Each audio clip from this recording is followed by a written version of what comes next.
I remember that day clearly. So does everyone else. You can't forget a day like that. A day that lives throughout time, like Pearl Harbor, the towers, the nukes being dropped. Those days are permanently etched inside the human consciousness. And this day was no different. I remember being outside working when I heard my phone go off. In fact, everyone's phone went off. We all looked and saw there was an emergency alert going off. We were all confused. What was going on? And immediately we clicked on and we saw that the emergency alert system had been activated. On the phones, televisions, radios, and everywhere across this country, and I'm sure across the entire planet, everyone was seeing messages from their political leaders stating the same message. It is confirmed we are no longer alone in the universe. Most of us had already speculated that this was true. Most of us realized that the leaders of our respected nations had been hiding this for years and years, decades even, probably even before I started breathing. However, it was at this point it confused everyone why they were confirming the existence of life beyond this floating rock in space. As it turns out, we had visitors. They had shown up outside of lunar orbit. They were so close that even the weakest of satellites were picking up their energy trail, and all sorts of telescopes were being pointed in their directions. There was no way you could miss those massive ships, along with their accompanying support vessels that were floating around it. Everyone watched in sheer shock as this happened. Immediately we looked at each other, and at least where I was, everyone decided, time to pack up, go home, because we don't know what's going on.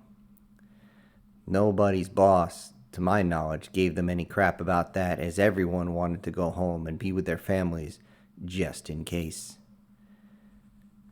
We received a message, and what we saw on the screen shocked everyone to their absolute core. What stared back at us through a recorded message was an elf, at least the closest we could figure it. The sheer deepness of the blue in its eyes, the long ears, the long blonde hair, the pristine skin. It was the epitome of what we know as a high elf. Yes, I know my fantasy. I know my lore. And this made me shudder. If there were elves, what else could there be out in the world? And we would soon find out. But that was nothing compared to what we found out here. Though it was a message of peace, and they said many times, we come in peace, we do not come to start a war. We found out through their words that humans throughout the entire universe had been extinguished. From their home planet, they had been completely destroyed, annihilated, and their cities razed to the dirt, their planets glassed, and nothing was left. We did not know why at that point that this had happened, but somebody must have been royally pissed for that to happen. However, they would soon find that humans were not nearly as extinct, or else they would have realized that we should have been glassed the moment they came into our sector. Why do I say this?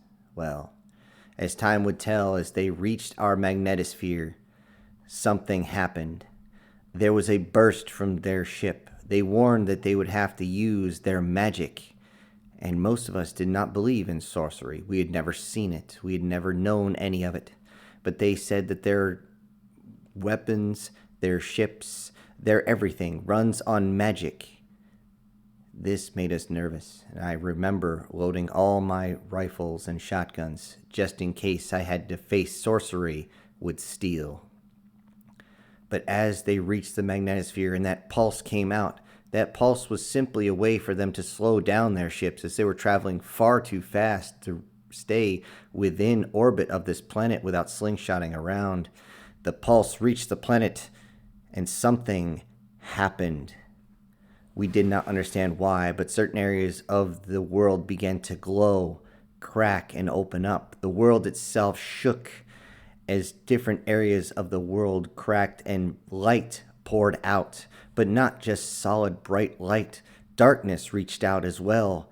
It reached out to each of us as in tendrils reaching out to every single person to touch onto them. At first, no one knew what was going on. Nobody saw it. All they knew is that there were earthquakes around the world.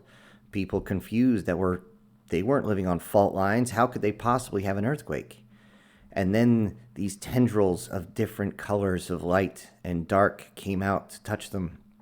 If you were looking, they would touch you and go into your body without you even knowing. If you saw them, many people tried to back away, tried to swat them away, but they were relentless and eventually would jab into the person.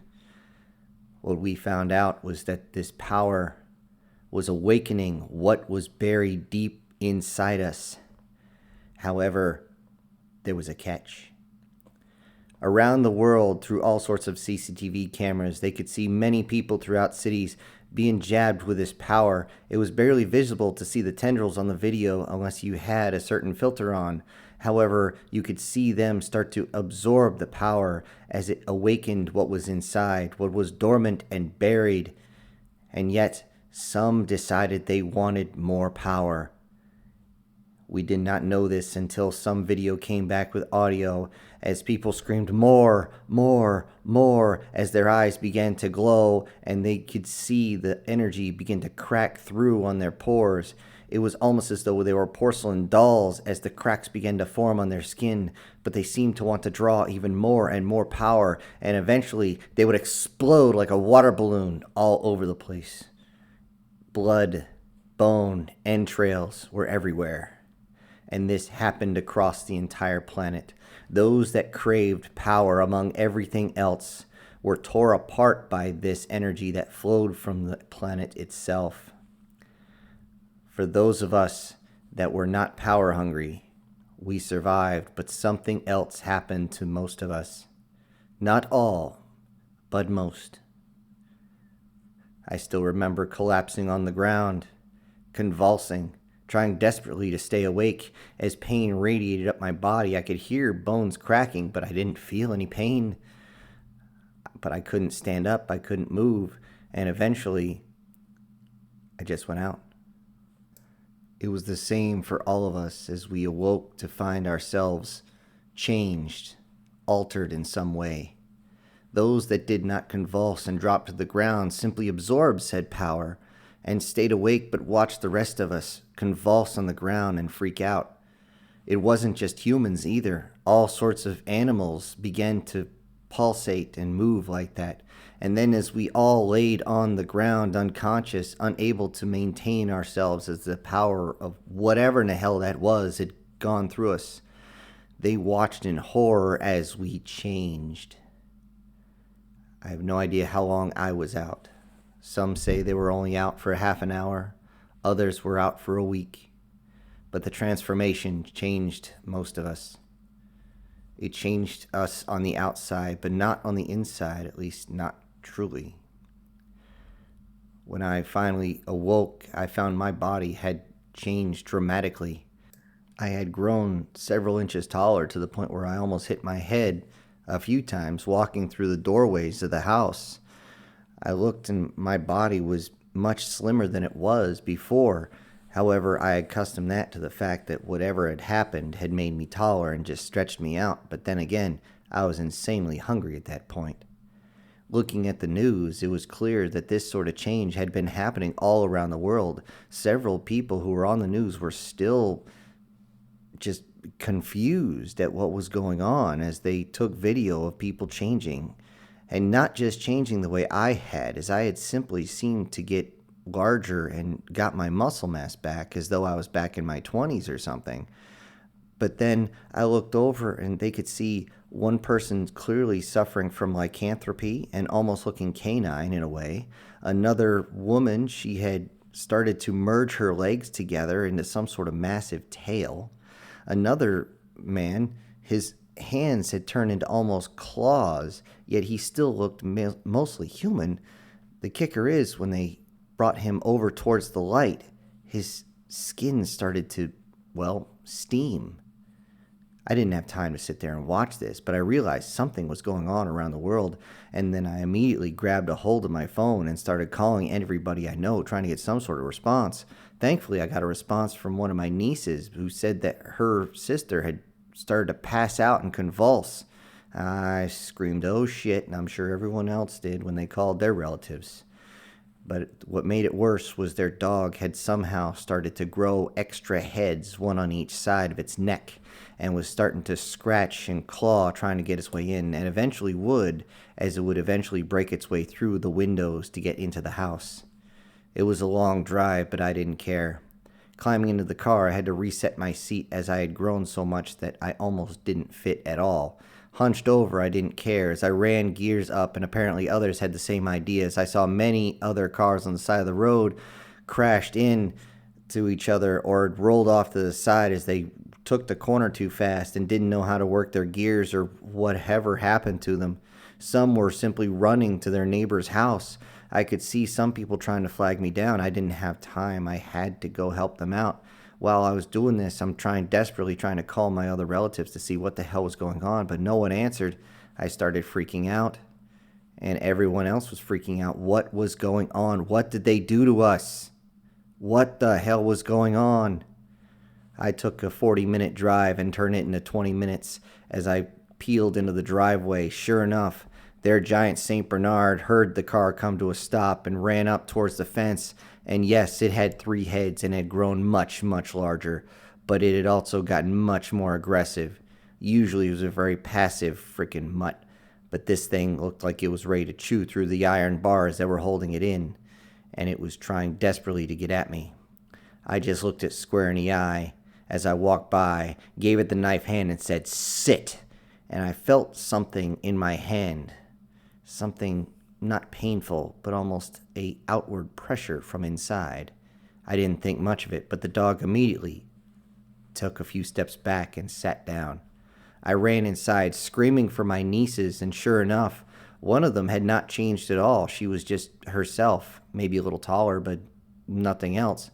She ran up to me and grabbed my leg and then immediately backed up, realizing that I had gotten much taller, and I was a lot thinner too. She started freaking out. What was going on? I didn't have anything to tell her. I didn't know. I just asked, "Where's your sister?" She led me over to the other room, and sure enough, her sister had started to change into a color of red. And yes, she had actually begun to get almost the clawed hands and clawed feet. Horns started to protrude from her head, but she was still convulsing on the floor. Why was everyone convulsing like this? I looked and her body seemed to have developed past that of a freaking 12-year-old. What the hell was wrong with this? What was going on? I told her to go grab a blanket for her sister to cover up the convulsing body.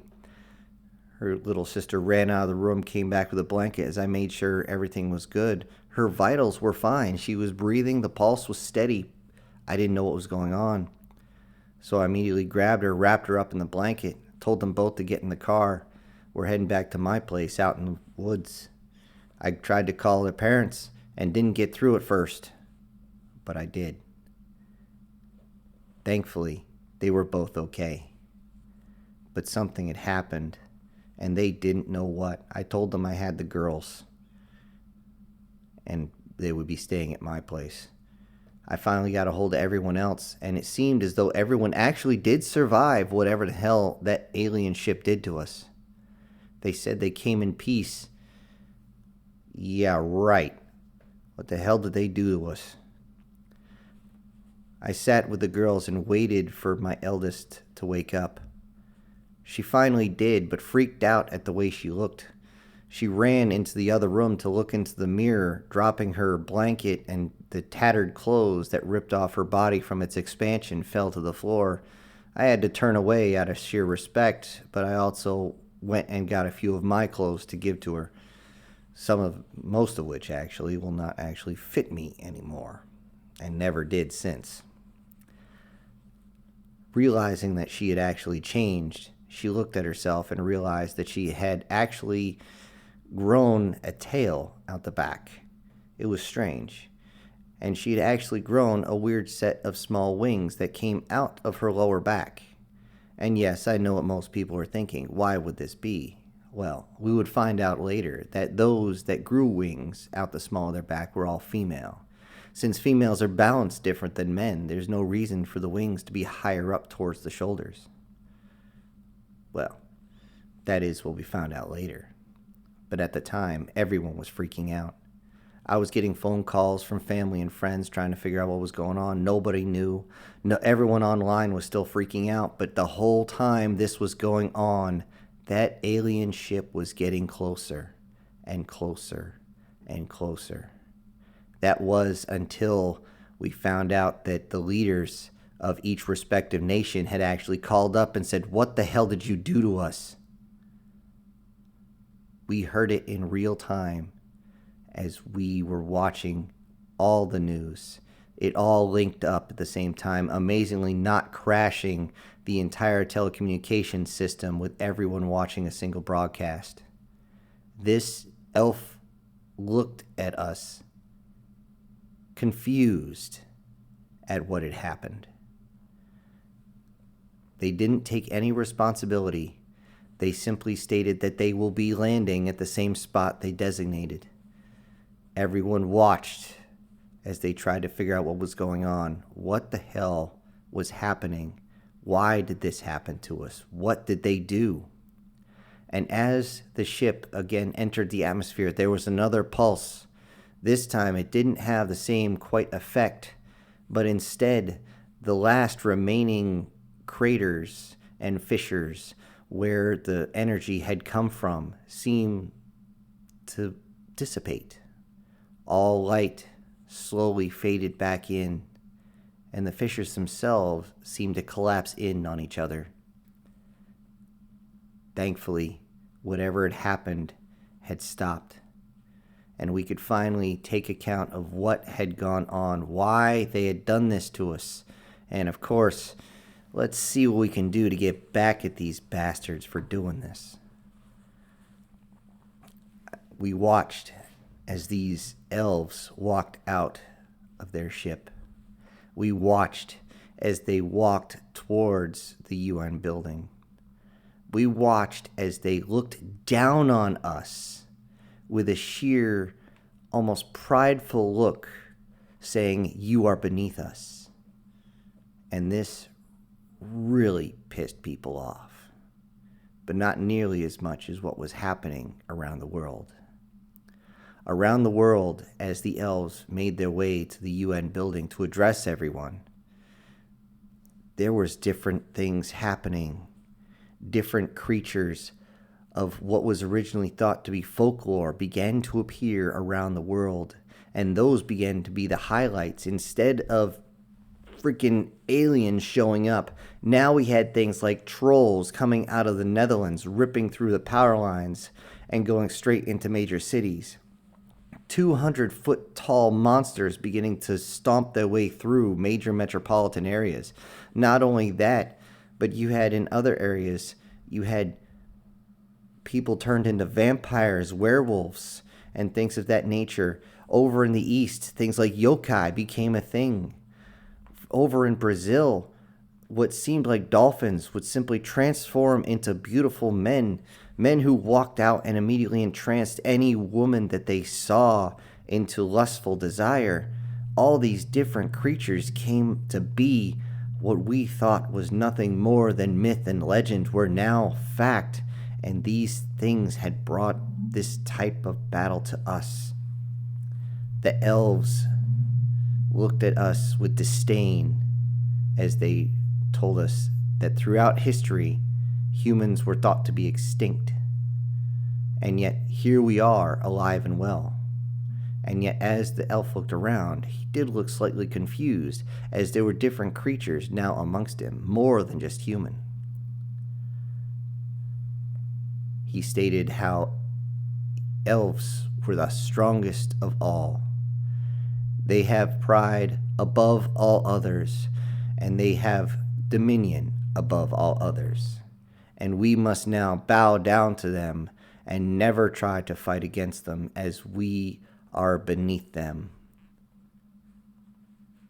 Of course, I'm summarizing what he was saying, as the pretentious asshole decided to simply not even look at anyone, but instead literally look down his nose at everyone as he stood there at the podium.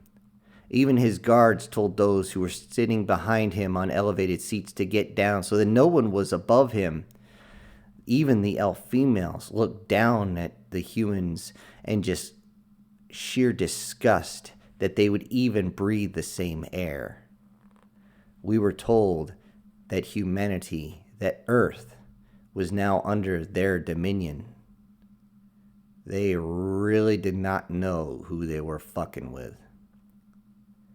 Without even skipping a beat, many of the cities began to uprise to fight against not only the creatures that had now begun to infest their areas, but also demand blood and retribution for whatever they had done. Many people had committed suicide as they could not understand or deal with the changes to their bodies. Many different bodies ended up floating in rivers as they had simply jumped off headfirst into the concrete pillars. And as the hours passed, dealing with these new troubles, humanity seemed to pull together to face off any type of dangers or perceived dangers there were. And with that, the skies began to fill above the alien ship with human craft, F-14s, F-22s, any type of Mirage, anything that they could get into the air loaded with ordnance was already hovering over. Artillery was dialed in. They were not going to let this ship leave, not without answers. The elves smirked and said, "You do not have this power to face us."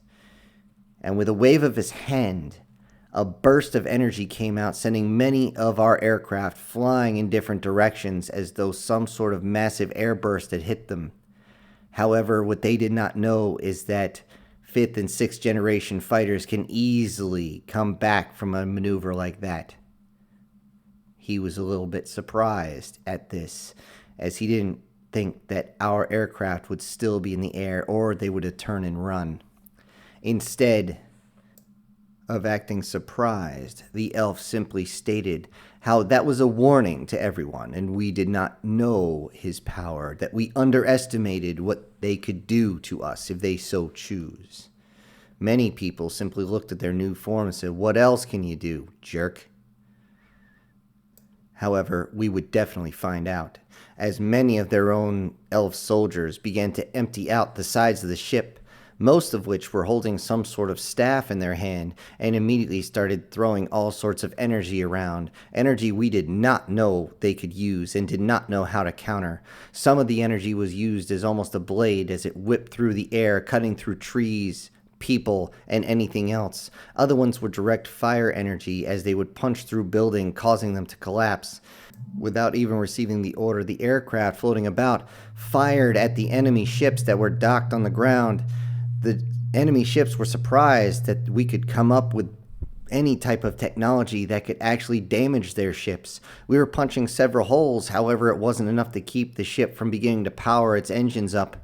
We did not want them to get away, and apparently the entire military had the same idea as they dropped a few bunker busters right through the dorsal hull of the ship. It punched through, and it was clear on everyone's television or whatever the hell you were watching it on that they weren't going anywhere, as the top part of the ship erupted in fire as the explosive charge went off inside, causing several secondary explosions.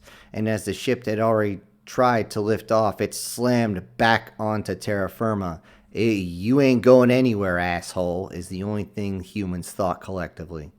It was only now that the elves showed fear in their eyes.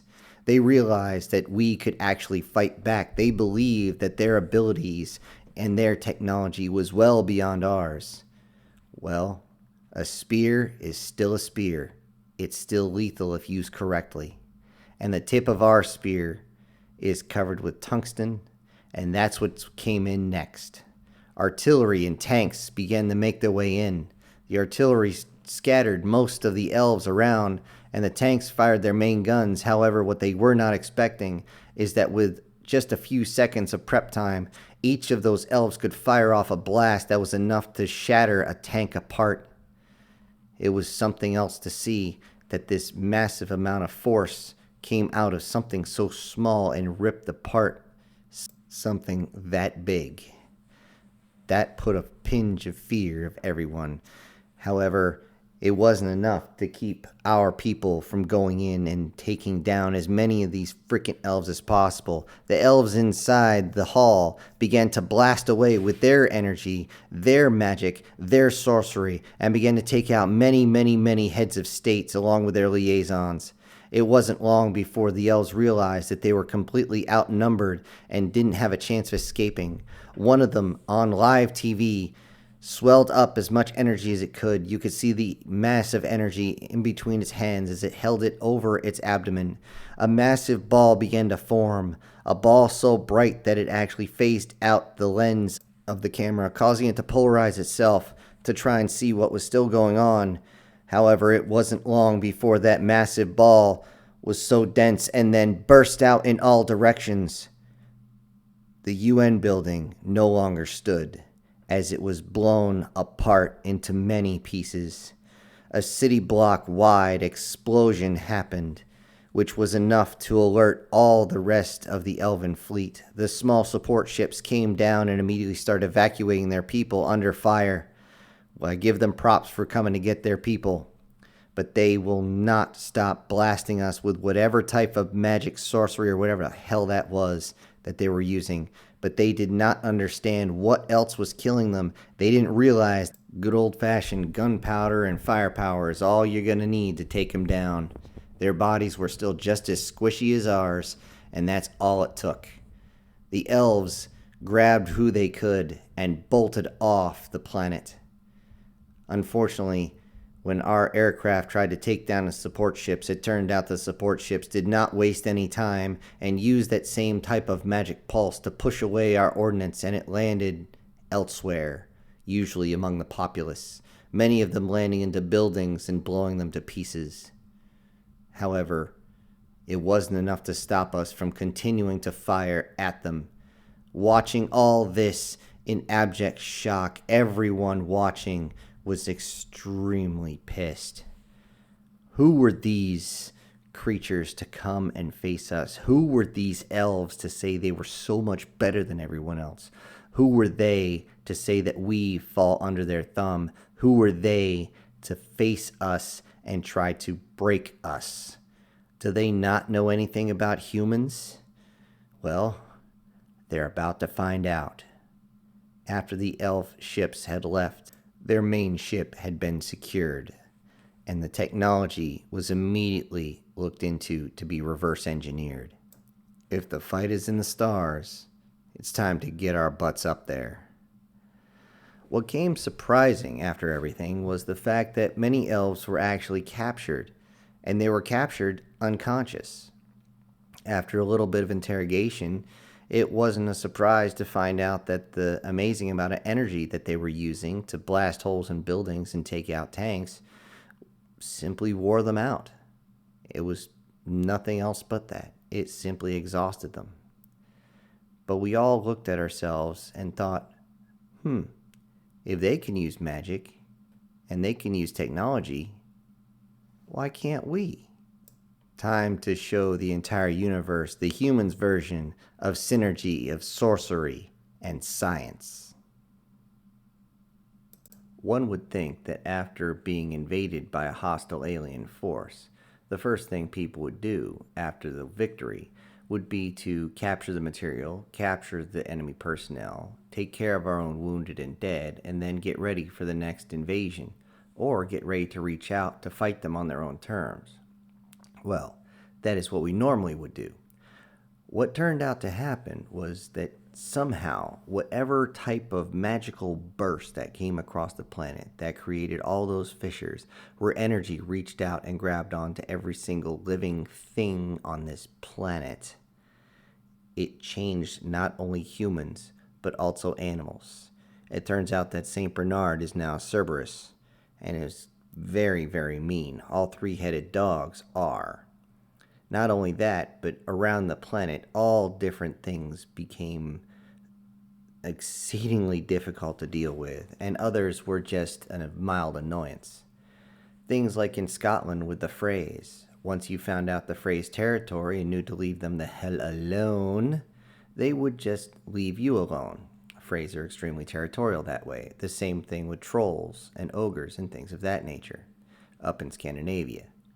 However, when you start reaching across into like the Middle East, it gets weird as tales of beautiful women walking across the desert by themselves came into being. I knew instantly what this was. They were ghouls. Ghouls are simply women who were usually sexually assaulted and then murdered. They would simply roam the desert finding stray men, offering them intimate encounters, and as they started to enjoy themselves, the ghouls would simply rip out their throat and consume them.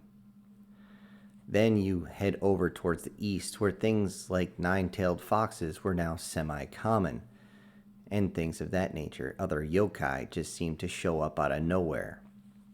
Since I'm not from that area, I have a lot of trouble wrapping my head around it, but it was bad enough in the U.S. You had things like werewolf, Sasquatch, the what they call that in Mexico, the demon dog they got down there, all these different things we had to deal with. And at first, it looked like we were simply going to be overrun. Reason being is that they came at us full force and we were not prepared for them at all. Only a few people who were dabbling in the mystic arts knew what to do when faced with any of these creatures, any of these cryptids, any of these whatever in the hell might be coming at you.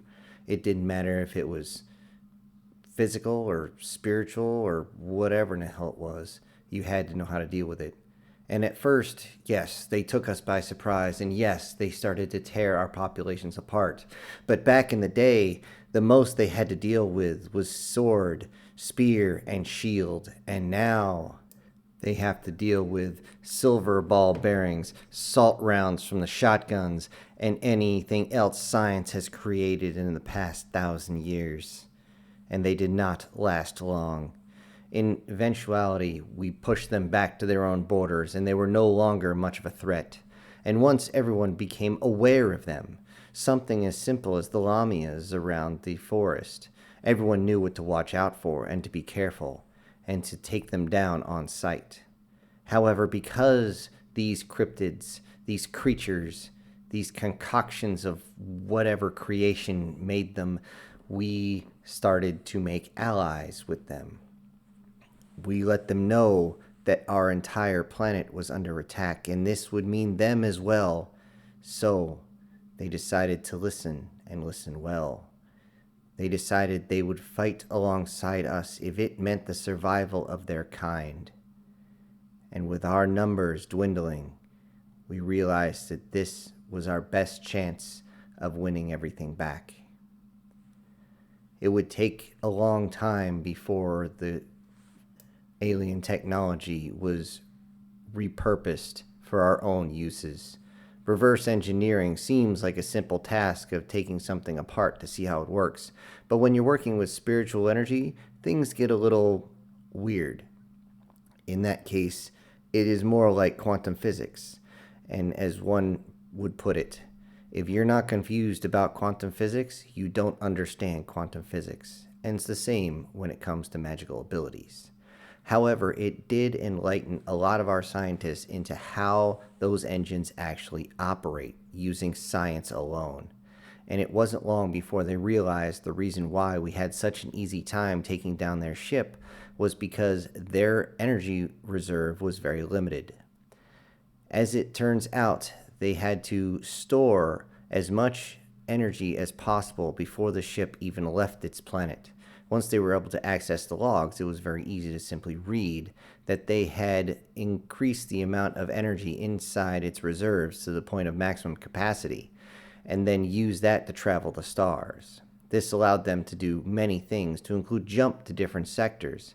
However, when the ship was on the surface, they were worried that they would run their reserves dry if they tried to fight and leave at the same time. This is why they used that burst as a warning. At least they thought it was a warning, as they tried to knock our aircraft out of the sky. Then they tried to lift off and not shoot back. We noticed on the recordings that whenever the ship powered up its engines, the weapons shut off. This was to assure that they had enough engine to not only clear the planet, but also to jump back to their own space. This is why our aircraft and artillery were able to punch down in through the armor, because it was not firing back and could not deflect anything. They did try, God help them they tried, but it wasn't enough. One of our simple bunker busters was enough to make that ship unusable forever. And where it was sitting, it was eventually dismantled in place, being as large as it was. However, during those several months and several years that continued to pass by afterwards, the fear that they would return with a much larger armada and simply glass the planet was a contentious subject, to say the least. And with that, every single government across the planet decided to build their own fleets, not really working together per se. They did share some information technology. However, it was clear that governments hide the best technology for themselves. I wasn't complaining. I was just glad that my own family was safe. Though while the governments of the world still worried about what was going to happen, most everyone focused on what was around them and also what was now in them. It was pretty clear once I reviewed the CCTV footage that when I had pointed my hand at the dog, there was some sort of energy that went out, as my hand seemed to blur in the video. I began to work with it, trying to find any type of text I could to try and learn anything about it. And eventually I discovered how to use this ability. And yes, it was sorcery. There is no way around it. Even though in some cases it seemed like telekinesis, there were things that just could not be explained through that. For example, with a little bit of training, I could simply reach out and have my coffee cup come to my hand, and then focusing, I could make it boil, which was really nice if I had forgotten to drink the coffee before it went cold. However, I found that a friend of mine who was British really loved the fact that he could boil water in his hand so that he could make his tea. The little things. You have to enjoy the little things. While figuring things out, though, I got a call as they wanted me to come back to active duty service. Since they had told me that I had to retire at a certain point, I didn't have a choice. I was beyond hesitant to say that I would join them. Eventually, they did send someone to my house and informed me that since I was obviously strong in magic, that I would have to come back and join them. I told them I didn't have to do anything. They were not exactly thrilled with this, but there's not much they could do, as I had the power at that point to quite literally eviscerate someone with just a flick of my hand. However, my killing days are over, and that's what I told them. I was in the shooting war, and I was one of the men that went and did the shooting. I'm done. If anything, you bring me some wounded and I'll help them out, but that's it. Of course, they perked up and said, well, you can be one of our docs. So I'm already learning how to do that. What they didn't know, if they had done a little bit more research, is that I had gone down to the local hospital. And I was not the only one. As it turned out, most magic wielders decided to use their abilities not for destruction, but for either construction or reconstruction. As in, they would either use their abilities to help build buildings or cars or what have you, or they would use them to put people back together.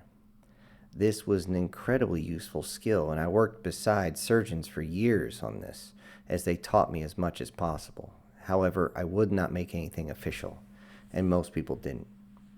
This is the reason because, well, most people just do not trust the governments anymore. They are hiding whatever tech they're getting from the elves that drop by.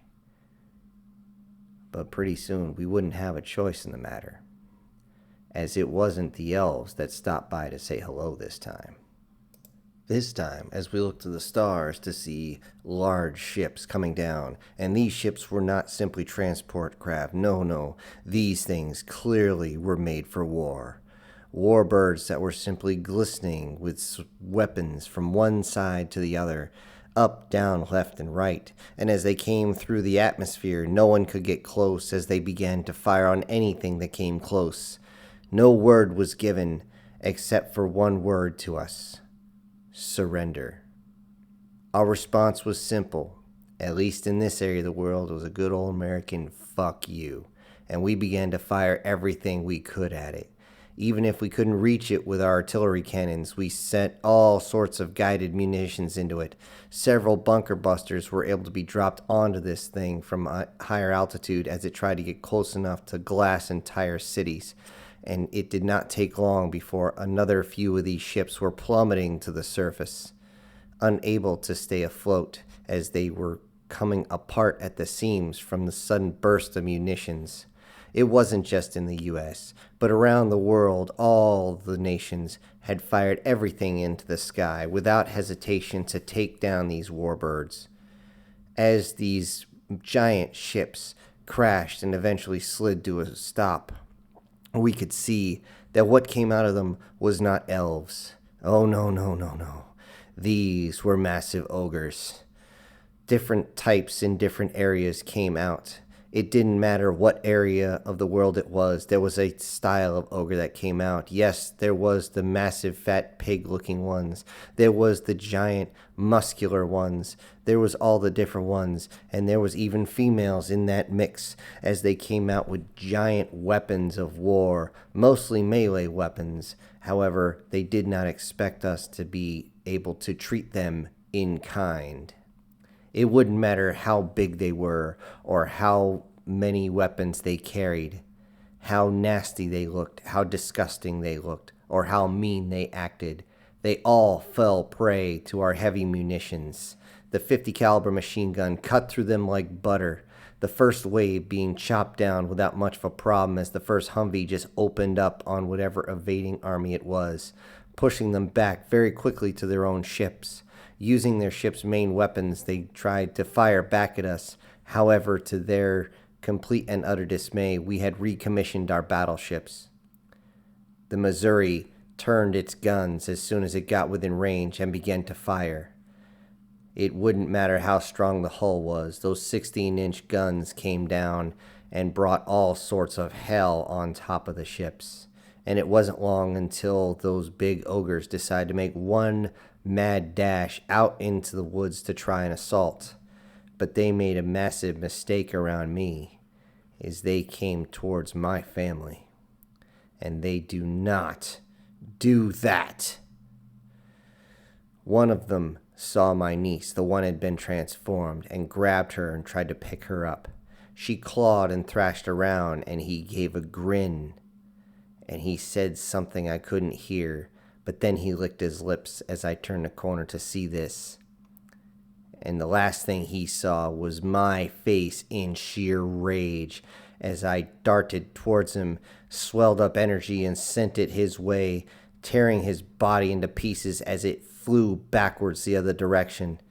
I used my other senses to try and hold my niece into place. Unfortunately, she still landed on the ground with a bit of a thud, but otherwise unharmed. The ogre stood there, looked at me, tried to raise some sort of weird battle axe that it activated, and it began to glow. I could feel energy coming out of it, but energy I didn't know beyond electricity. What the hell was this? I wasn't going to let it get close, and I simply raised a manhole cover and used it to clobber the guy over the back of the head.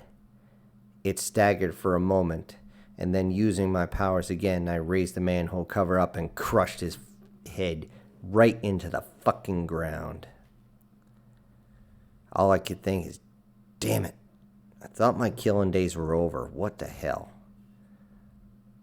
I went to my niece and I checked her. She was okay. I told her to run back to her sister. Her sister had somehow begun to conjure some sort of spell and actually launched it over behind my back. I was like, what? As I turned, I realized that she had not gone without powers. It was just taking her longer because she was so young. In fact, that one bolt that seemed like a condensed lightning pulse that came out of her hand was enough to make her dizzy and drop to one knee. Looks like someone needs some training. That being said, the battle was over within 48 hours. Those captured were shown on TV and on the internet, and sure enough, they all looked like the ogres we thought they would be. Every single one of them, no matter what style it was, had the telltale tusks coming out. Male or female, it doesn't matter. At one point, you could see that they were trying to segregate the males and the females seemed scared. And it occurred to me right away what was going on, why they were so frightened at the idea of being separated from the males.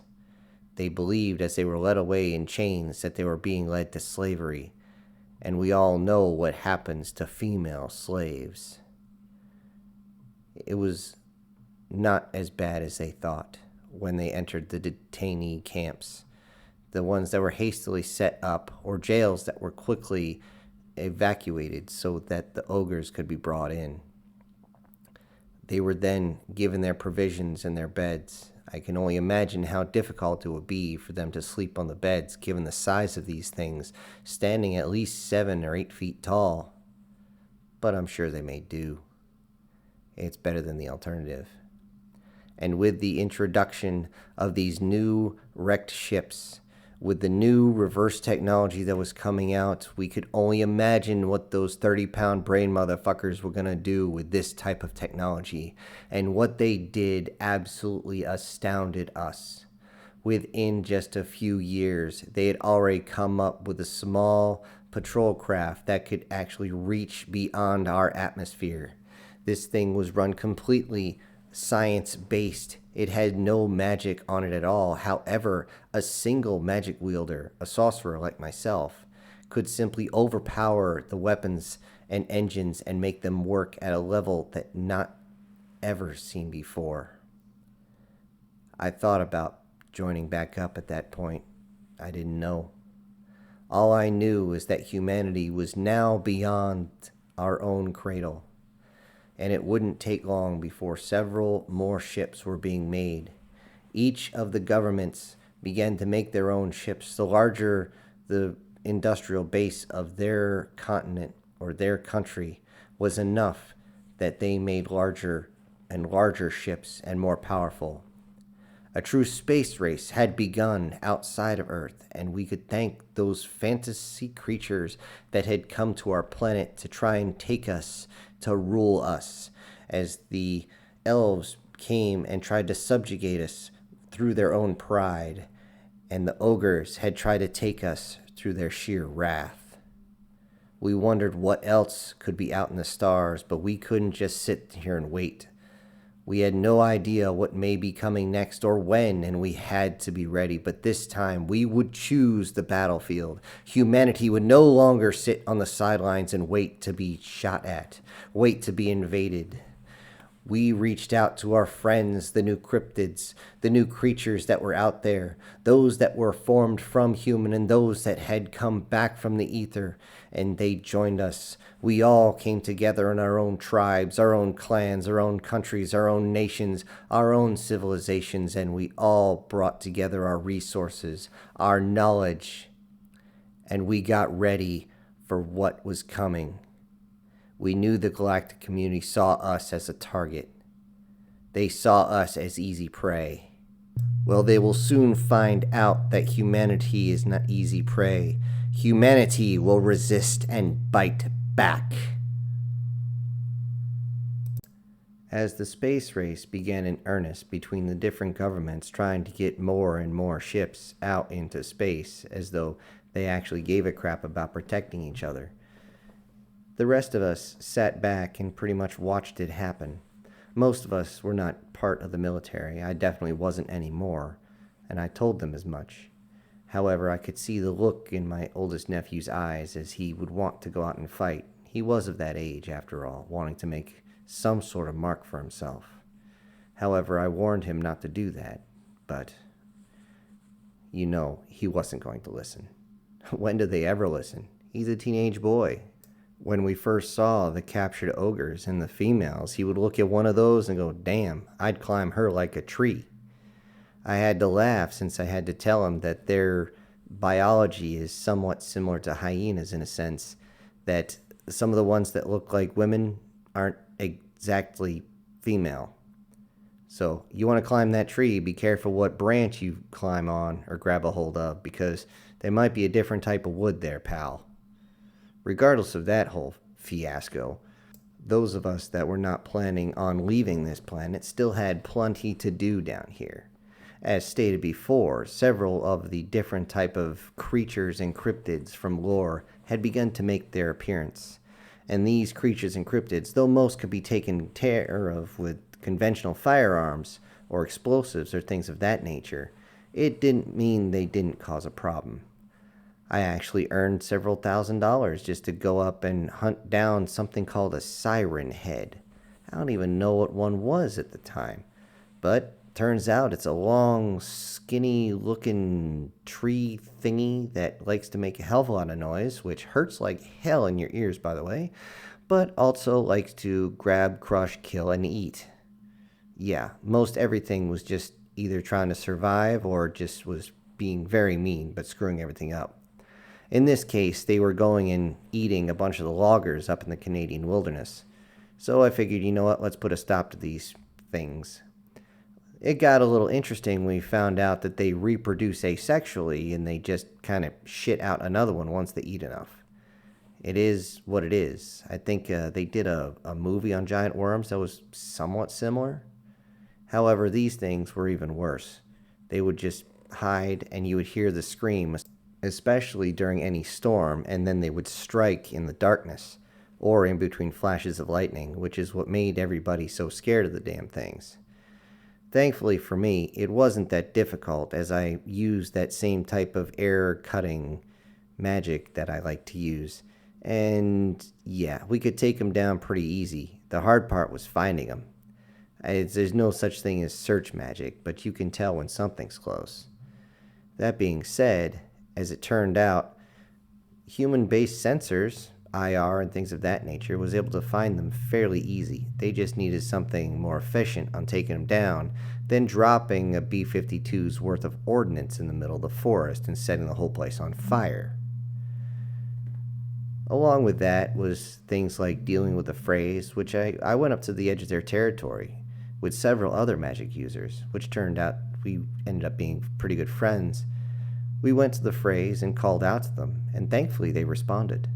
We asked them to mark their territory so we could make sure that people didn't cross over, which they happily obliged. Most people can't see Freys because they move so fast, but thankfully they trusted us enough to hold still so that we could see them. And I'm glad I did, because I really don't want to mess with these guys. The swords they carry are almost as big as they are. Then again, basic science will tell you that to them, that sword was as light as a rapier. Regardless of that, aside from dealing with any type of cryptids around the world, we could hear reports of different creatures being shot, blown up, captured, all different sorts of crap like that. And some people thought of it as a game.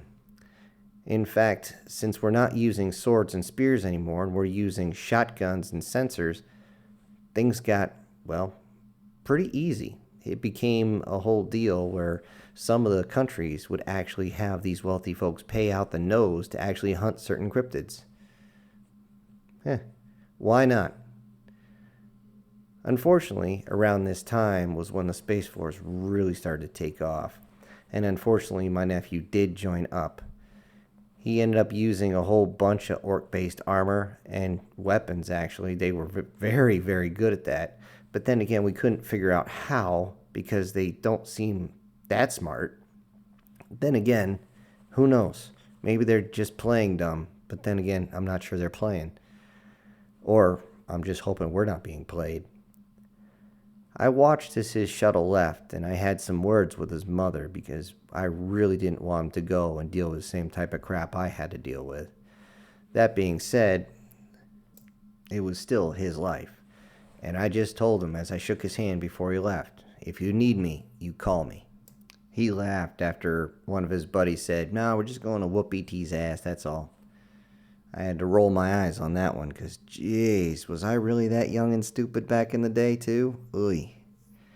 Watching everything leave, I was worried, so worried, because I didn't know what they would find out there. I know they got a whole bunch of information from the elves and from the star charts and everything else they could find. I'm sure those ships were just dripping with intel, but it still made me nervous what they might find out there.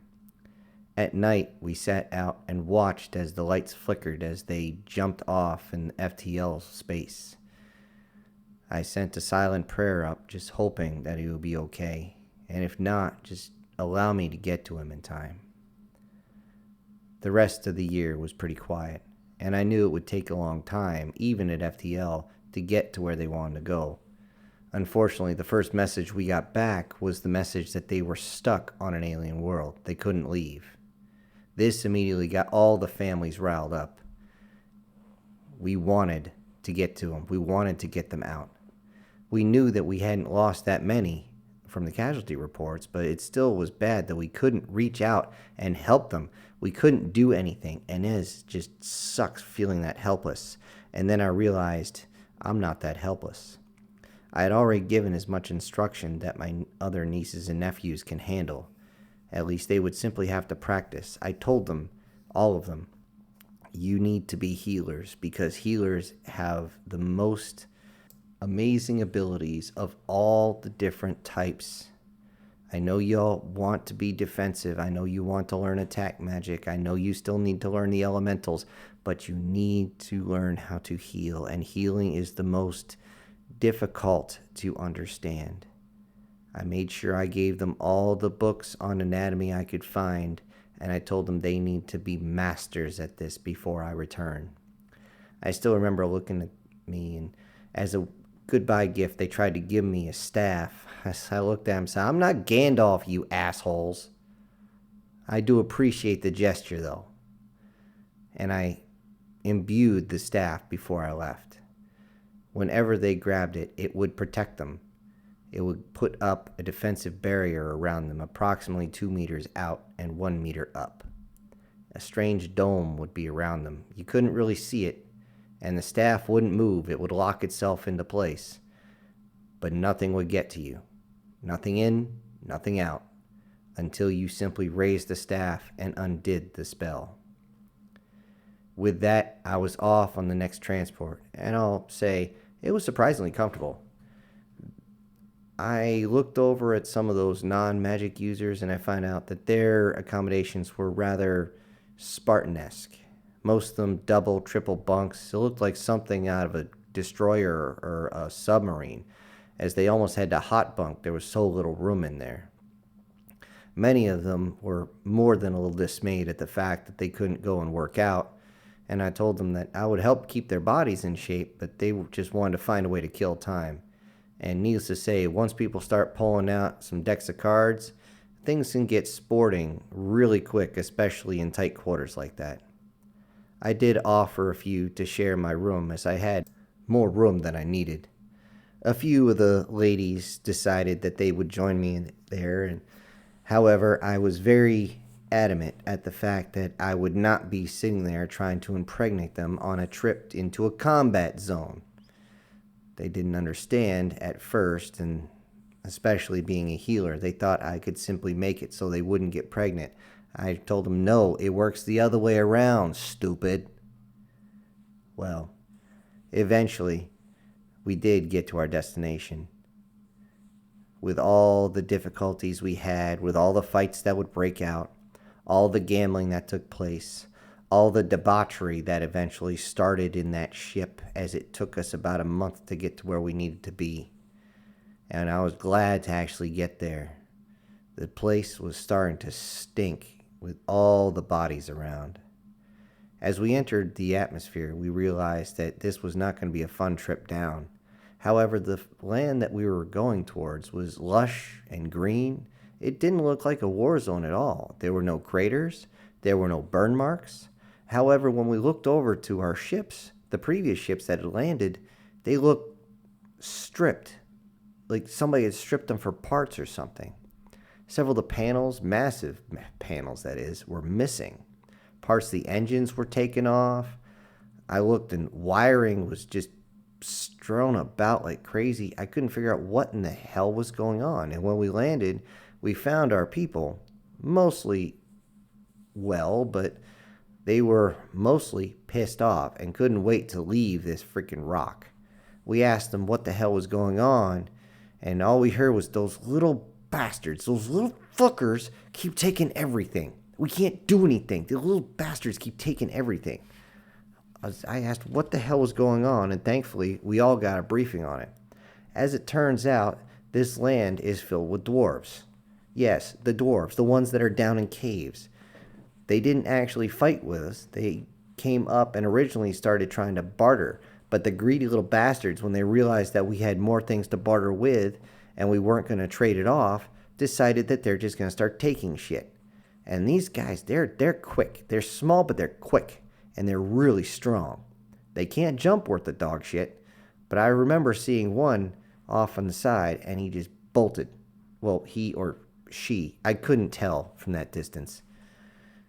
I levitated myself, and so did many of the magic users, so we could look around. We tried to use what we could as far as energies to try and figure out who or what was around. We couldn't figure out anything. And then somebody figured out a way to basically cause a sonic vibration in the ground. It was like somebody should have just smacked that rock over my head. I can't believe I didn't think about that. But it's the same thing they do when they're trying to get an underground reading. They usually shoot a shotgun shell into the ground, and the image bounces back just like any other sonar. I'm like, oh, dude, you're a genius. Why didn't I think of that? He looked me square in the eye and says, because I'm a submariner, you dummy. I kind of grinned. Okay, yeah, you got me on that. Well, putting his hand into a fist and slamming on the ground and then froze. And he waited. And then he just opened his eyes and went, oh, fuck.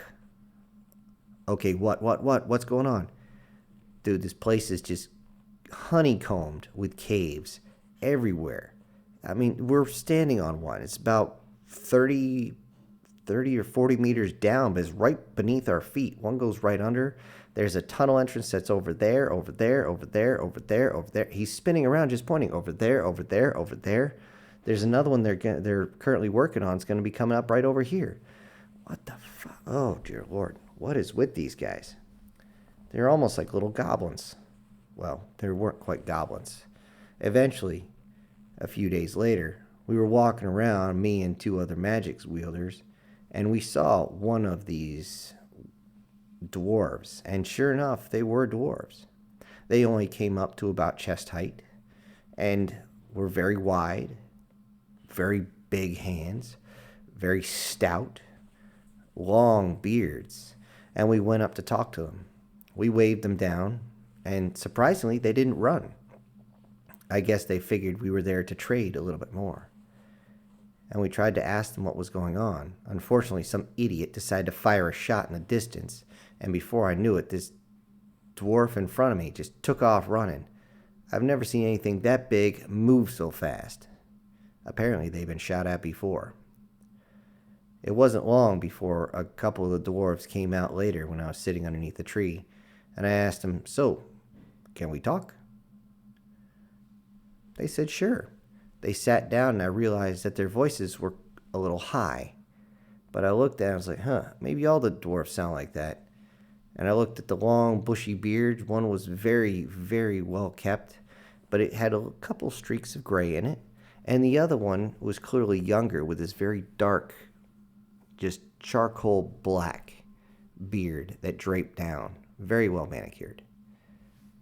I couldn't help, but I had to ask them, how can you guys stay so clean? You live underground like that. They looked at me confused. And they said, everything in trade. Huh? Everything in trade. You want information, you pay for it. I'm thinking, great. These are like the big-eared guys from the Trekkie Trek show. So I reached down, grabbed a rock, and I slowly transmuted it into a precious metal. Yes, I did turn it into gold. By the way, that burns. You have no idea how transmutation works. It burns like hell if you're actually touching it. And I handed over. I said, this should be enough for all the information I asked for the rest of the afternoon. And they just smiled and began to fight over that damn rock. As they pulled, I sent an air cutter and sliced it in half, and they both fell back on their butts, each holding one half of the rock. And I asked, are you done? Now, what they explained to me was not something we hadn't already heard. Apparently, their entire population is rather based on avarice. I couldn't believe what I was hearing. I'm like, really? You are the big-eared guys from Trekkie Trek. Oh, God, help us. And eventually, they just explained what was going on, that we, again, had started trading with them, and they wanted more than we were willing to sell to them. So they decided, well, if you're not going to give us what we want that, and we are going to take it from you. And as big and as fast as they are, and it turned out that they were immensely strong as well. I watched one of them pick up a rock, a stone I had actually tossed over, and I realized it was fairly dense, and the fucker crushed it in his hand. Just splat. I was actually very uncomfortable at that point, realizing that without my magical abilities, and all I had was a pistol, I don't know if I could actually protect myself from these two. Although both of them started eyeing my clothes, I was feeling a little off as I pushed farther and farther against the tree. I could hear other people in the distance trying to carry on other conversations. I didn't know if they were talking with other dwarves or what, but I asked them if they wouldn't mind us actually leaving their space. They said, nope, your ships belong to us now. How? Why? You landed on our planet. Your ships belong to us now. Well, what if we want to leave? We don't want to stay here. Well, then you belong to us now. That sent a chill up my spine. I informed them we don't do slavery at all. They looked confused. They said, but that is the way of things. You are now mine. And the other one said, no, he is now mine. I stood up slowly and said, I don't belong to anybody, thank you. Then they looked, both of them looked me square in the eye, with rage as they stared up at me. And with blinding speed, one of them reached out and punched me right in the abdomen. I don't know how it reached up and hit me so hard that fast, but down I went as I thought I felt my kidney break. Reaching my hands down towards my stomach, I just groaned as I hit the ground, immediately searching my body to see what damage had been done, and sure enough, 2 ribs broken and a kidney almost destroyed. I'm like, crap, good thing that they didn't go any higher. That would have busted my liver. And I pretended to be hurt more than I was as I continued to heal my body. They both began to fight over me as though I was a spoil of war. I'm like, what the hell? What is wrong with these folks? I had been briefed on what they had found in this culture to this point, but I honestly thought they were joking. Nobody can be this damn greedy. How could a culture be this damn greedy? As I slowly made it to my seat, I still held onto my side, pretending as though I was still hurt, and I simply asked, Why? Why did you hit me? Why? Oh, why? And they just kind of looked at me, almost confused. And that is when I heard a dark, almost bellowing voice behind me. What are you two doing? I slowly turned and looked, and there was another dwarf, this one only slightly larger than the others, and also with a very wide, bushy beard as he stepped forward. You two know not to touch them. You know not to do that, or they will come at us with their weapons. I looked over and realized something was off. And then I realized what was going on when he said the next sentence. You two girls shouldn't be away from the tunnels like this. You're too far away and your mother's going to get nervous. I looked over at the 2 others and couldn't believe what I was hearing. And I wanted to smack myself again for not remembering the old lore about these damn dwarves and how both men and women have beards. Again, I could have smacked myself. I just turned and said, Sir, do you mind if I leave? I don't do the slavery thing. He almost seemed to take offense to this, but apparently he had dealt with humans before. And then, as I was getting up to leave, I asked, is there any way we could leave this planet? Get our stuff back so we can rebuild our ships? And he responded, everything in trade. I just kind of had to shrug it off. As I got back to the landing site, I realized that the shuttle I'd come down with had already been looted. We saw a few of the dwarves grabbing crates and they ran off into the woods. God damn. I actually screamed out, "You fucking goblins!" which made them actually stop, turn, and drop the crates. "What did you call us?" I said, "You're acting like fucking goblins." "How dare you!" And he actually ran at me. Using my powers, I simply levitated him up just a few feet, and his legs kicked in the wind. His buddy ran at me again with a hammer up over his head, and I levitated him as well. Both of them kicked and thrashed in the air, and I walked up slowly to them. Other magic users came up and looked at me and said, "Where did you learn to do that?" I simply said, "Dude, you need to read more comics. This is what they used to do to the Hulk." One of the others just kind of smacked his head. "Oh, shoot. Yeah, I don't remember which issue that was. That was great." And I walked up to the dwarves, looked them in the eye, and said, "You're not dealing with standard humans anymore. Bring back our materials so we can get off this planet. If not, I can't promise you what's going to happen next." With that, I dropped them both on the ground, and without skipping a beat, they bolted off towards the nearest cave opening. Me and the others used our powers to levitate the crates and put them back inside the transport, and then made sure that the captain knew to lock it up at all times. It was getting to the point where the soldiers that were there were getting more than frustrated with having to deal with this. So far, the only thing that the dwarves had done was steal things, instead of actually trading, but actually stealing. And now, the materials were starting to run short. You want to piss off a human? Make him not be able to eat for a few days, and we'll see how pissed off they get. In less than a week, we tried to get the dwarves to finally return all our materials, but they out and out refused. And it was now that the soldiers said, "You know what? Fuck this." And they started following the dwarves back to their tunnels. With weapons raised and lights on, they entered the tunnels, and every time a dwarf was in the way, they shot it, leaving a stack of bodies on the way. And eventually the dwarves would go up and ask us, "Please, please, please stop doing that." Just long enough for them to try and jump at our men from other directions. The battle for the tunnels had begun, but this was going to be a short battle as the magic users like myself were close by. We used our ability to find the entrances to all the tunnels, and they dropped the old school satchel charges down inside on the same signal, and boom, every single tunnel leading around our area had collapsed. When that wasn't enough and other tunnels were started, we started laying ambushes where the tunnels were going to be and started to blast the dwarves as they came up. Eventually, they came up with their hands raised.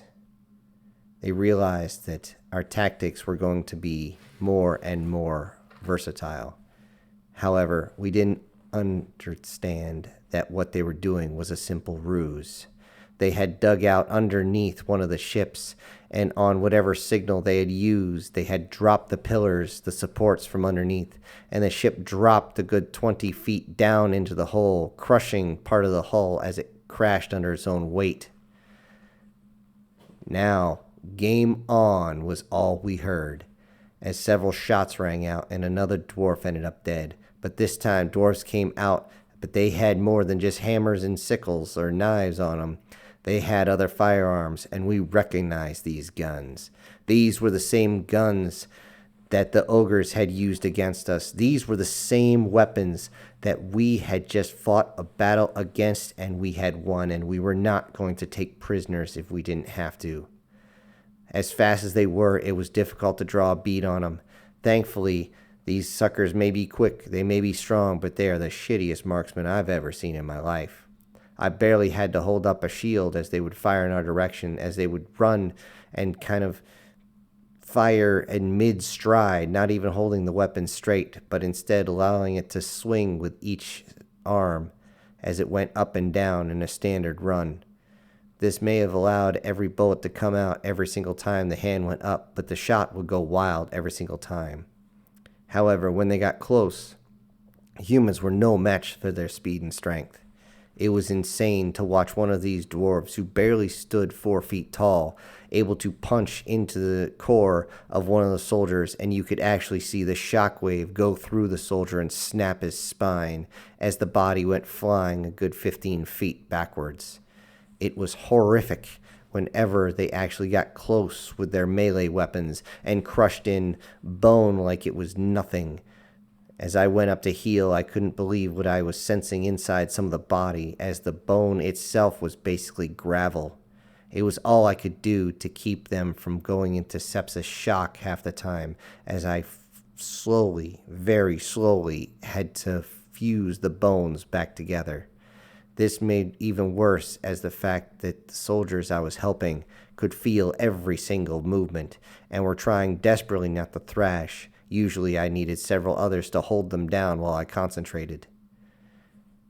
The battle was not in their favor, though, as we realized all we had to do was break their tunnels. And eventually, we saw something we did not expect. Dwarves were coming at us from one direction, and then we heard a horn, an old-school battle horn, coming from one direction, and the dwarves seemed to freeze in place. They turned and looked, and then looked back at us, and they had sheer fear in their eyes. We looked over, and we could see seemingly an army of them coming in full battle armor. But this was not any medieval armor. This was modern armor coming towards us, and we braced for an inevitable battle. But the battle never came. As the forces got close, they stopped, put their shields up, and waited. An envoy on the back of a small, very wide, almost looked like a Shetland pony, came up, and one of the leaders went up and they spoke. I couldn't hear what they said, but I could see that that dwarf leader was beyond angry, but he wasn't angry with us. As it turned out, the tribe that was there was a poor tribe, and they thought that they could simply steal everything from us, let us starve out, or take us in battle, and then just be one of the most powerful and richest clans out there. It was not to be. Who we were talking to now was the king of this continent, and he would not allow them to do such horrible things. Though they were still greedy, all of them. It didn't matter if it was the king all the way down to their lowest peasant. They all wanted some sort of compensation. They all wanted some sort of money, jewels, or anything. But as it turns out, the king was not a fool. He realized what was going on, and he commanded the return of all of our equipment and to fix our ships. And to our unbelievable shock, when they returned our equipment, some of it worked even better. As it turns out, the old adage that dwarves were amazing craftsmen actually holds true. Though we still paid them. We did. Those of us who could wield magic simply used our transmorphic abilities, which, as I said before, hurts, especially when you're holding on to it, but we don't have to hold on to it to get it to work. We paid them in precious jewels, precious metals, and anything else they wanted to make sure that our ships were not only reassembled, but improved. And they were improved to a degree that even I couldn't understand. Using my abilities to scan the ship the same way I scan a human body, I couldn't believe how well things flowed. Energy began to flow through the conduits with a degree of ease I couldn't fully comprehend. How did they do this? How could they possibly take some of our shielding and melt it down, reforge it, and make it even better than it was? Before we left, we had struck a deal with that king. As it turns out, for each planet, each king holds a massive territory, usually about the size of one continent. We would have to talk to each of the kings and make peace with them, make deals. But if we were willing to make more of what they wanted. More things to trade, more shiny shit for them to enjoy so that they could impress their own, then they would be more than willing to help us out. As it turns out, it was the ogres had shown up before and used the threat of their wrath to force the dwarves to make ships and weapons for them. Even if it was under the threat of duress, the dwarves are wonderful craftsmen and always take a great pride in what they do. I worry if their pride was too much, though. However, their greed still controlled them, and when the threat of violence wasn't enough, the ogres simply moved on to riches that they had acquired, and this was more than enough to make sure they had the ships that they needed to attack us. However, he was not the only king, not on this planet, and the dwarves were able to reach out to several other planets as they could construct their own ships much, much faster than we ever thought possible and travel amongst the stars. It was amazing that we hadn't even seen any ships since then. However, dwarves are also very secretive. And as I was getting ready to leave and making the final payment, I had several other dwarves come up and talk to me in a very high-pitched voice. I quickly recognized two of them by the depth of their beards as they began to speak, and they began to somewhat apologize. However, there was a almost condescension to their voice, as I could see they were there more to try and take some of the payment for themselves. I made sure this didn't happen, and of course one of my friends, another magic wielder, came up and told them to, in more polite terms, to fuck off. And with that done, and our ships rebuilt, it is time to get ourselves off this rock. I don't want to be here any longer than I have to, and I told them as much. I remember telling my nephew to be careful because the next group might not just steal, they might be getting violent. He laughed at the idea as he believed that our forces were nigh unstoppable. We had stopped the prideful elves from taking our planet and forcing us into subjugation. We had completely halted the wrath of the ogres at our planet, and we were working towards their territory to make sure it didn't happen again. And now they had bartered with the greediness of the dwarves. Several of his officers were around, and since I was one of the strongest magic users there, they wanted to be on my good side, as they constantly started saying how they couldn't be stopped, and they dealt with this one and that one, and there's no way anybody could pose a threat to humanity now. Even his battalion commander looked up and said, "Anybody who faces us, we can take care of them." And I pulled out the same old line, arrogance and stupidity in one complete package. How efficient of you." He was not happy with that statement. But because they were the way they were, and I didn't trust them anyway, and I knew my nephew was going, I would be with them on the next venture. And I told them as much. One of them had the gall to actually call me by my old rank. I shot him a look of vitriol that will make Medusa turn to stone. And he backed away immediately. I watched as they left. I shook my nephew's hand, and I went back to my transport. And as all the ships took off, I actually helped aid the engines as they left this rock, and we would head to the next sector. All I can wonder is, what the hell are we going to run into next? You have to be careful what you wish for, I guess.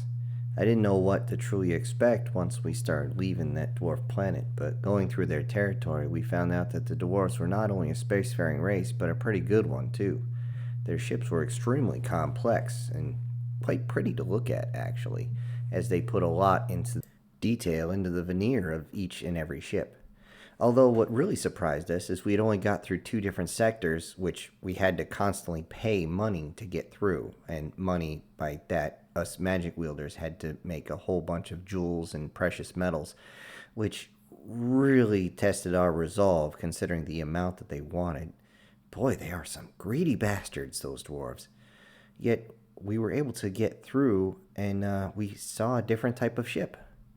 We're like, what the hell is that? They were transports.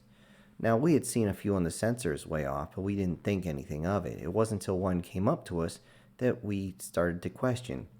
I was sitting there watching on the monitors just like everyone else as this face appeared on the screen. This face was not of a dwarf. It wasn't an elf, and it sure as hell wasn't an orc. It was a very distinct, fairly attractive face, but what really stuck out, besides the fact that the eyes almost seemed to glow as she looked at us, was the fact that there was those horns that came up out of its head. The strange pink, almost purple skin that it had really threw us off, too. At first, like everyone else, I thought I was looking at a demon.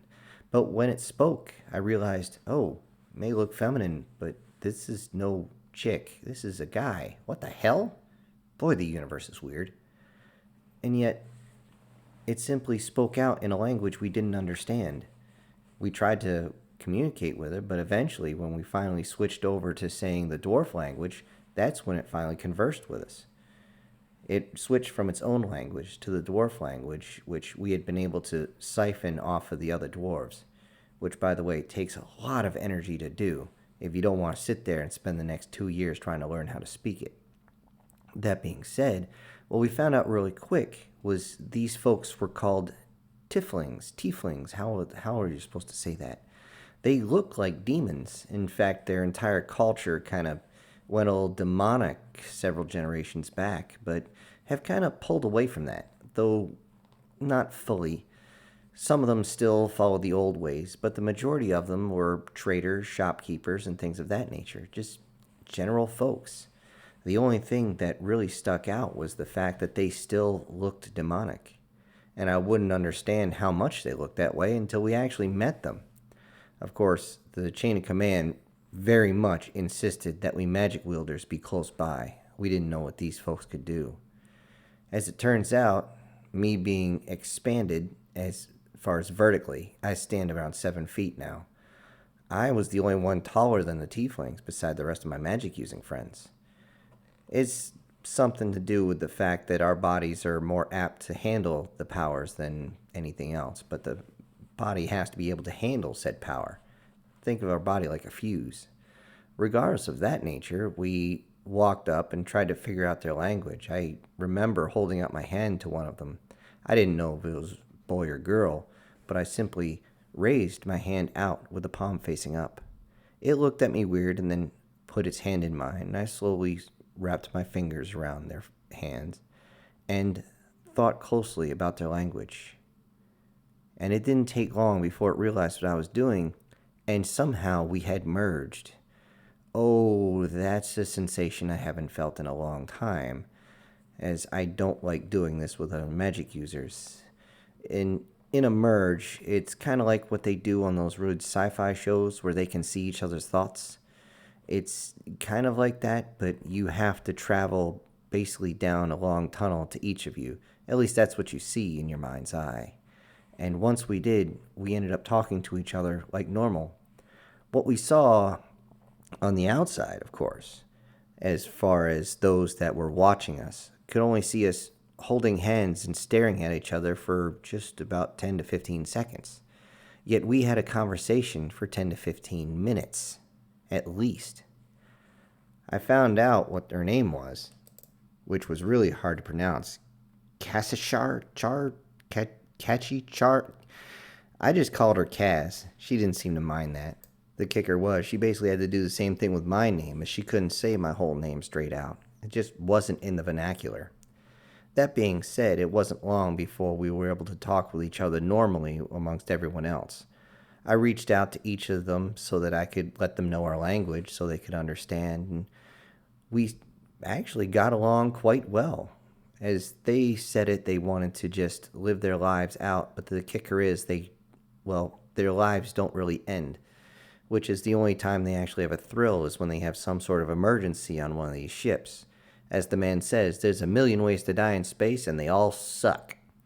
Which is, well, once you've lived a few hundred years, yeah, things kind of can get a little boring. That being said, being traders and stuff with all the different races amongst the stars really helped. We told them about our planet and how we wouldn't mind trading with them, but We would have to go back and talk to our own people before that happened. The last time we had an alien group enter our atmosphere, it didn't go well for the other side. Not really. I'm pretty sure we still got a whole bunch of pointy-eared pricks and a bunch of big green assholes that are really ticked off at humanity right now. That being said, don't fuck with humanity, man. We'll fuck you right back. And not in a fun way. All in all, it turned out to be pretty good. We got a lot of information on what was pretty much out there, and we realized what our next stop would be. However, I was not going to be part of next stop. I would be taking some of our tiefling delegates, to include my friend here, and Kaz and I would be part of the delegation to introduce the tieflings to humanity.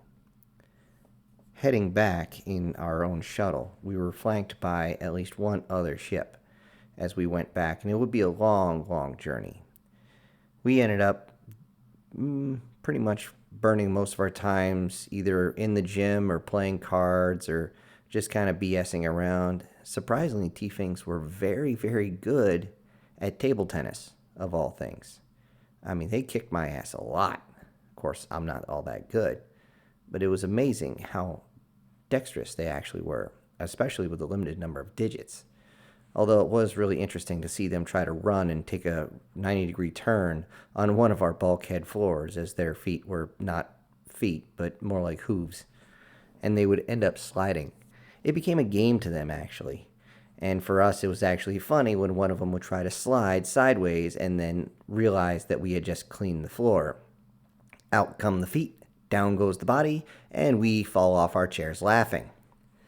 So at least we got along with these ones, although we still kept our guard up. Although reaching these new aliens and finding out that their entire species is somewhat demonic definitely kept us on edge just in case. However, Cassie and I started to get kind of close, as a few times we'd be watching movies and she would fall asleep in my arms. I would find this interesting if she didn't all of a sudden bring her head up real quick and I get jacked in the jaw by one of her horns. Not so fun. That being said, I was looking forward to see everyone's face when we finally showed up. Upon reaching back to planet Earth, I felt kind of homesick, and I was glad to see it for at least outside the window. We looked out, and Cassie actually asked me what type of planet it was, and I had to tell her, well, considering the planets we have been at, is considered a Class 13 death world by your standards. She actually shuddered at the idea. Now, she had heard the rumor that it was a death world, but she never really confirmed how high that number goes. And that really falls into how much tectonic activity, poison plants, venomous creatures, predators, different tidal shifts, different weather patterns, yada, yada, yada, yada, yada.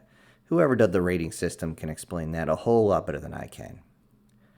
As we descended, I actually explained to her that I was looking forward to introducing her to all my friends and family. Although I don't have a lot of friends, because unfortunately when the elves did their burst across with their magic, whatever in the hell it was, that caused the change that changed me and so many of my family, it took out several of my friends. I'm still more than a little salty on that one. I didn't even get a chance to say goodbye, as most of them just quite literally exploded where they stood.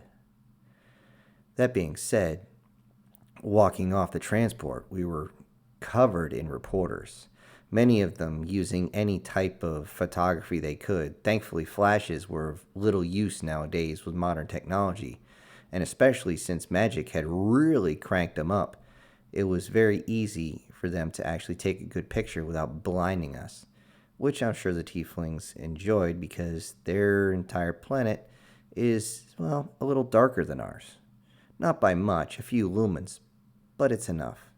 Enough that most of them covered their eyes, kind of like a baseball cap when they first left the shuttle. They weren't ready for a bright sunny day here on terra firma. Later on, as I was visiting around, I was able to actually meet up with the rest of the family.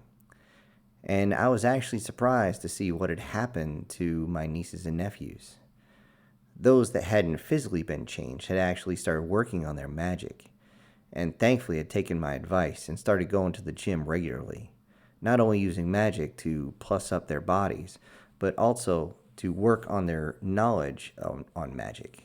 This would take a lot of time and a lot of dedication, but thankfully there were many people putting a lot of hours in to help tutor the young ones.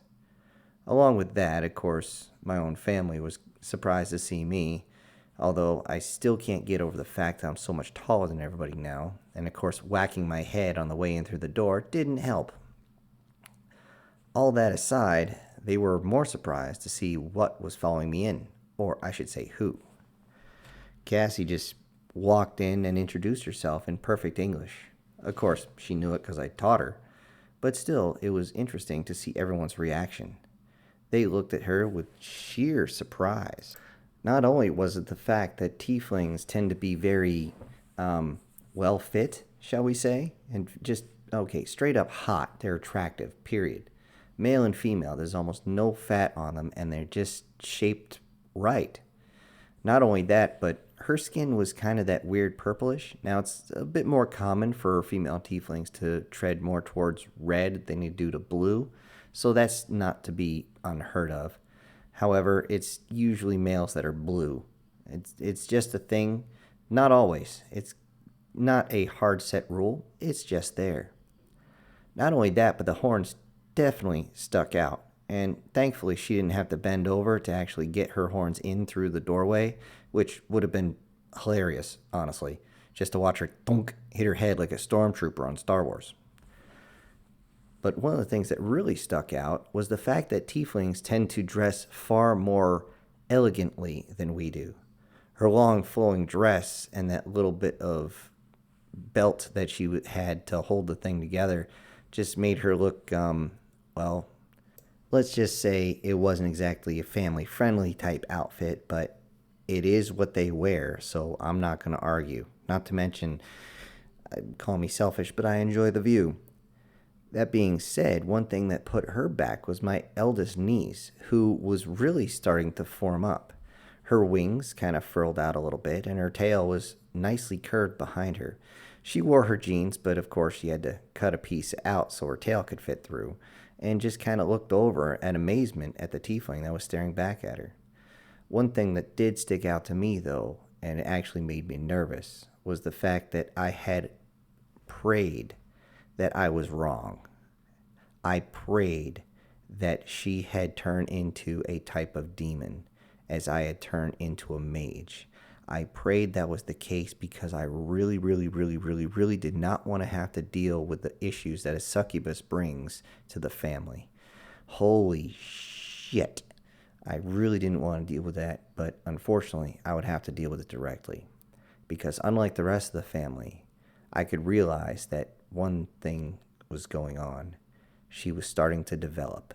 She was at that time of her life where she was starting to develop, and I could feel her power starting to radiate off her body. This was going to affect everybody close by, whether they realized it or not, and I made it a mental note that I would have to talk to her. Thankfully, standing right next to me was a young lady with horns who had to deal with magical power as well. Magical abilities that she could not really control, at least not at first.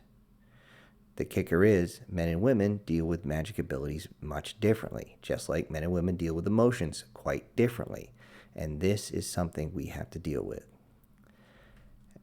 After visiting with the family for a while, I was able to sit my niece down with me and her, and of course, Cassie, as we talked about her affliction. I had to be straightforward as I told her that, hey, I can't help but be blunt about this because we can't beat around the bush. You are going to be going through some serious emotional shit. And I can't really change that. Okay, I can't. I could adjust you, but I'm not exactly sure I could do that without killing you. What I never actually told anybody is transmutation is now a thing. It can be done. You can change a human's body to whatever they want, but the change is pretty much permanent. You can't bring them back to their original form. There's irreparable changes done. I could possibly look at my niece and do it, like shrink her wings down, maybe remove the tail, maybe even change her skin tone back to human flesh.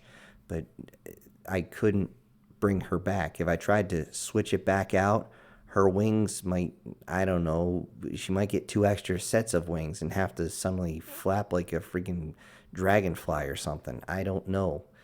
It's not something you want to play with. Magic is amazing, but it can really, really bite you if you're not careful. That being said, when we finally sat down and talked to her, she was beyond receptive of any information I wanted to give her, any advice. She looked at me as not just her uncle, but as her mentor. She understood that there were things about her that she couldn't find in any of the books, and her parents wouldn't know what to talk about, but I understood things better than anything else. That being said, she's my niece, and I don't want her succubus desires to take over.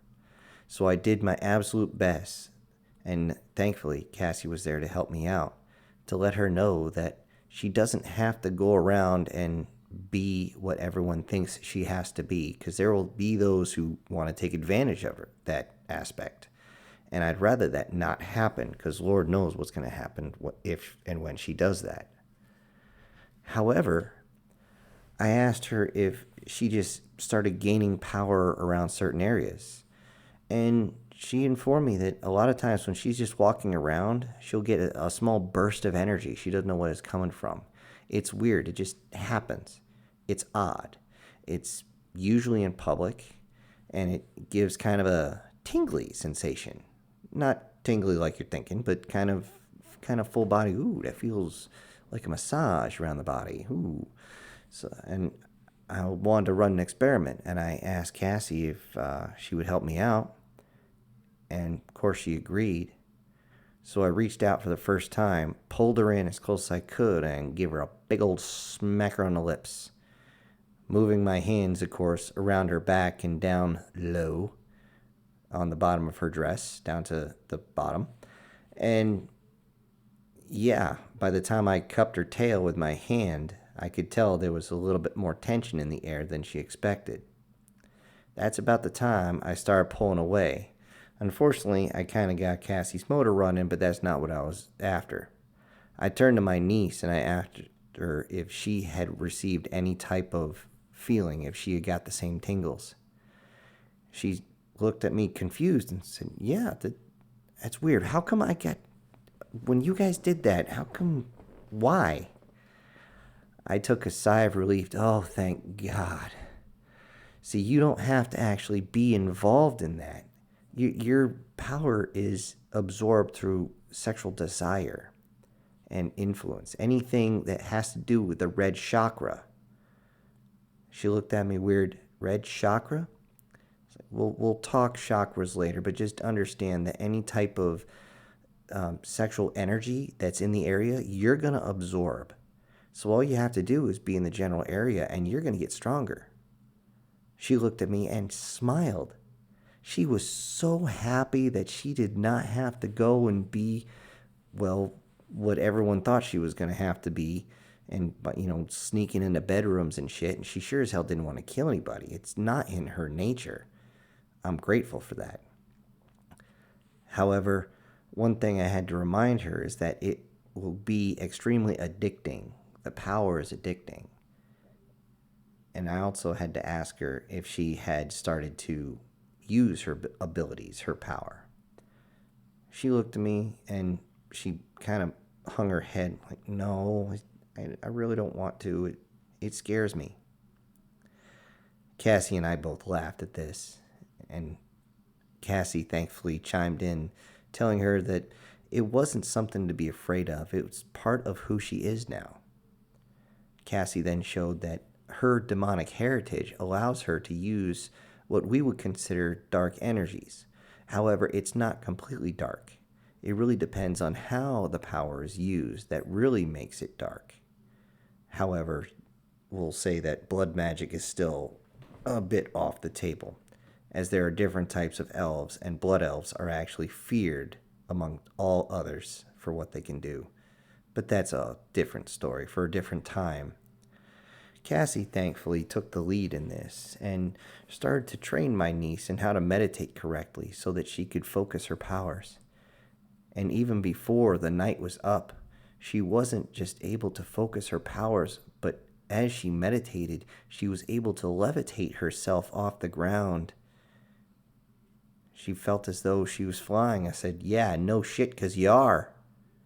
She opened her eyes and looked, lost control, and fell the 1.5 feet to the ground, and, well, kind of bruised her own ass when she landed, along with almost twisting her ankle because she was kind of in the crossed leg position when she did that. Of course, this elicited another group of laughter from the rest of us, and I told my niece to go to bed and we would work on it the next day. Thankfully, Cassie was just as tired as I was, and we both fell asleep on the couch that night. I showed her TV, but it's not something she hadn't already seen before. The next morning, it was interesting to see that my niece was not only meditating, but she was also getting more control over her abilities as the day went on. I brought in her sister, and we all worked together to try and hone their abilities. It was amazing that my youngest niece was able to master techniques even more than her succubus sister. It blew my damn mind. I'm like, good. Maybe next time one of these elves or orcs show up, you can zap them yourself and I won't have to drop a manhole cover on their face. Unfortunately for both of them, they just lost their appetite at the thought of me squishing that guy's head basically with a thought. I had to tell Cassie later what happened, and she shuddered at the idea that I could so casually take life. I told her, don't worry. With any luck at all, my killing days are over. She worried a little bit on that, but it also seemed to make her more interested in me. For the next week, actually closer to 2 weeks, I did help out with the rest of the family, focusing their abilities, those that were able to use magic, that is. Not everybody can. Everyone else focused on what they could. My family, friends, even their friends, they came over and talked, and I showed them a thing or two, and they helped me out. One of them even thanked me by bringing me about 500 rounds of 45 caliber ammo. I wonder if my pistol fit in my hand, as I thought as I reached for it. I had to change out the grip, but sure enough it did. Oh, that was a nice feeling. Cassie didn't like firearms. Too loud, she said. I said, okay, that's on you. But I was going to take this thing with me just in case my power ever ran out. And it would be another 2 weeks before the shuttle left, so we had time. While this was going on, the human fleet had left dwarven space and had gone into a new area of another spacefaring race, something I was definitely not expecting. I saw the reports later, and we all saw the video of these amazing cities that seemed to spiral towards the sky. Why spiral? Why would they twist? Why was everything almost serpentine in the way it was? Well, it was simply because the inhabitants were not exactly human, at least not from the waist down. To our unbelievable surprise, Lamias, of all things, a half-snake type humanoid, were covering several different planets. They reached out to the stars just like the dwarves did. They seemed to have met the dwarves and helped with their engineering. However, they kept to themselves mostly. We wouldn't figure out why until later. It wasn't until almost 2 weeks that a few of the soldiers decided to get drunk and thought the Lamias, hey, they're kind of hot. And they don't wear much, so hey, maybe I'll get some way, hey. And they spent the night with the Lamias. However, this did not turn out well, as the Lamias' predatory nature took effect. As the men slept after the night of sheer exhaustion, the Lamias would show what they could do, and the fact that they are ravenous, not in bed but in hunger, as they unhook their jaw, What you can't see originally from looking at them is the fact that their jawline, their mouth opens all the way up to their ears, and it unhinges like any other snake. Several of our men went missing, and a few of the ladies as well. We didn't know where they went, but as the search parties went out, they would find boots and gear, sometimes the occasional rifle. And it wasn't until they found a pair of dog tags in a latrine that they realized there might be something off, because the Lamias didn't say. The fleet had moved off onto 2 different planets at this point, and then suddenly everyone realized that the Lamias were eating them. It was at that point that they tried to get everyone off, but they didn't have a chance. Not at first. The Lamias charged and decided that they wanted food. They realized that humans were unbelievably nutritious and, to their words, quite tasty. The humans in the fleet fought back. They only had a few magic users left, as most of us had gone back with the tieflings to Earth.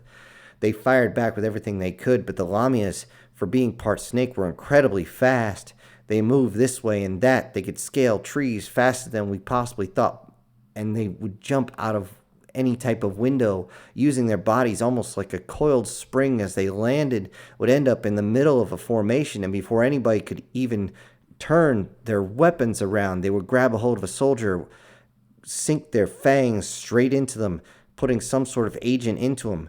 All the Lamias were different. There were several different clans. Some of them had a neurotoxin. Others of them had some sort of hemotoxin. Others of them were just some sort of constrictor, and they would just grasp onto the unsuspecting victim, and then their coils from the snake tail would wrap around them very quick and crush the body within a matter of seconds. It was horrific to those on the ground as they desperately tried to save their own people. Pulling them back as they began to bleed out, the hemotoxin made it impossible for the blood to clot, and they began to bleed out on the ground. The magic users that were trying to keep them alive were not used to this type of wound and were having difficulty with it at saying the slightest. If they couldn't get the blood to stop flowing out, they would have to forcibly use their magic to keep the blood in while they closed the wound up. They couldn't push mass through mass. It doesn't work that way. They tried desperately to keep as many as possible while the shots were fired out. The Lamias were relentless in their interest in finding any type of human they could. As we saw on one of the videos, one of the squads was running as fast as they could, dragging 2 of their own as a couple of Lamias jumped out, one of them shoving the boot of the unsuspecting victim who was being dragged and shoving the boot into their mouth and slowly pulling and pulling. The ones who were dragging him realized that he'd gotten a lot heavier. They swung around and started firing into the Lamia, thankfully catching it in the face, but they still were having trouble getting the boot out of the damn thing's mouth. And before they could, several others slithered out at relentless speeds and jumped on them, grabbing them and pulling them off into the distance. The soldiers were screaming in fear as these things just came out and devoured them and took them off into other areas so they could devour their food in peace. The fleet had to take off. They didn't have a choice. They used the ship's weapons to keep the Lamias back far enough that they could get as many people as possible back. They delayed as long as possible until they believed no other humans were left on these planets, and then they took off. But they would be back. After regrouping, the human fleets made a forced landing, and they wanted blood. They wanted revenge for their fallen, and whatever cities had attacked them were going to be razed to the ground if they did not surrender the effects of the men they took, and the women as well. They went in with weapons drawn, and this time they took up offensive positions. They moved methodically through so that every time a Lamia even stuck their head out, they were immediately targeted. This was enough to make them think twice, and finally, a single Lamia came forward with its arms raised up. The delegation came out and told them to return those that they had taken, return their effects, or else. The Lamia simply laughed. You think you can tell us what to do? You're our food now, and you're so yummy. It said as it jumped forward, reaching at the first soldier, but it didn't get far as everyone fired at it, perforating its body, not only the human half, but the snake half as well. As it turns out, Lamias have two hearts, one at the human portion and one inside the snake portion to pump blood down its tail. The one inside the snake tail is much larger, and once it is perforated, the Lamia is pretty much done. It actually dies a slow, agonizing death as its smaller heart is unable to keep blood pumping to its brain and to its tail. Eventually, the tail will die off, trying to keep the brain alive as it sits there asking the humans to end it.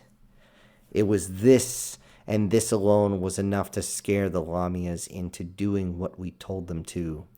To our extreme surprise, several of the soldiers were returned alive. Not quite intact, but alive. Nothing our magic users couldn't do to save them or to regrow their limbs. However, those that were missing parts would take years before they would be back in fighting shape. Not just from the traumatic experience, but from the fact that when you regrow a limb with magic, it does not come back with all its dexterity or all its strength. It will still take years of physical therapy before they're ready and willing to come back, if they ever will. At that point, at gunpoint, the humans loaded who they could after grabbing all the effects they could so that at least the families back home would have something to remember them. We left that planet, and by we, I mean humanity, with no intention of ever returning. There was a hope there, but the gluttony of these creatures was far beyond anything we could have imagined. It made them go beyond any logical thinking. Who the hell would charge a battle line of an entire platoon plus heavy weapons just because they were hungry? It staggers the mind to think that. The only ones I could think that would ever do that are those who are quite literally starving. But these things were not starving. They had plenty of food on their planet. But they liked the taste of us. Oh, God. Just the thought of it is nauseating. When I received word about this, I realized that I would have to go back. The tieflings were the only ones so far that had not shown us any ill will. And I hoped it stayed that way. Because Cassie, she was coming with me. And we would see what else this universe has to offer. What type of crazy shit we gotta deal with next. It took about a week for us to get scheduled to leave this rock and head back to the fleet that was surveying the entire cosmos. However, we did take that time to help my niece start to fully understand her abilities, and thankfully she began to understand them much better. It wasn't just her, but others who were having difficulties with new forms. We helped them out. In some cases, it was very simple, as they didn't understand the magic they had, and we simply had to let them know, hey, you have a different style than I do. It's like trying to learn karate when you're learning from a kickboxer. They wouldn't know. If that's all they know is one style, they're going to be confused with the other. It's unbelievably simple when it comes down to it. That being said, I was grateful that Cassie was there, as many of these ones who were changed were, well, girls, and they are much more receptive to another female. Although the fact that she can use dark energy didn't hurt the matter, because we could show them the difference between the light side energy that I had and her darker energy. Yeah, I know I used that reference, but I have trouble finding something else that would fit better.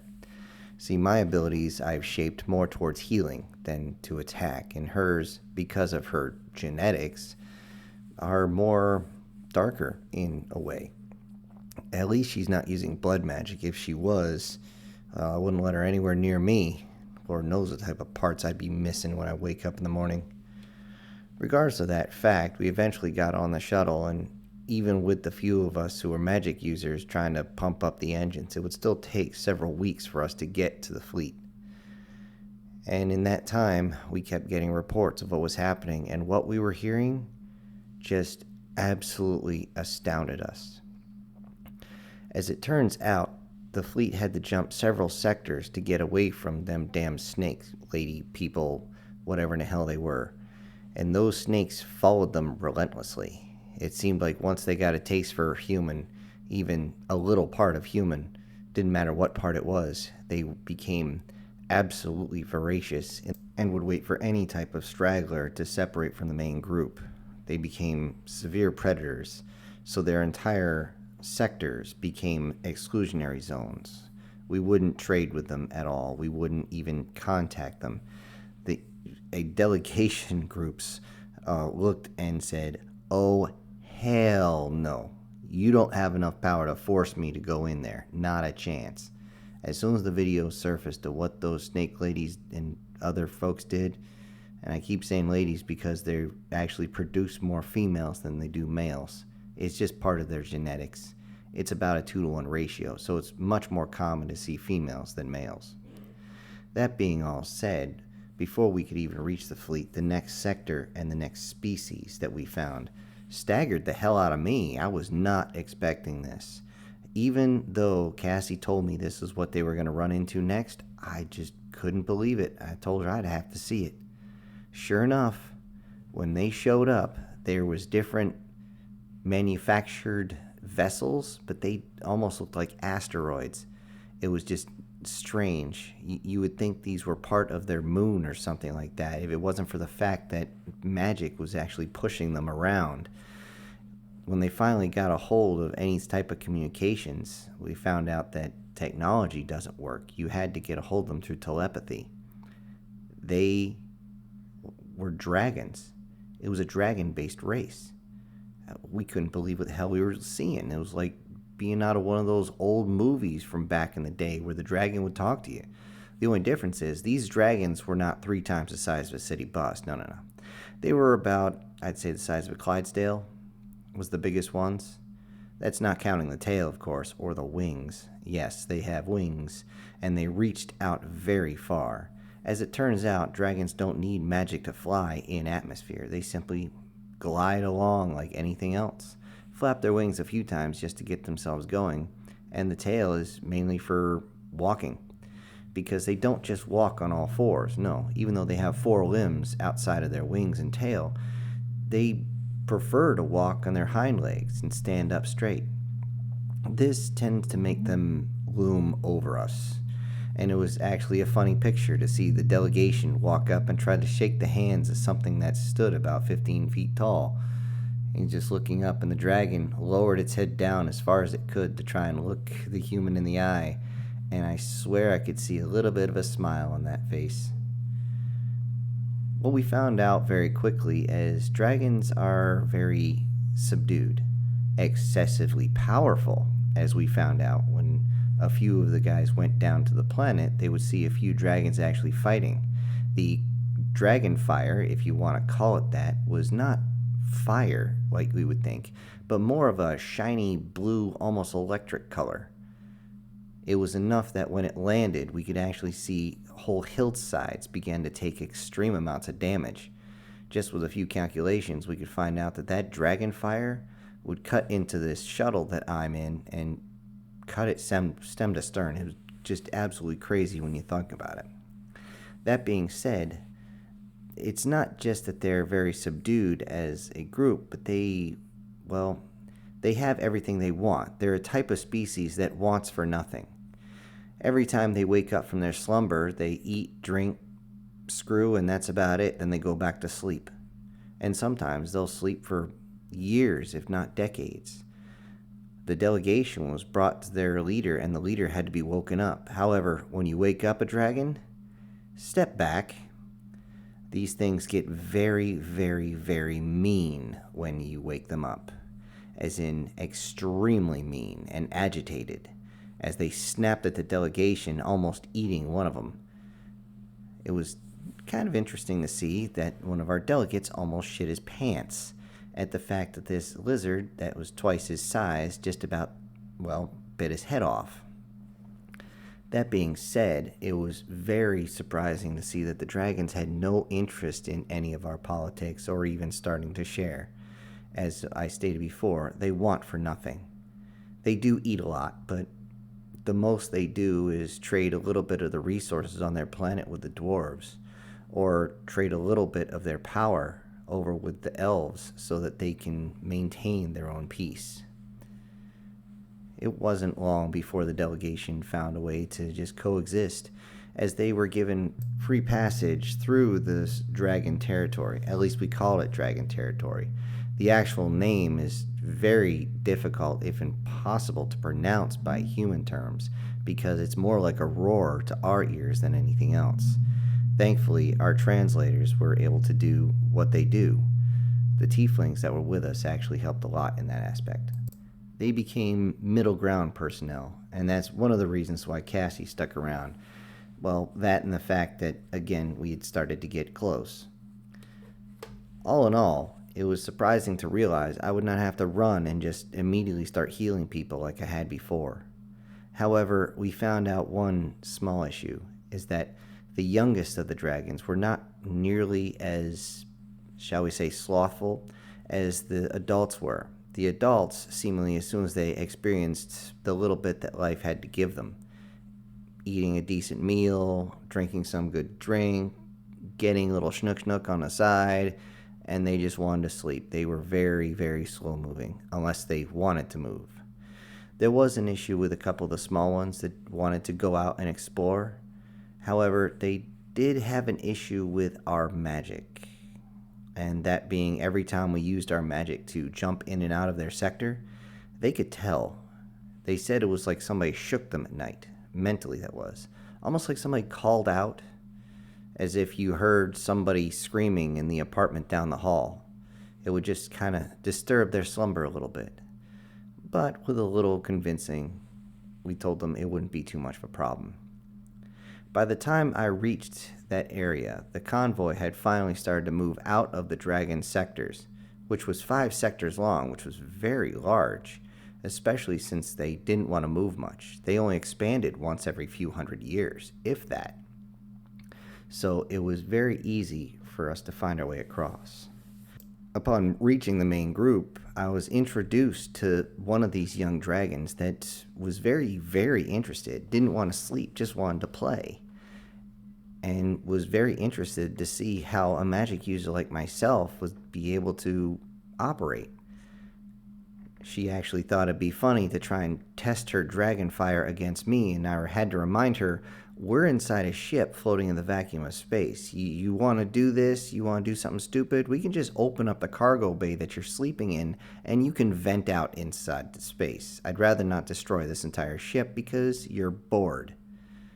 The dragon simply looked at me, kind of had to lower its head a little bit, and unfortunately was kind of pissed off that she couldn't go into the entire ship.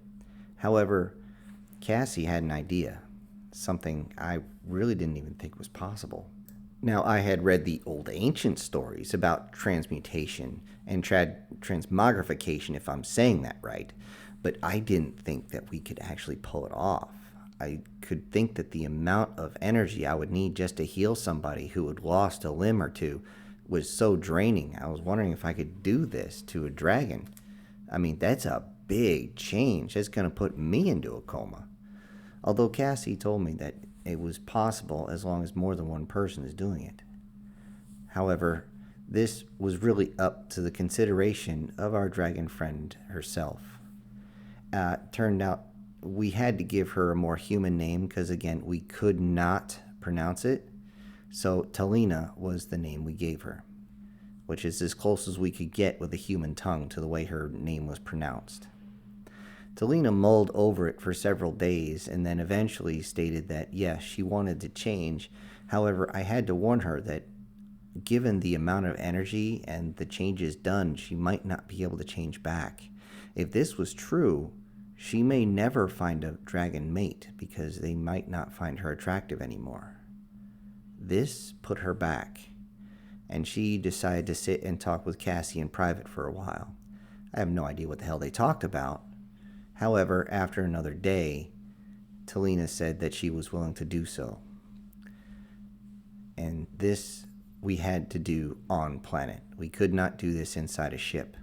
So it was decided that we would do the transformation once we actually went to the next sector and found a planet we could set down on. This did not go over with Talia very well, as she was getting very antsy. Since she couldn't travel throughout most of the ship, she was stuck inside some of the cargo bays for the entire duration. And let's just say, for a young one, you can get a little stir-crazy. However, when we reached the next sector, we found that the actual sector was abandoned. There was nothing there. Nothing at all, really. And the fact of the matter is, except for the star and 2 planets, there was nothing. And unfortunately, there was no planet that we could set down on with a breathable atmosphere that we would be able to do the transmogrification and be able to do it successfully without killing ourselves. So we had to move on. This was driving Talia crazy. She, if nothing else, she just wanted to fly for a little bit and quite literally stretch her wings, which I could understand. Again, she's young. Then she finally reached a planet that we could set down on. A planet, again, in an empty sector. And we set down on that planet after a few days of the recon teams going through. The recon teams were actually surprised that a planet that had a breathable atmosphere had so little foliage. It was strange. It was almost like if you've seen Ireland, where very little foliage grows. A lot of rock outcroppings and a lot of rolling hills, some mountains off in the distance, but no large trees or anything like that.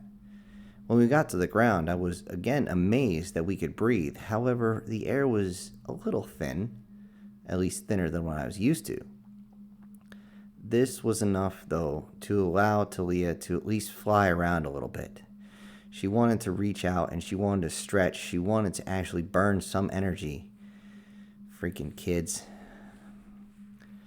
But eventually, she came back down. Cassie and I, with a few other magic users, were getting ready to do what we had to do to get the transformation done. But we confirmed with Cassie again. We stayed out all night. And thankfully, I didn't need a lighter to start any type of fire, as Talia just kind of, spit a fireball into it. Seriously, it looked like Super Mario Bros. Bloop! Just hocked a patooey in there, and poof, we had a fire.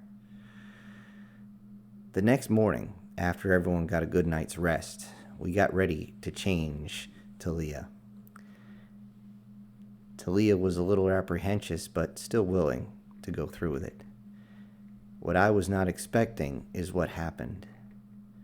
With the mixture of my magic, along with other magic wielders like myself and Cassie and a few other tieflings, we were just amazed at the different colors and variations that came around in a strange orb around Talia as her body was elevated off the ground. She seemed to lose consciousness, part of it, as she came through. Her eyes began to roll back into her head as her body was lifted up. It was almost as though her body looked like it was inside an egg again. It was very strange, although I did have to laugh at this idea since dragons give birth to live young. When the powers began to manifest around and elevate, it began to glow very bright. Many of the non-magic wielders were shielding their eyes. I had to use a little bit of magic to actually cover my eyes a little bit. And then I realized, hey, they gave me a cloak for a reason. And I realized this was the reason back in the day when magic wielders were back on Earth, that they wore cloaks to protect their eyes from the insane amount of power. Basically, you're looking inside a nuclear reactor at this point. Cassie had to almost shield her eyes with her free hand, as she kept her eyes closed for most of what we were doing. We forced our energy into Talia, and there was no reaction, no resistance either. She simply accepted the changes that were going to happen. We had to ask her to state what she wanted to look like, how she wanted to change. She looked over at Cassie and said, I want to look like her, as Talia raised one of her talons and slowly pointed in that direction. I could barely see it through all the color variations and the swirling of energy around her. And one of the other magic wielders simply stated, "Then so be it." And with that, we all put our energy on high.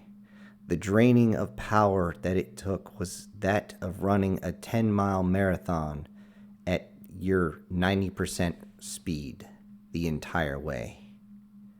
By the time the transformation was complete, I was about ready to drop to one knee and puke. I was just so exhausted.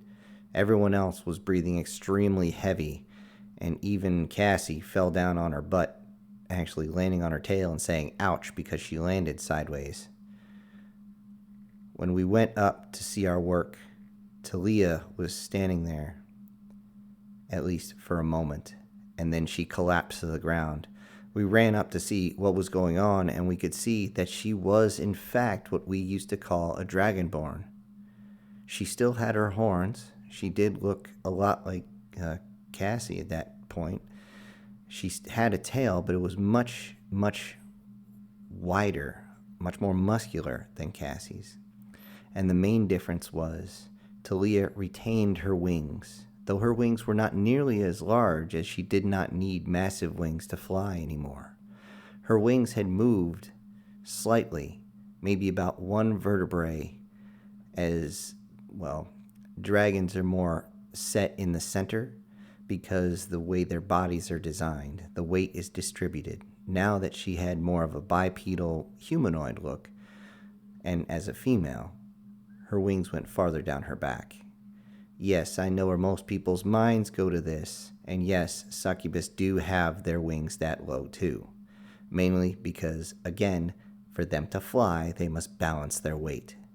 And women do not carry the weight in their shoulders like men do. Keep that in mind. When Talia finally raised her head, she looked up at us. I got down to one knee and I held out my hand. Cassie was walking up beside me as Talia looked at her hands and closed them and opened them, closed them and opened them, realizing to herself that this was her new body.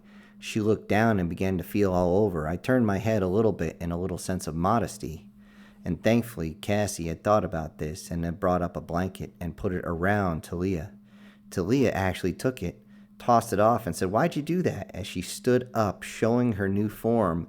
And then I realized, oh, shit, Talia is young. To my human eyes, she didn't look more than about 11 to 12 years old. And I was just like, oh, son of a bitch. Now I feel like the dirty old man. Regardless of that, we had to tell her that modesty was a little bit of a thing. Cassie reminded her to cover herself, but before that even took place, Talia raised her wings and flapped as hard as she could, and she actually left the ground, using a little bit of her own dragon fire that she maintained as she hacked it towards the ground to give her just a little bit of a boost. She took flight. She flew around like some little angel with reptilian wings. She used her tail just as she always did, but she had a little bit of trouble with her hind legs as she had to actually extend them now that she's human. When she was a dragon, she would tuck them up underneath. We had to scream this up to her as she was having a lot of trouble staying stable. However, once she fully extended her body and brought her arms flat against her sides, she realized that she could fly very easily as she was used to this at her old form. When she finally landed, Cassie had got her some actual clothes to wear out of her own wardrobe. Unfortunately, Cassie was a little bit more mature, so they didn't quite fit well, and I used a little bit of my own power to alter the clothing a little bit so it fit better. Although I really wish there was a little bit more of that, I had to tell Cassie that tiefling wardrobes are very elegant, but a little sparser than I'm used to. She did look at me strange on this, but we have had that conversation before. It was not long before word of this got back to the dragons, of course. and a sort of video feed. It's not quite video, however, it is a magic and it will allow them to see each other. The dragons, especially Talia's parents, were not happy with the transformation.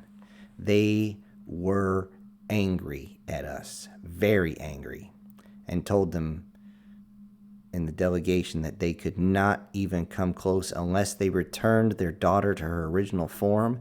And yet her daughter kept saying, "But I like this form." It's not like it was surgery, of course. It's not like we had to, readjust things. It wasn't like we were changing her all that much. And we told them that if we were to change her back, she might not be fully dragon anymore anyway. She asked for this. They were still angry. It wasn't until a few of our ships decided to land on one of the dragon planets that we realized how angry they were. They realized that we were coming as our engines woke them up. And not only were they pissed on that, but they came at our delegation. No survivors. In fact, the ships themselves didn't even make it, as the dragons would get on and use their massive talons to just rip through the bulkheads like we would rip through wet cardboard. It was just insane to see. The videos were sent up, and I did get a chance to see them. I realized how truly dangerous the dragons were, and we tried to get Talia to at least agree to go back and plead her case, but she didn't want to go. Kids. And shockingly, she was not the only dragon who wanted to, especially dragon pups. If they were young ones, they were more apt to do this. Only one single dragon who was an adult wanted to be changed to be more human, to be able to travel the stars in something other than their asteroid-shaped ships, which were basically giant caves in space. So basically, it was like being back in their own dens all the time as they traveled the stars, using magic to push themselves from one sector to another and sleeping the entire duration until they got to where they were supposed to go. The one single dragon who wanted to be changed was an adult male, and I looked at him and he was at least in his mid-20s, at least when we changed him. That's what he looked like. He still had the typical horns that came out. He still had his tail. He still had his wings. But he insisted on keeping much more of his muscular definition. This was surprising because most dragons don't have muscular definition. They spend too much time asleep to actually build up any definition. If it wasn't for the fact they had to wake up just to eat, their muscles would atrophy to the point of complete insanity. However, I was actually glad to at least have one male dragonborn around, somewhere closer to my age, as having all these young ones around was getting to be difficult. Thankfully, Cassie was much more attuned to dealing with young ones like this, and not to mention dealing with young females, not my area of expertise. My area of expertise was usually training young men. So, yeah. I was grateful for her help, and grateful for the fact that the Dragonborns who were changed to human seemed to shake off a lot of their old ways. They didn't want to sleep the whole time. Don't get me wrong, when they slept hard. You basically had to slap them across the face to wake them up. Which, by the way, don't do that. Not that they're going to snap at you, but their skulls are so damn dense you'll break your fucking hand. Did that once. Ouch. Good thing for magic, I could put myself back together. That being said, by the time we got everyone transformed, and thankfully we could still travel through the dragon space, but we weren't allowed to land on any of their planets, they were more concerned that more of their numbers would go away from their old ways and no longer want to be full-blood dragons anymore. I mean, truthfully, I could see that, considering what had happened about half a sector later when we were in transit. Several of the humans that were with us that didn't have any magic wanted to become dragons. I didn't understand why. Thankfully, it's no one I was related to, but we did end up on a planet and we did transform them ourselves. The problem is the transformation will change you. Well, let me phrase it right. They will adjust you, but it will not fully change you. So when we did change them into actual dragons, there was some obvious changes. The shorter legs of dragons were, well, they weren't so short anymore. And the fact that their necks were not nearly as long, I mean, they were still elongated, but still.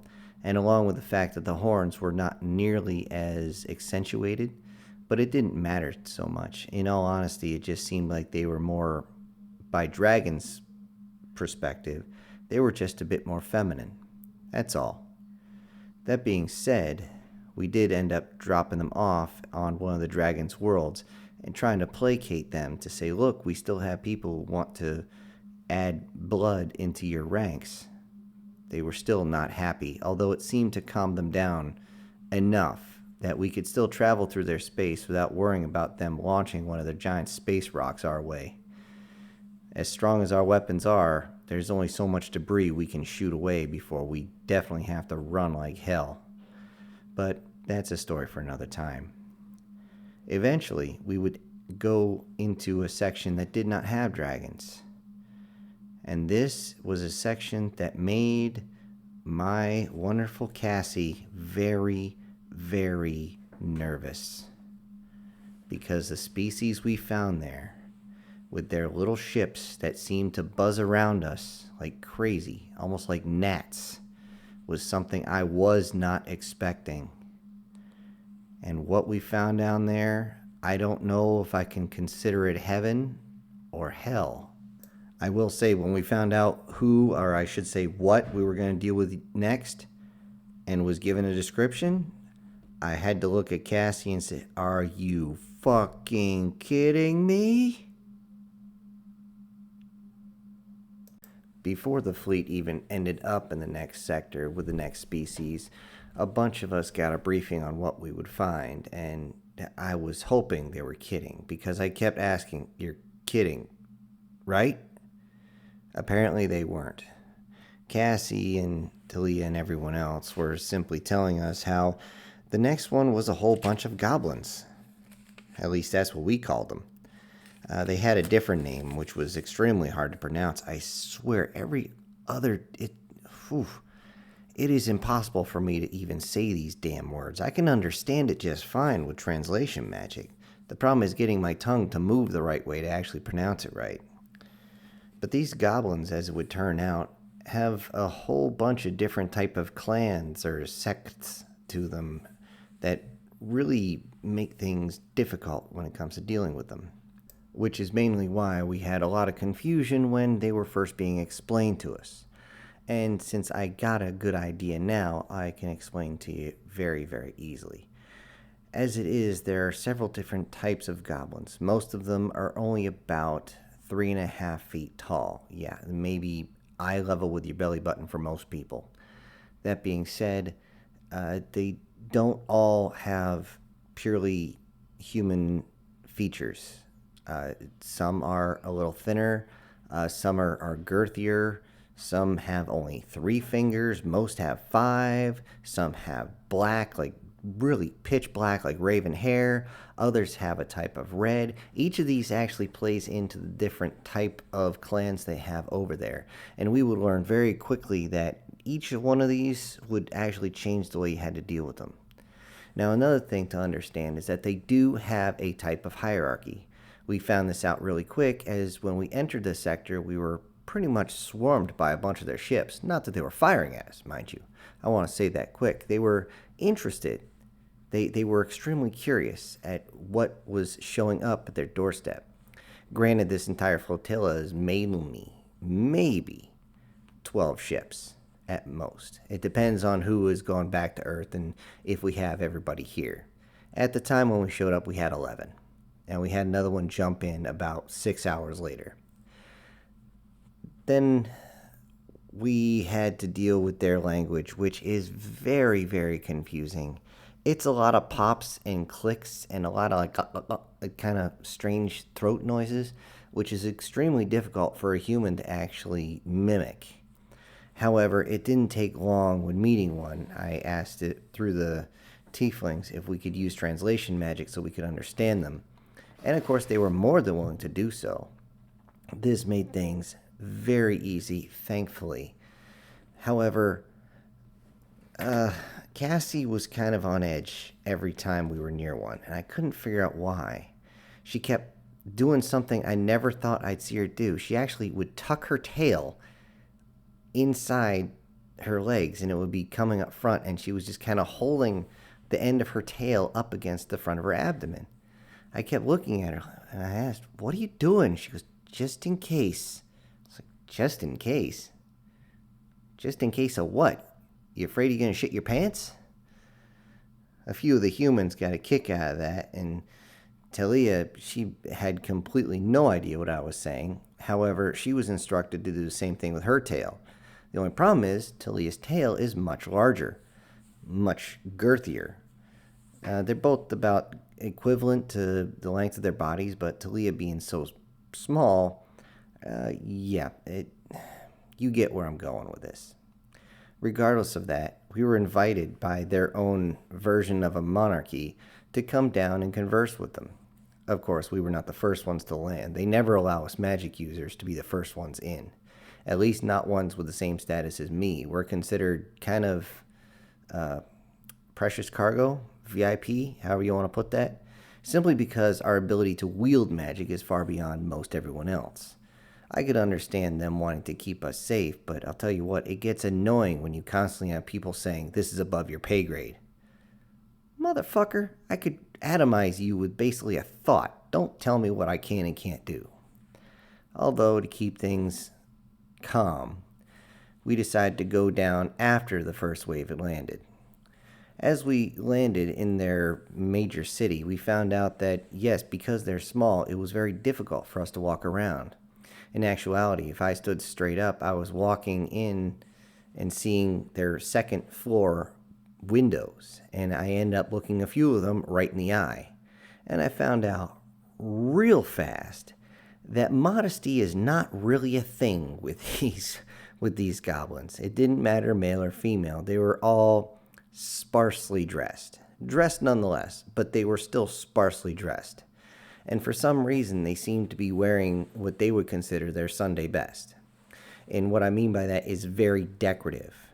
For the most part, we would see a bunch of them in more casual type of apparel. And as soon as we walked by or they heard some sort of yell, which I found out was, "We have visitors. We have finally got some visitors again." Yeah, that was the actual yell. "We have visitors. We finally have visitors again." They would immediately go and change and come back out in much shinier. I mean, the only thing I can equate it to is simply the people who ride horses. Usually you ride horses in jeans and a t-shirt, but when you go to competitions, you're wearing rhinestones. It seemed that way, at least. We didn't understand the sheer issue we were walking ourselves into, at least not until we got to the royal capital, which was only about a 20 or 30-minute walk. They didn't have any ground transportation. We were surprised on that. We couldn't bring any of our own because it wouldn't fit down the street. The streets were so damn narrow and so small. However, as we were walking, I noticed that Cassie kept clutching her tail. I don't know why. She's never been this nervous before. I didn't understand it. Talia kept waving at the other goblins. They kept waving back. The little ones would come up and like pet on her leg and stuff like that. I had to constantly tell her to stay with us.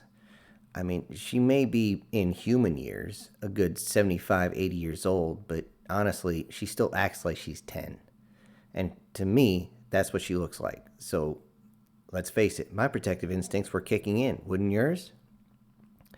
When we finally got into the capital and we got to the palace itself, we were greeted by their version of emperors. And they were very well dressed. This was a complete inversion to what we could see around us. Every single sculpture, every single painting, every single figurine, everything around us was dedicated to intercourse, to sex in some way, shape, or form or another. I saw statues of goblins twisted in positions. All I could think of is that has gotta hurt. That cannot feel good at all. And it was just crazy. I haven't seen statues set up like this since I saw Pompeii years ago. Holy crap, it was just everywhere. Now, granted, the emperor and the empress actually has more authority, apparently, than the emperor himself. They addressed us in a very polite manner, at least polite for them, and they began to ask us questions about where we came from and what we plan on doing when we're there. Are we a threat to them? Standard political bullshit. It wasn't long before the delegation had them calm down and let them know what was going on and that we were just mapping out the area and trying to make peace with everybody. At least trying to, and it's not been going well. However, the goblins, as we called them, which they thought the name was funny, as it was their word for what we would call 69. They honestly thought that was beyond hysterical when we started calling them goblins all the time. Regardless of that fact, everyone seemed to relax as we were invited to a large banquet, which we all enjoyed. We all sat in the large halls as much food was brought to us. It was different types of fruits, vegetables, not a lot of meat, but a few. We started talking with some of the goblins as they started to tell us how they had also reached the stars, and most of the ships they had flown that we had seen were built by the dwarves. The dwarves being basically the manufacturing hub of the entire universe, it seems like. They even built the ships for the ogres, and they even helped the dragons build theirs, even though most of theirs were still just basically hollowed out rocks.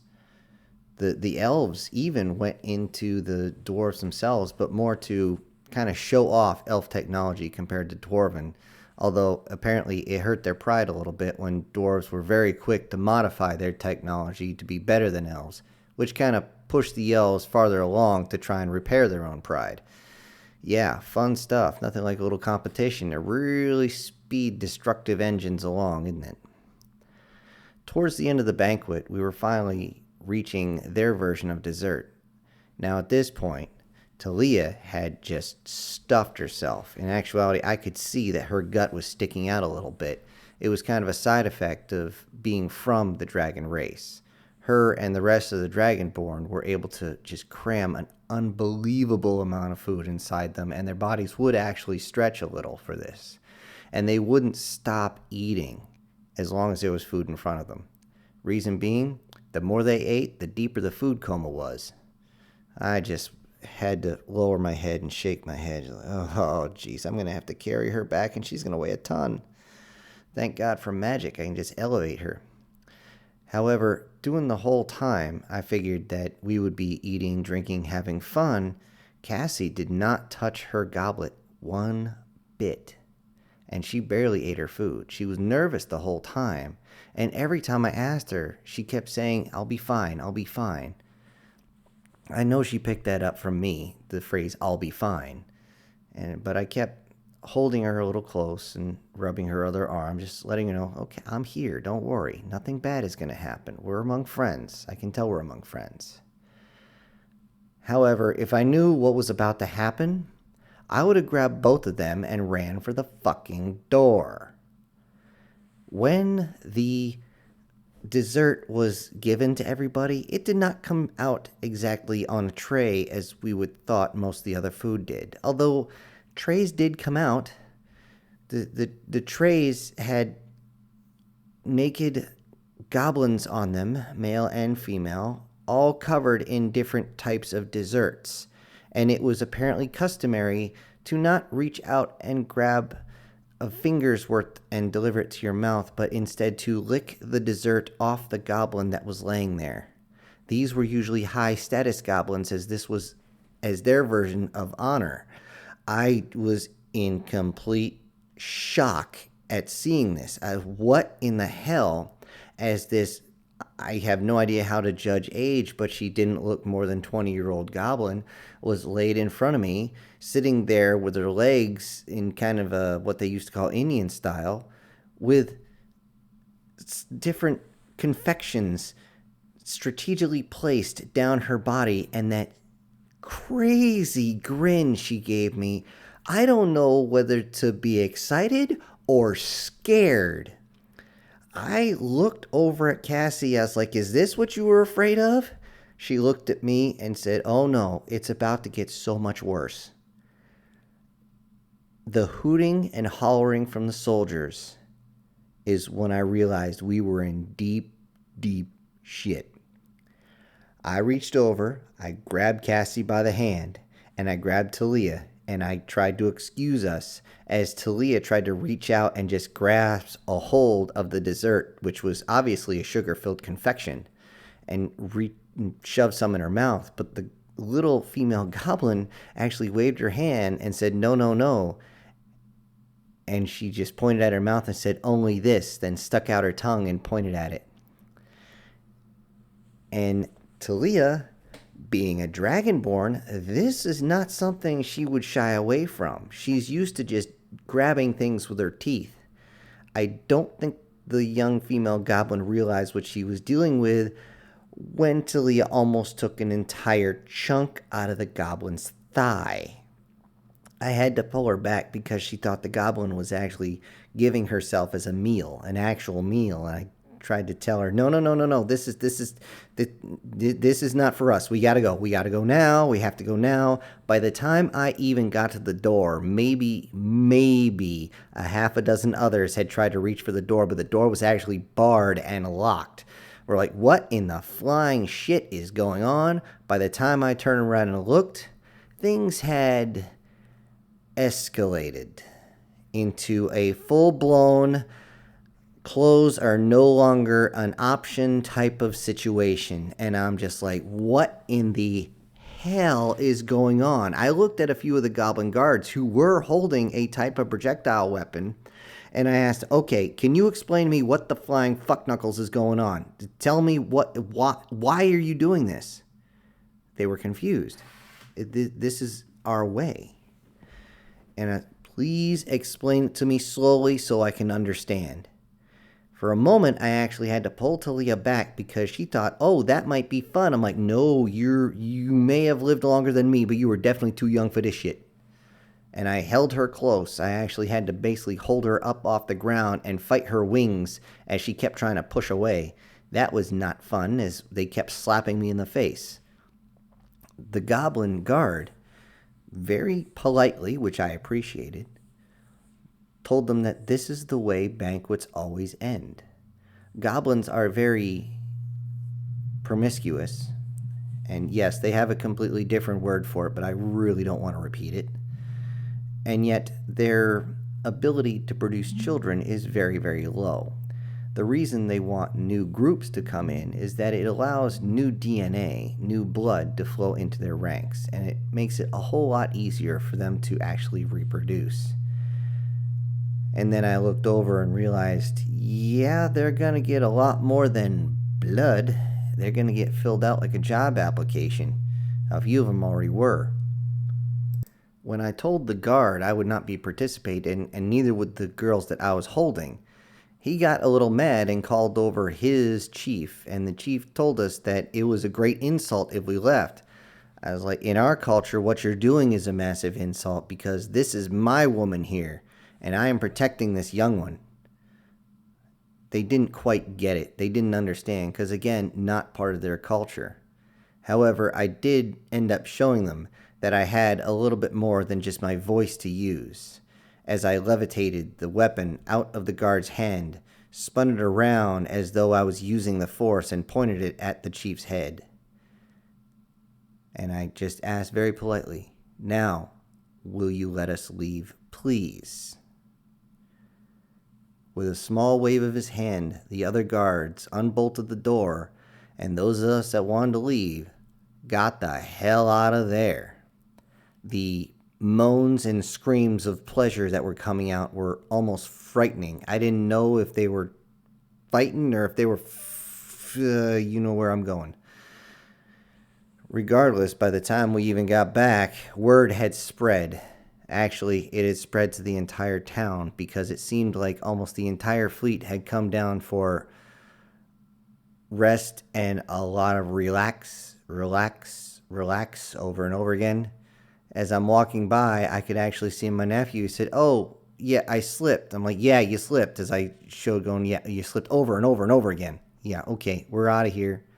The whole time fighting Talia, she thought it looked fun. I'm like, yeah, it's fun, but you're too young for it.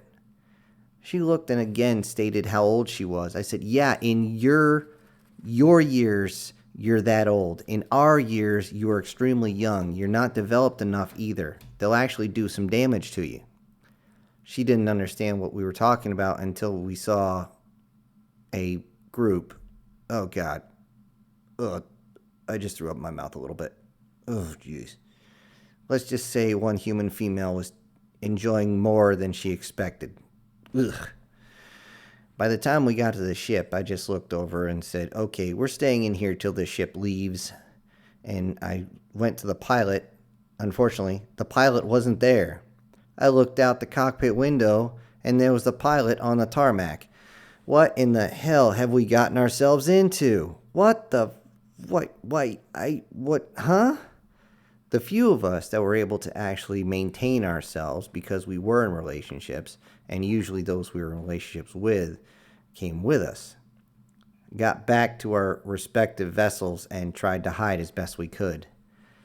The entire group activity took until the morning, and during the morning, we set up inside the cockpit waiting, and eventually the captain of the ship showed back up, turned on the PA system, and played Reveille as loud as the speakers could in a way to allow people to know that it was time to get their sorry asses up and get their sorrier asses back to the ship.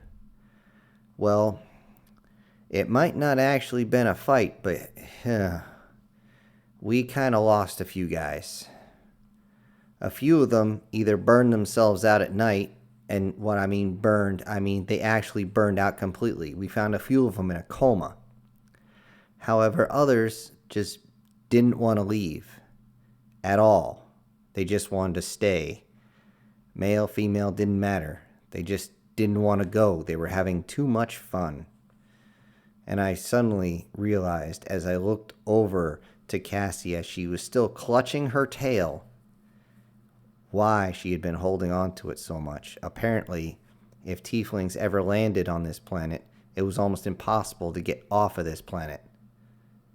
The goblins would hold you there with the promise of unending physical pleasures. However, some of the goblins were definitely not my type, as some of them, especially the ones with 3 fingers, had claws for hands and feet. Not really my thing. That being said, it was time for us to get the hell off this planet. A general recall was put out, and thankfully, I could lock all 3 of us, me, Cassie, and Talia, into our room, and we just stayed there and waited till the ship lifted off. Thankfully, that was only a few hours later.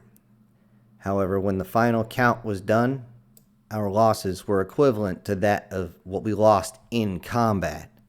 It was just absolutely insane. I couldn't believe what I was seeing, and I was like, oh, God, get us out of this sector now. I told all the chain of command I wanted out of here. If we weren't leaving this sector, I would steal this fucking ship and get us out of here. They were more than willing to get us away from that sector.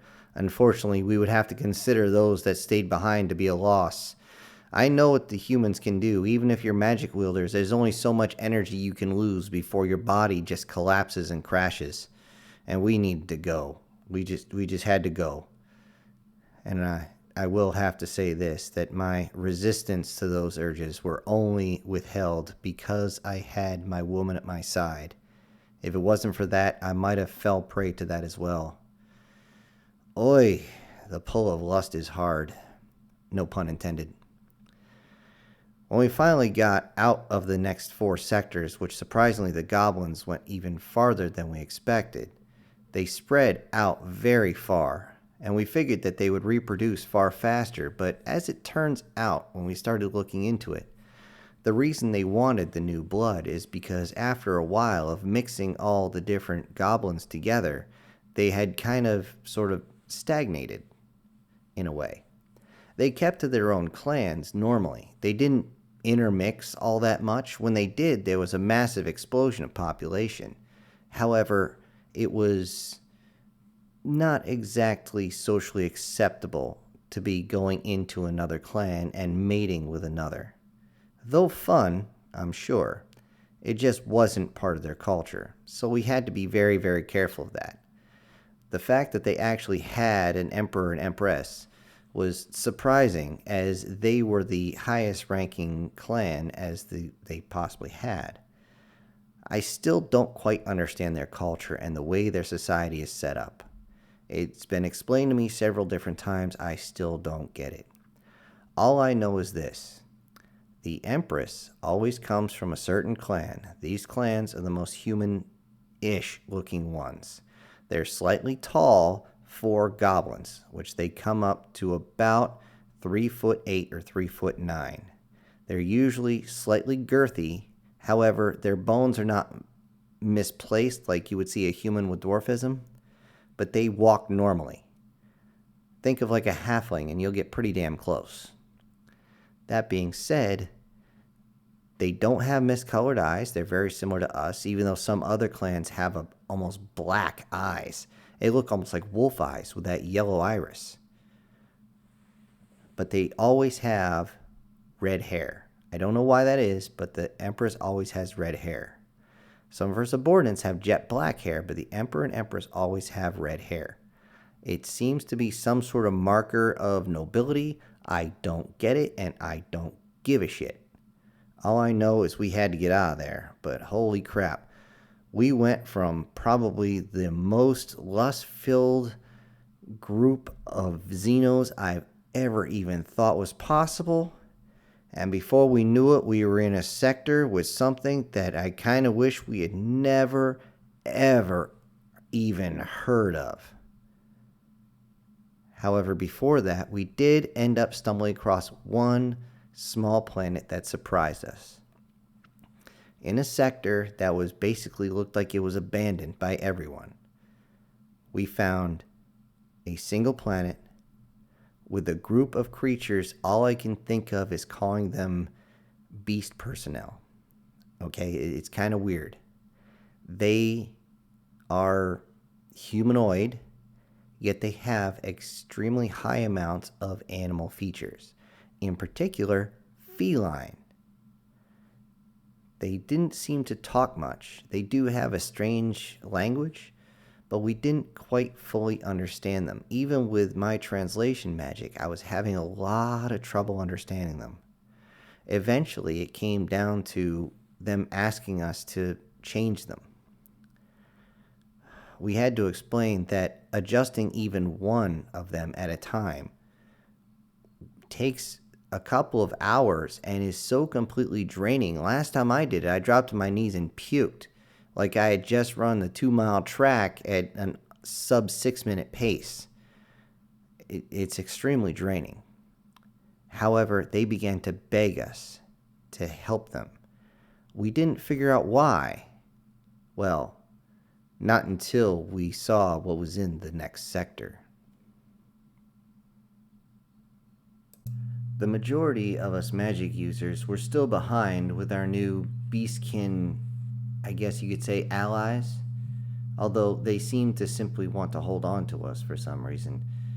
We stayed behind with them to try and work on their request to make themselves more human and more intelligent, more apt at being able to access the inherent magic that was buried deep within them.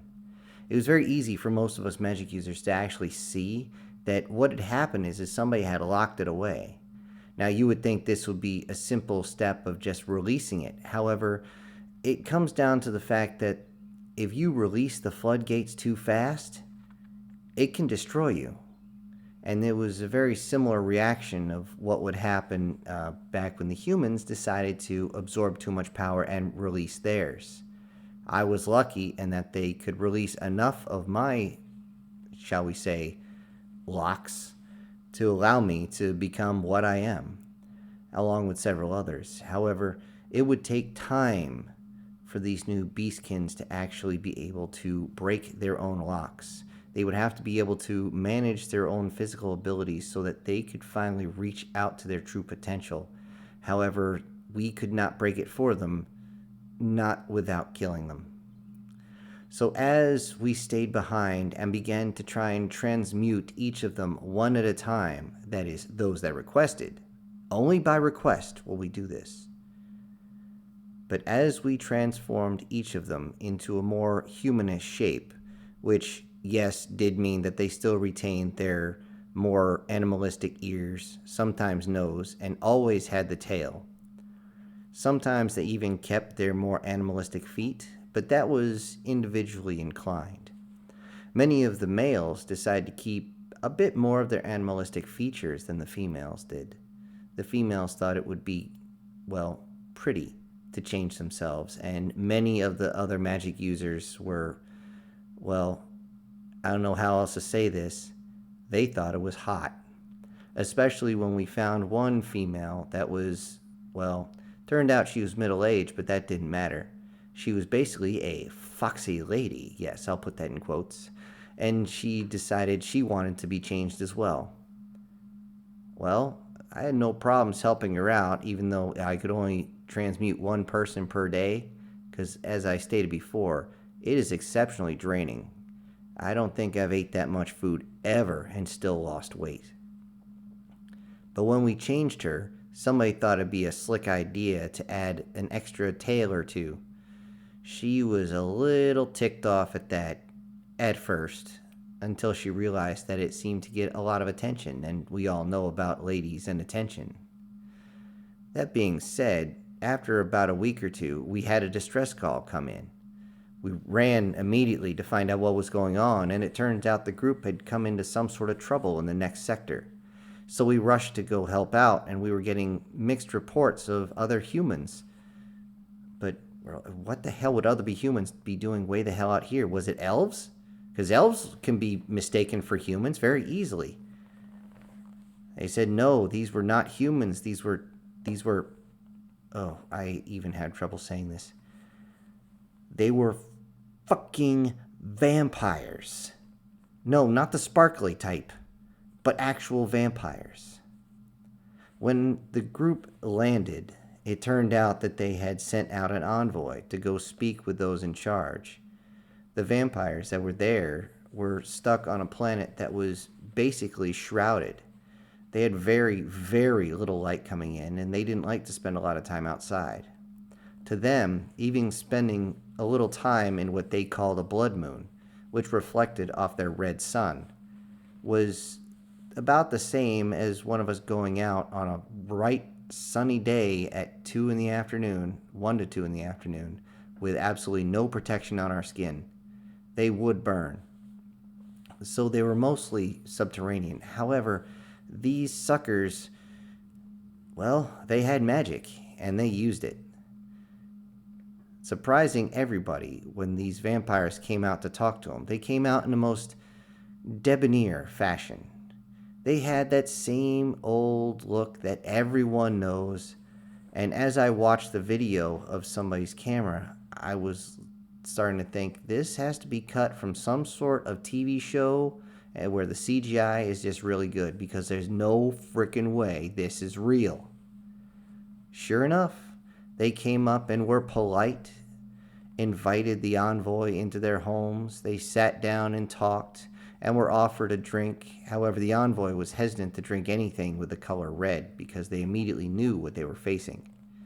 Unfortunately for them, they did not have a lot of magic users and were very, very unhappy with the fact that the vampires began to insist that those in the envoy give a sort of tribute. Well, the tribute they were referring to was to leave at least 2 or 3 of their own behind to be basically blood banks, repositories, something they could feed off of over time, which immediately gave a bad taste in the human's mouth. However, it wasn't long before the vampires used their magic to move around the room, levitating themselves from one place to another, thinking that they could simply get around everyone, get behind us, and take out our people. But our people were not stupid. Somehow we had dealt with these before, and some of the old ways truly helped. As it turned out, Yes, they were slightly allergic to silver, though it didn't seem to matter much, as silver was not a common metal used in military equipment. They did not like crosses, although only one that was consecrated would do any sort of damage, and this surprised everyone. But then again, if I gave a cross over to Cassie, well, bad shit would happen there too. That being said, the most effective tool they had was a non-IR flashlight. This burned them. It burned the vampires, but it also pissed them off. They were actually a bit envious on our ability to fight against them as the envoy backed away. I watched on one screen the video of what was happening, and on another I could see the dots of their location as they tried to move away. And then a scan went over and they realized that this envoy was not making it out alive. What in the hell have we gotten ourselves into? Without hesitation, they bolted at the envoy with everything they had from all directions. Even though they may or may not have gotten a few of these stinking vamps, the envoy didn't make it back to the ship, and the vampires feasted. It was on the video as one of them had actually removed the liver from a still breathing female and began to eat it. It wasn't that they simply sucked the blood, but anything the blood was attached to was a meal. For some reason, vampires could not maintain hemoglobin and needed to recharge with someone else's. There are very few places in the body that actually have as much blood as the liver. However, the one thing they all fought over was different organs, and especially the heart. The heart and the lungs were things that you could hear them argue over all the time. The translation software, since we didn't have a magical upgrade for it at all, magical translation was only done person to person, had to figure out what they were saying, and what they said horrified everyone, as we could hear these freaking bloodsuckers fighting over the different organs, saying, "This one's mine, it's my kill, I deserve this, I'm higher ranking," and all this other bullshit. We were requested to go in and get back what little we could from the envoy, even if it was just their dog tags and maybe a watch or two, something for the families back home. This would be another sector we would have to stay away from, but that was not what caused the main issue with the vamps. FYI, they don't like being called vamps. When we finally arrived, I used my magic along with other magic wielders to keep a protective barrier around us as we went straight towards what their version of a castle was. This castle, this mausoleum, was just absolutely massive, and it was difficult to figure our way around if it wasn't for our ability to simply scan an area using magic, and also using the scanners that every single person had attached to their arm to make sure they knew where we had to go. Eventually we found, well, we didn't find much.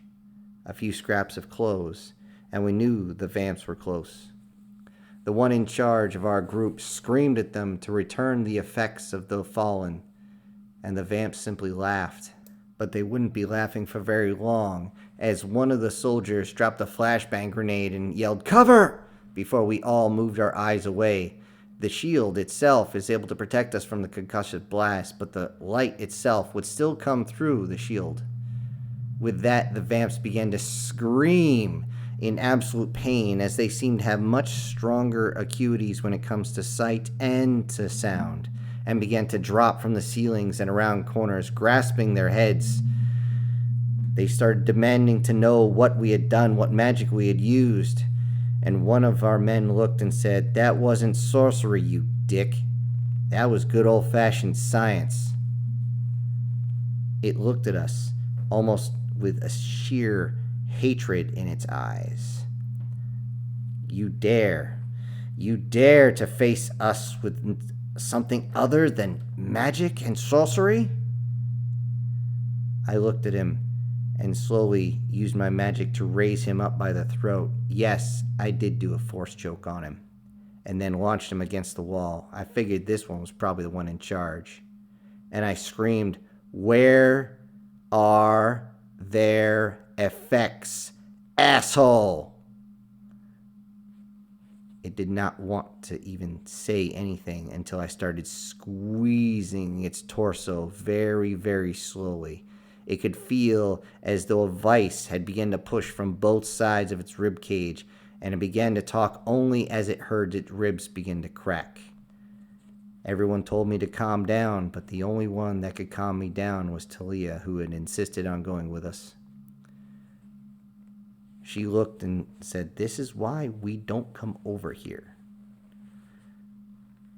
Finally, we retrieved their effects and backed away, the vamps looking at us with sheer vitriol in their eyes. Not as though we had damaged their pride, but they also had this streak of envy running through their eyes. It was strange, although the fact that they all had green eyes didn't hurt the idea. They demanded to know everything. They wanted to become more like us, but we just wanted to get our stuff and get the hell out of there. These vamps were dangerous. And as we left, a few of the folks we had transformed ran over towards us to try and help to get our people back in, to grab some of the effects, and the vamps suddenly began to roar out. The roar echoed across the entire planet, almost as though it was a battle cry. We all almost had to cover our ears because it was just almost deafening around. The one in charge said, "What is that? How dare you? How dare you take that from us? That was our meal. That is our food. You will not take our food from us." One of the other magic users yelled back, "You had your fill, dickhead. Probably got a dick down your throat right now," which made a few of us chuckle when he said that. However, this seemed to almost enrage the vamps to the point where they tried to charge the shield again. However, this time they were too close to the shuttles and the guns got online. I don't care what type of immortal beings you are, good old-fashioned firepower is not something they want to screw with, especially after they saw one of the point defense cannons cut one of their own in pieces as the projectiles pierced the body as it dove down towards us. The force of the concussion going through the body, which was still basically a water balloon just like all the rest of the humans, exploded from the pressure. This was enough to send a shower of blood down, but this was not blood that the vamps went to eat. No. In fact, they looked disgusted at it. Yet they also looked at the guns and simply said, "We will let you leave in peace if you give us those. We desire this." He motioned towards all the different technology we had. We denied them that, and we pulled away as best we could. As we got onto the shuttle, we could see that they sheer anger they had. And we went back to try and get a hold of the rest of the beastkins and get them off their planet, because we knew if they were hungry, they would find a way over, and sure enough, they did. I always knew magic was strong, but I did not even consider the fact that you could jump from planet to planet. All they had to do was remote view just a little bit, just enough to get them there, and then open some sort of dark energy portal and walk through like it was nothing. By the time we got to their planet, they had gone into a blood fury and started taking down any of the animals that we had transmogrified.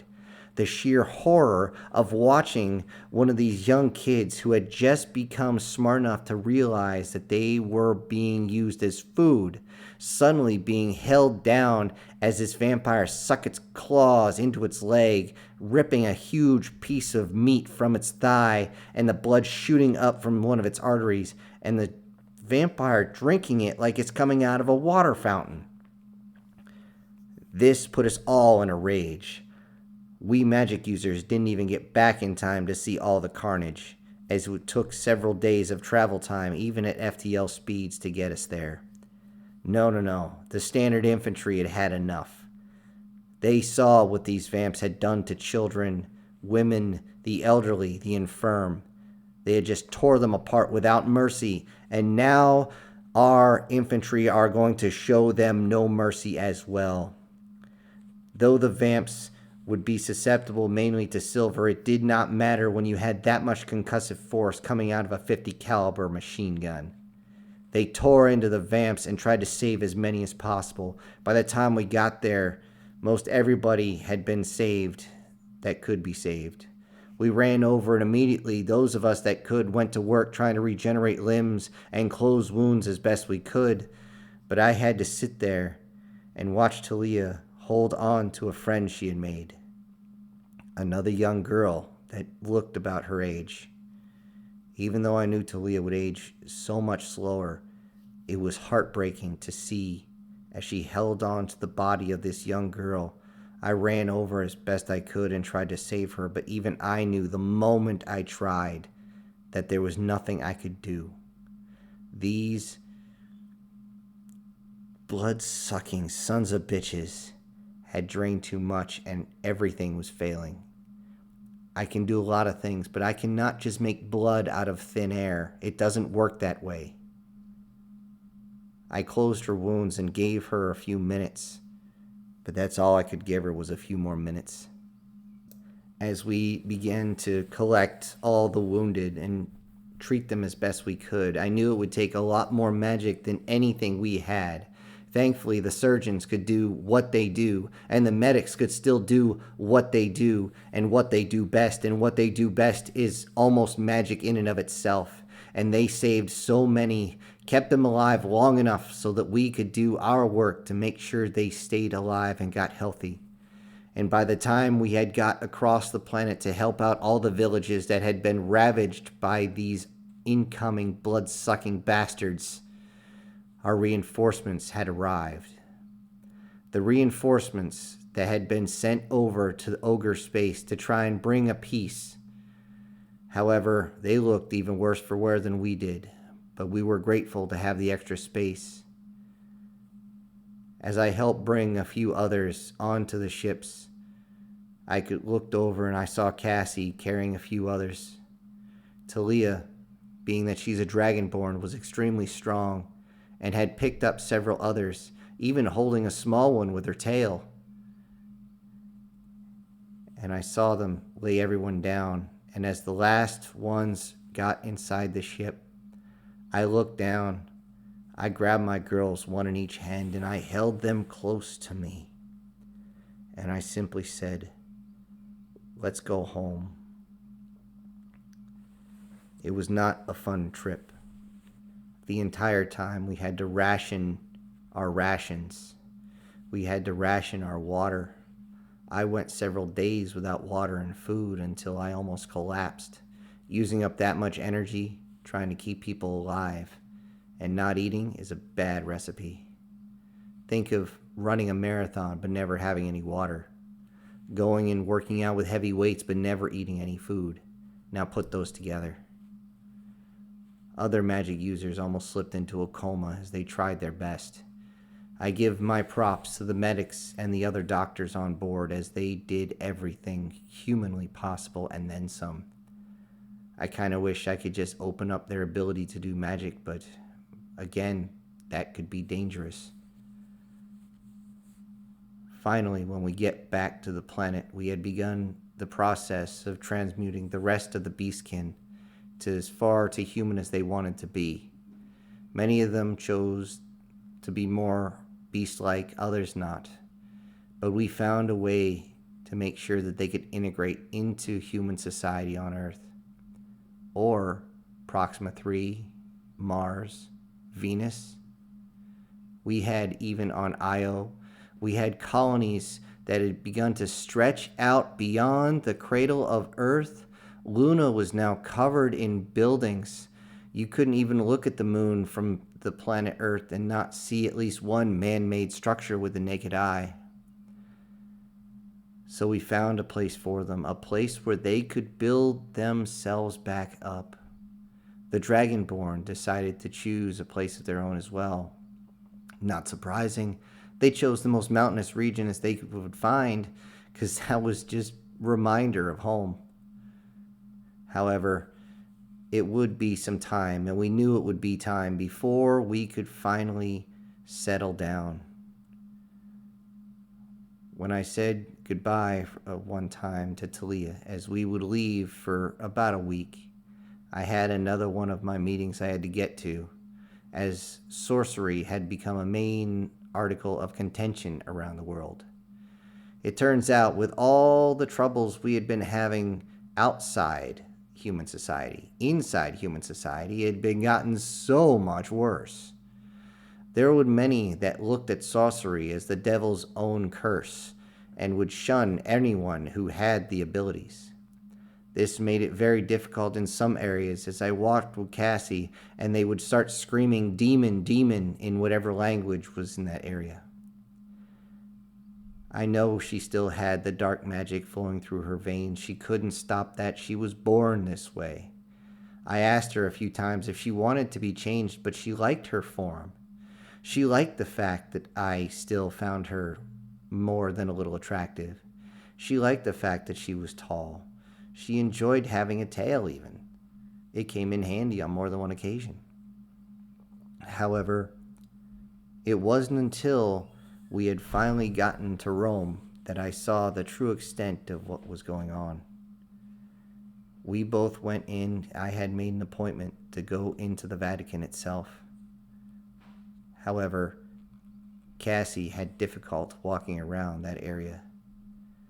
I told her, "You think this is bad? Wait till we get to Jerusalem." She looked at me sideways as she didn't know what I was talking about. However, I still remember walking into one of the basilicas, and she was having trouble staying on her feet. She was surprised at the fact that when we got to the front, the preacher was already there with his Bible open with a big smile on his face. From either side, a few of our friends came out, to include Talia, and she was just standing there holding that bouquet as she handed it to Cassie. And then, using her wings to elevate herself, she simply reached up and put that veil on Cassie's head. This picture went all over the entire planet and then beyond, to let everyone know that even though we may be human, we can't all just be human. There's a bigger, much bigger universe out there.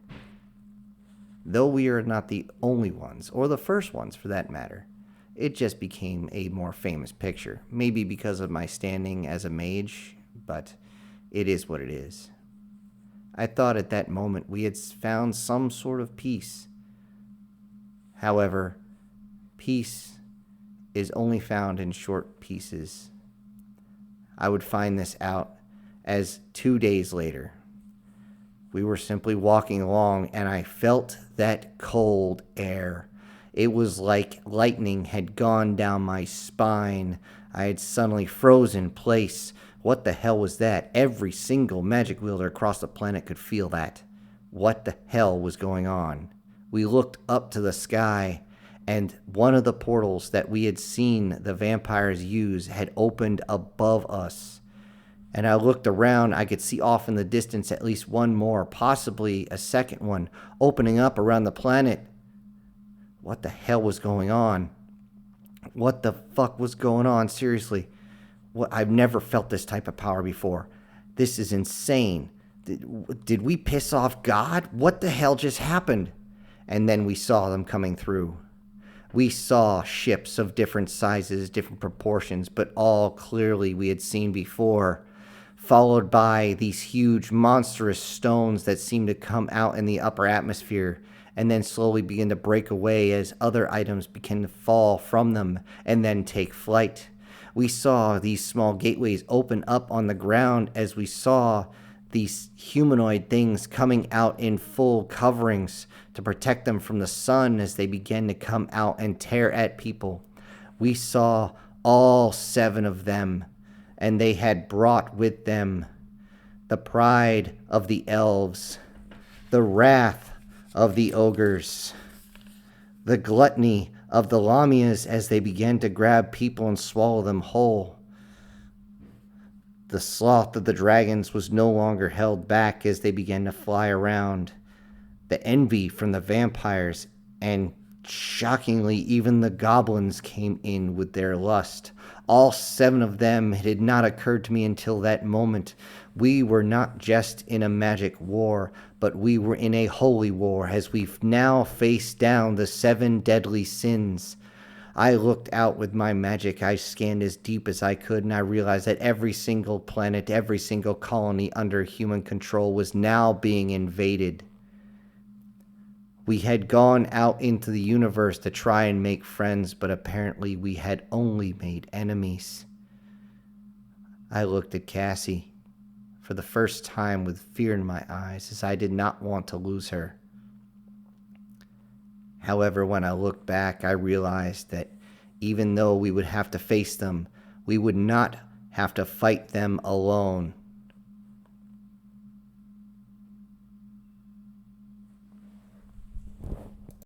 Looking across to all these different portals and all these different creatures, all these different tech, all these different weapons, all this different crap coming through, I was in stunned silence like everyone else. I couldn't believe what I was seeing. Was this real? Could they have possibly all come to us to bring us all sorts of pain? What the hell was going on? And then I felt the hand on my arm. Cassie was also in fear as she looked up. She had grabbed onto my arm out of just a reaction, but it was enough to bring me back to reality. I looked at her again. I must have had fear in my eyes as she had sheer panic in hers. And then I thought for a second, the family. Oh shit, I have to protect the family. I asked Cassie if she could open a portal as well, since that was dark energy. She just looked at me. Yeah, of course. And then she opened a portal right to my brother's house. As soon as we walked through, I could feel a strange energy coming through as well. I looked around and I could feel different type of portals opening up all around, and I started screaming for everyone, "Where are you? Where are you? Where are you?" They all started to come out, all of them wondering what the hell was going on. Unfortunately, my brother was still at work, so I called him as soon as I could. I also started calling my brothers and sisters, all my family, as much as I could. I needed them to be stationary so we could go and get them and bring them to one spot so we could protect them. However, they didn't exactly need as much protection as I thought. I looked over, and my youngest niece, who I had thought had no magic ability, had apparently started studying on her own to create her own style of magic. It was a type of what's known as gray magic. It wasn't exactly holy magic, nor was it dark energy. However, it was more than enough to knock down a few of those that had come to harm us. She looked right into Alamia's eyes as it started to slither extremely fast, and she let out a burst of energy that sent that snake bitch flying into the air. I still remember her screaming as she ended up in the neighbor's tree. Unfortunately, my young niece, even though she made a strong attack, had not understood the abilities she had and how draining they truly are, as she dropped to her knees and puked right there. Thankfully, her mother was right there to take her. It was at this point that we opened up different portals and screamed at all the family to come in so we could protect them. Us men, of course, being protectors by nature, we went outside as we saw different creatures begin to roam the streets. We could hear screams of pain and horror and the occasional one of, was that pleasure? It didn't matter. We didn't care. I wanted to bring them together so that I could protect them. I raised myself into the air so that I could get a better look at what was going on. I could see a few things moving around in the distance, but nothing had really showed up in mass where we were. At most, we had to deal with a few of the Lamias that had been in the area. However, it wasn't just them. I looked and I could see a mass of goblins making their way across. They busted into different buildings and they began to do what goblins do. They didn't just steal. They didn't just assault. They didn't just hurt people.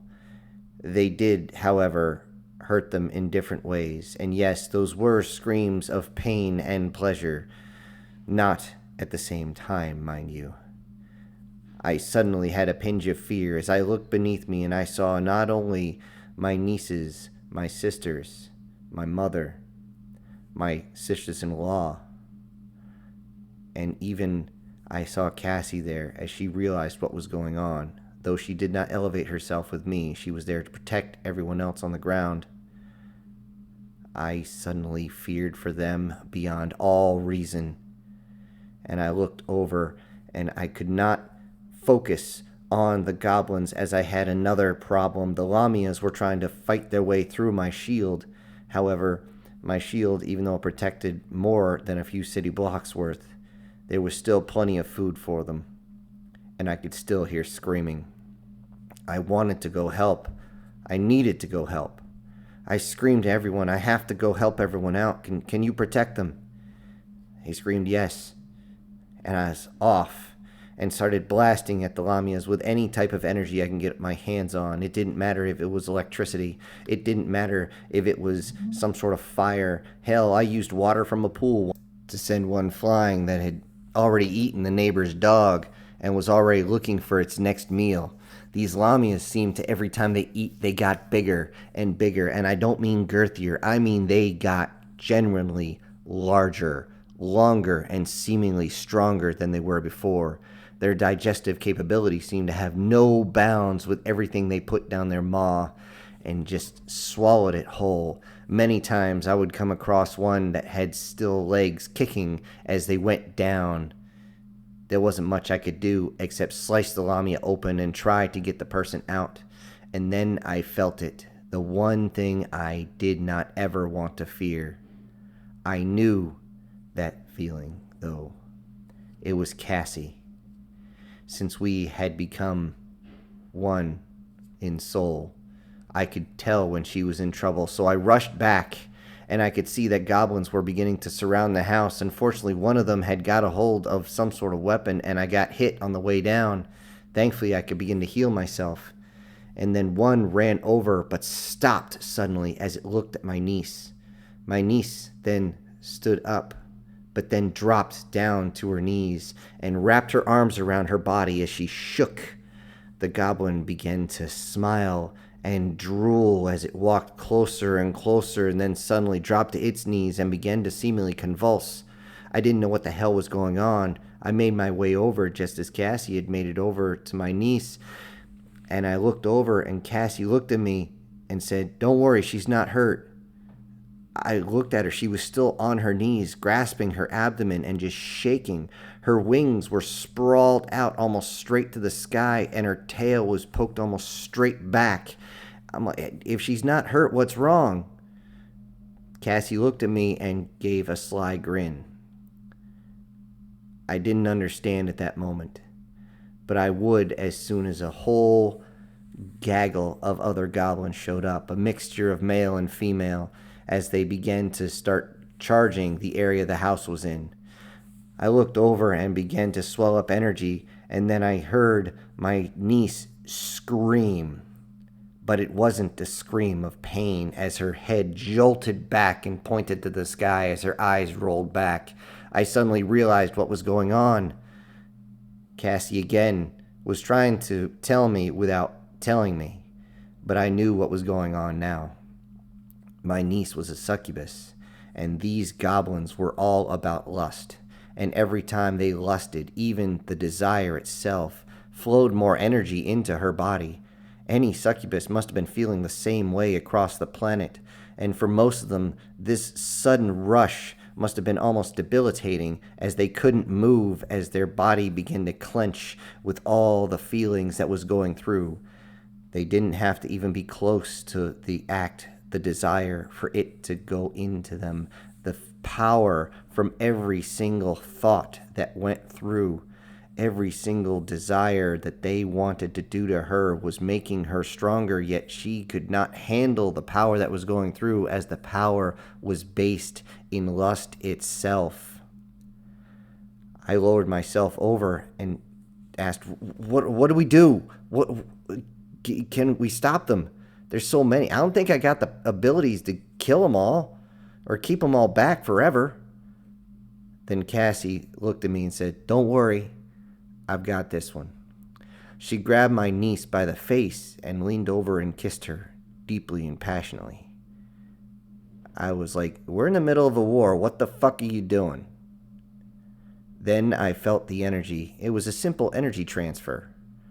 I didn't think of that myself because I'm more of a healer. I'm not in the dark arts, and energy transfers are more in the dark arts. Then Cassie herself disconnected from my niece. Her eyes rolled back in her head and she fell back, and I could see that she was flinching the same way I've seen other times, but this time much more violently. I reached over for Cassie and I realized that my niece had suddenly regained herself. She realized what was going on. As I held Cassie, I looked over to her and I told her, "You are a succubus. You control this. It does not control you." She looked at me, and she could feel the power still radiating into her body. And as other goblins came up and they began to get closer and closer without dropping this time, she realized what was going on. As the power radiated through her, I could also see that her body was growing. It was growing more voluptuous, more distinct. The horns on her head began to stretch farther back, almost like that of a crown a queen would wear. And it hit me what was going on. She raised her wings and then stretched them out to the sides, but she did not have to flap her wings as she elevated herself above the house 5, 10, 20, 50 feet. As she got up, Cassie began to calm down. I waved my sister-in-law and her daughter over. I said, "Hey, watch her." I went to raise myself up over towards my niece, but I got deflected by some sort of energy barrier similar to my own. She looked at me and she waved her hand no.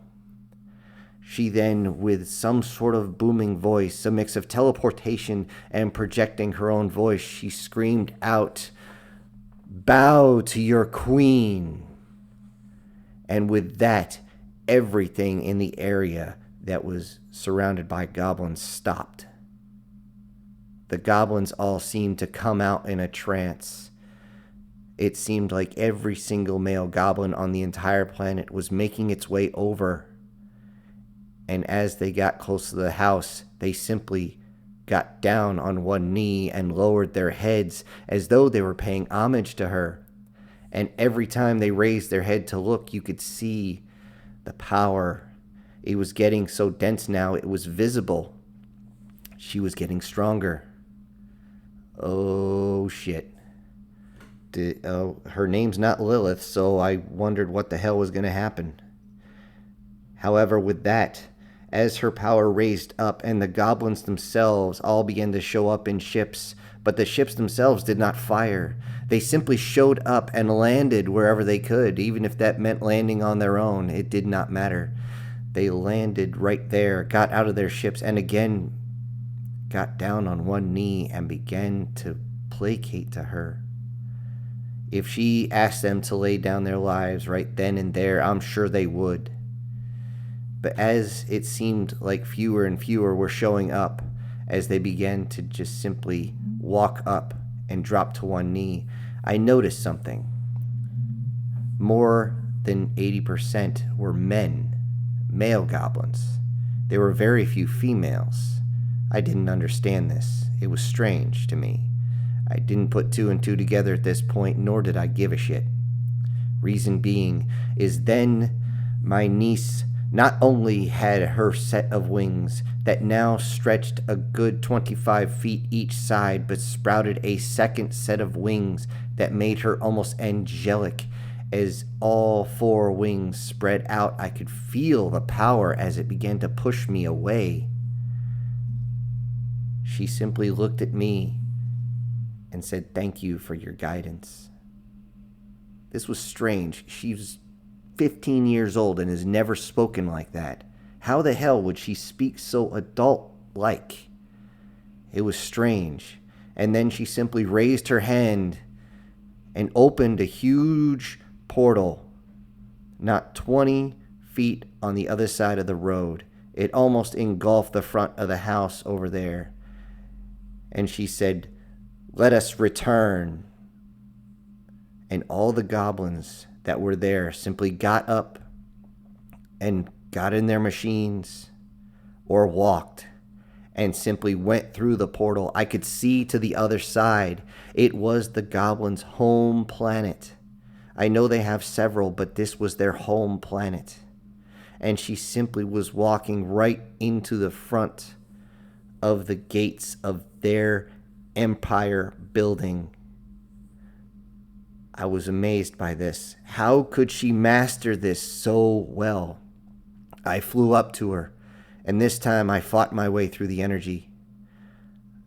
I looked her in the eye, and I realized that she now had a full-on body of a 24-year-old supermodel. Everything radiated desire, an unending desire. Something that we would see amongst men who would never have gotten any attention from a woman, and then this gorgeous woman pays attention to them. We all know what we call them now. And she simply led her army back to its home planet. I was standing face to face to her, and I wanted to say goodbye. I didn't know if I would see her again, if she was still the niece that I had helped raise. And then she reached out and gave me a hug.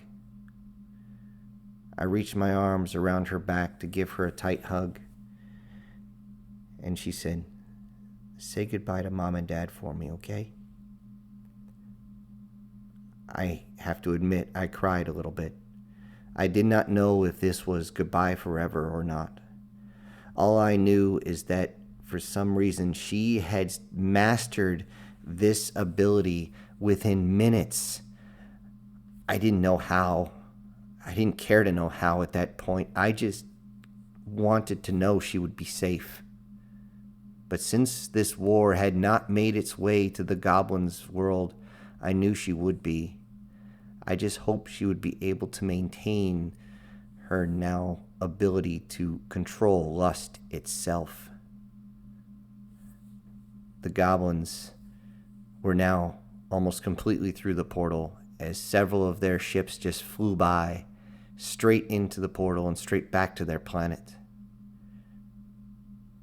I let go, and she also seemed to be sad. I had to back myself away as I realized that my body was beginning to feel the power that she was radiating off. I remember she is still my blood, and those thoughts, those desires are never to be. I looked at her again, trying to keep the tears at bay, and she flew away, more like levitated, as she did not have to move her wings at all. And she said nothing as she floated away into the portal.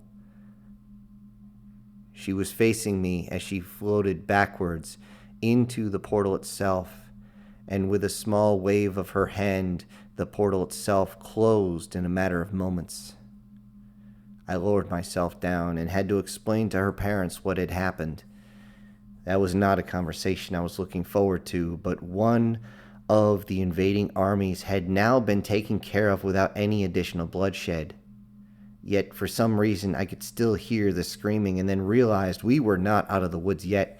We still had those snake bitches to deal with. And as I levitated up, surprisingly, I was followed by Cassie, who had somehow managed to figure it out. I didn't think she was able to levitate, but apparently she can.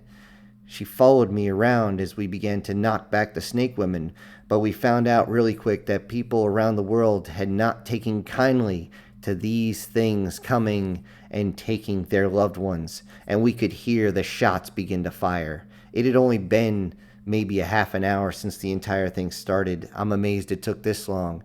Oh, then again, considering the state we're in, not a lot of people are allowed to be armed. But those that were taking the fight back to them. And this is what I meant by we do not fight alone. Within another half an hour of fighting, I could see human aircraft, F-16s, F-15s, and the occasional F-22 whipping through the skies as they were bringing ordnance over to take care of the larger ships and the larger vessels that were coming through the portals. What I did not know at the time is that the portals had not shut and more were coming through. I shiver at the thought right now, knowing how much of them were coming, but I had my own problems. We had to clear the area and save as many civilians as possible. But then I got a call. And it was another magic user, a friend of mine named Billy. And he simply said, "You gotta get the hell over here, man. We're being overrun." Where? He sent me a telepathic link to know where. And I was, okay, I'll be there as soon as I can. With that, I grabbed a hold of Cassie's arm, and she looked at me and smiled and stopped me and said, "There's a faster way." What? What do you mean? Raising her hand, she opened a portal very similar to what we had seen before. Again, this is darker magic, and I'm not sure how it works. And then we simply went through. Cassie went through without a problem. I flinched a little as that stings. That stings a lot, actually. Yet in a moment, we were right where we needed to be, right in the middle of the fight. And what I saw terrified me, as 3 of the armies were seemingly coming down onto the planet. They were pretty well spread out. As the vampires made their way across Europe, we saw the ogres had come straight towards the U.S., and they had wanted a piece of us. Hell, they wanted the whole damn thing. And the whole damn thing was what they were getting. Though most of the magic users are relegated to using their abilities to heal and defend, that didn't stop many of them from saying, fuck it, and firing an energy blast into the air. It didn't matter if it was that of wind, water, earth, fire, or electricity, or anything. It didn't matter if it was soul energy. They did not care, as this battle maintained itself. But it was not just magic. I could see cruise missiles flying across the sky, along with all different types of aircraft. Tanks moved across the ground. Infantry fighting vehicles began to fire that terrible 25mm cannon as it began to rip through. Missiles fired everywhere, and I looked and I could see the synergism of science and sorcery here to defend us. However, we were simply being overrun.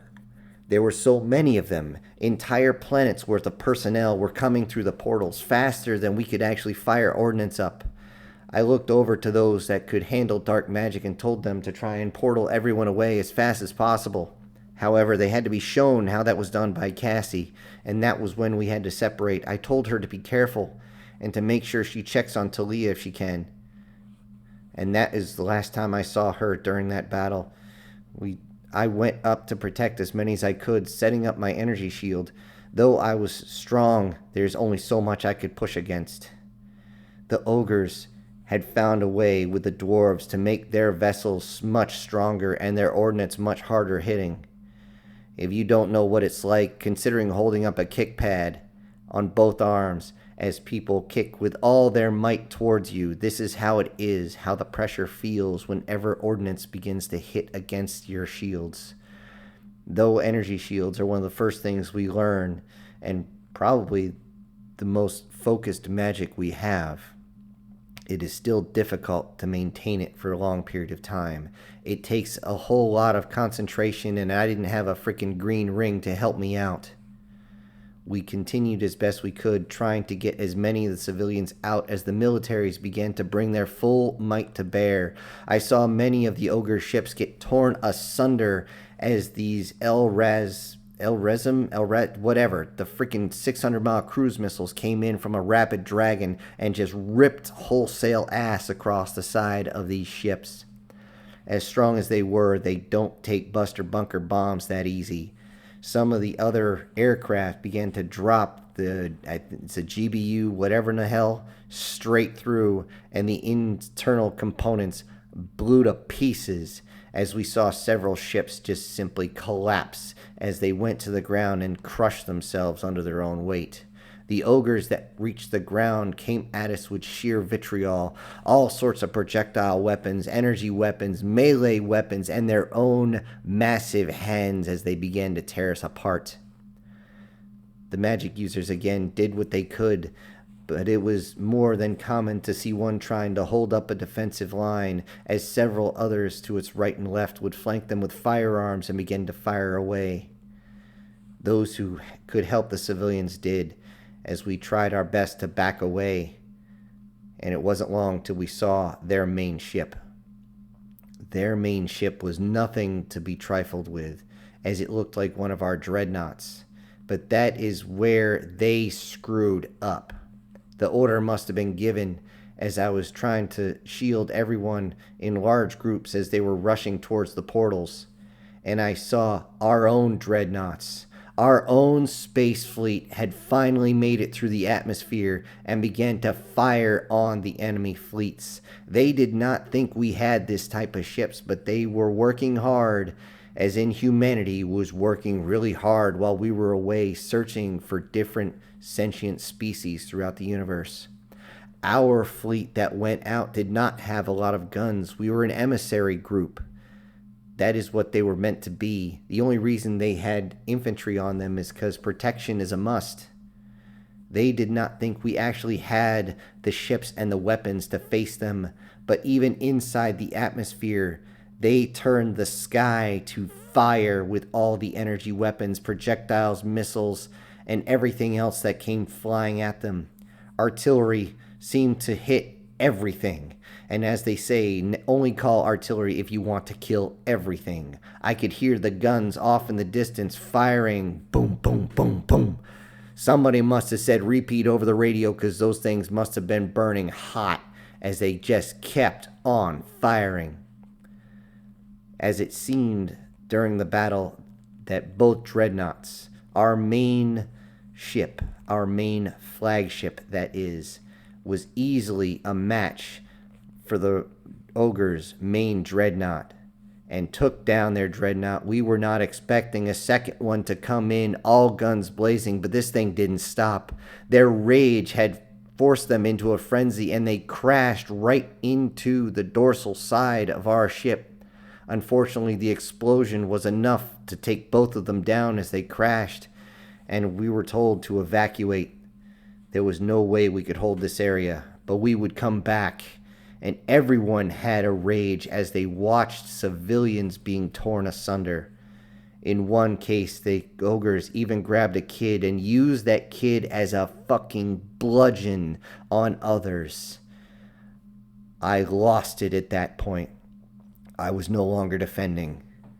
My killing days are not over yet.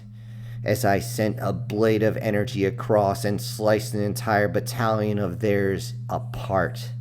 Several of the arms, legs, heads, and even parts of the torsos went flying. They began to focus on me, and I wanted them to do it too, because I was pissed.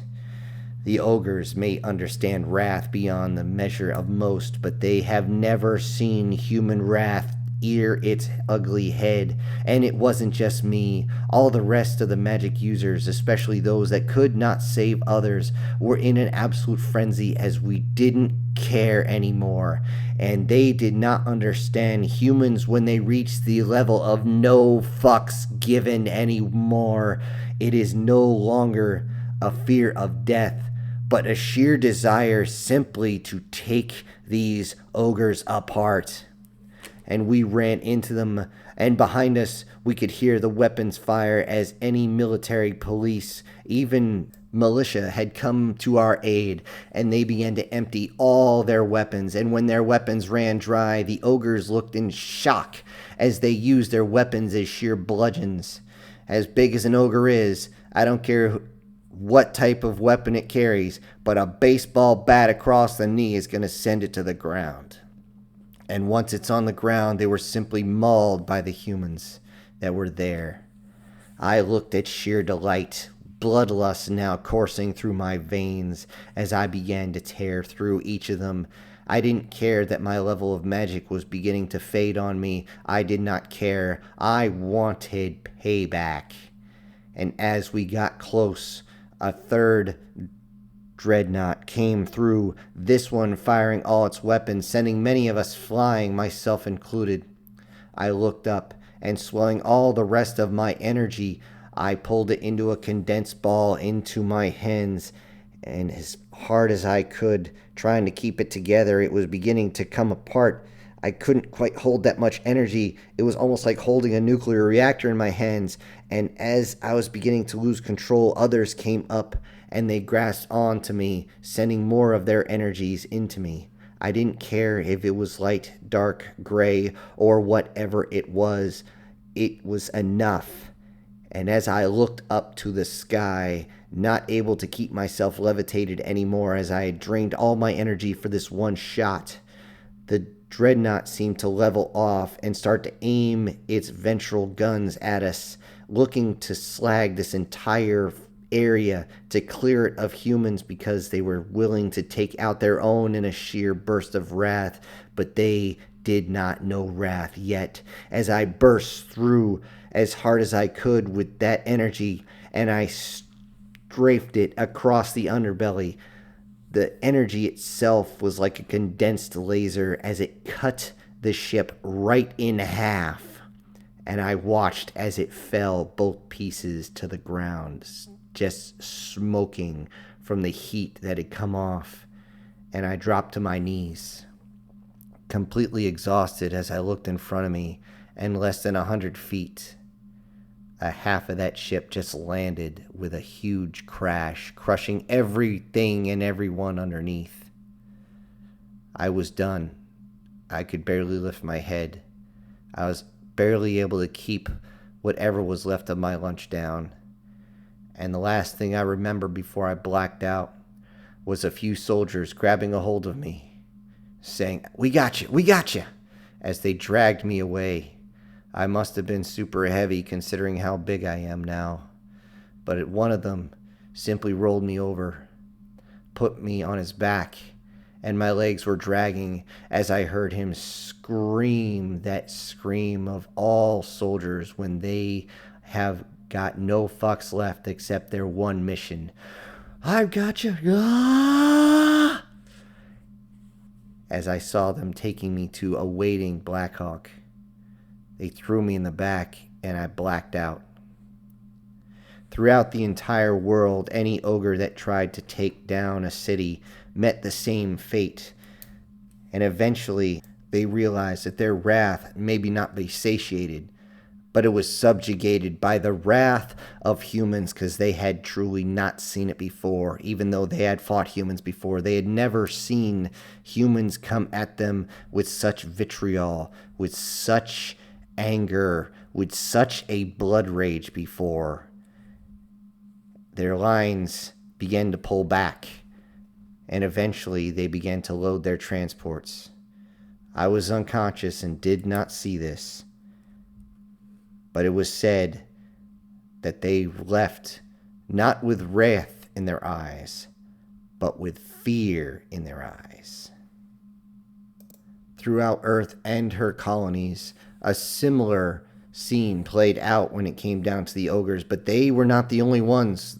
Though the goblins had been placated, as I was find out most of them, and that the Lamias were finding out that double-aught buckshot will actually do the job to take them out, and that we are not just an easy meal for them, no matter how yummy we might be.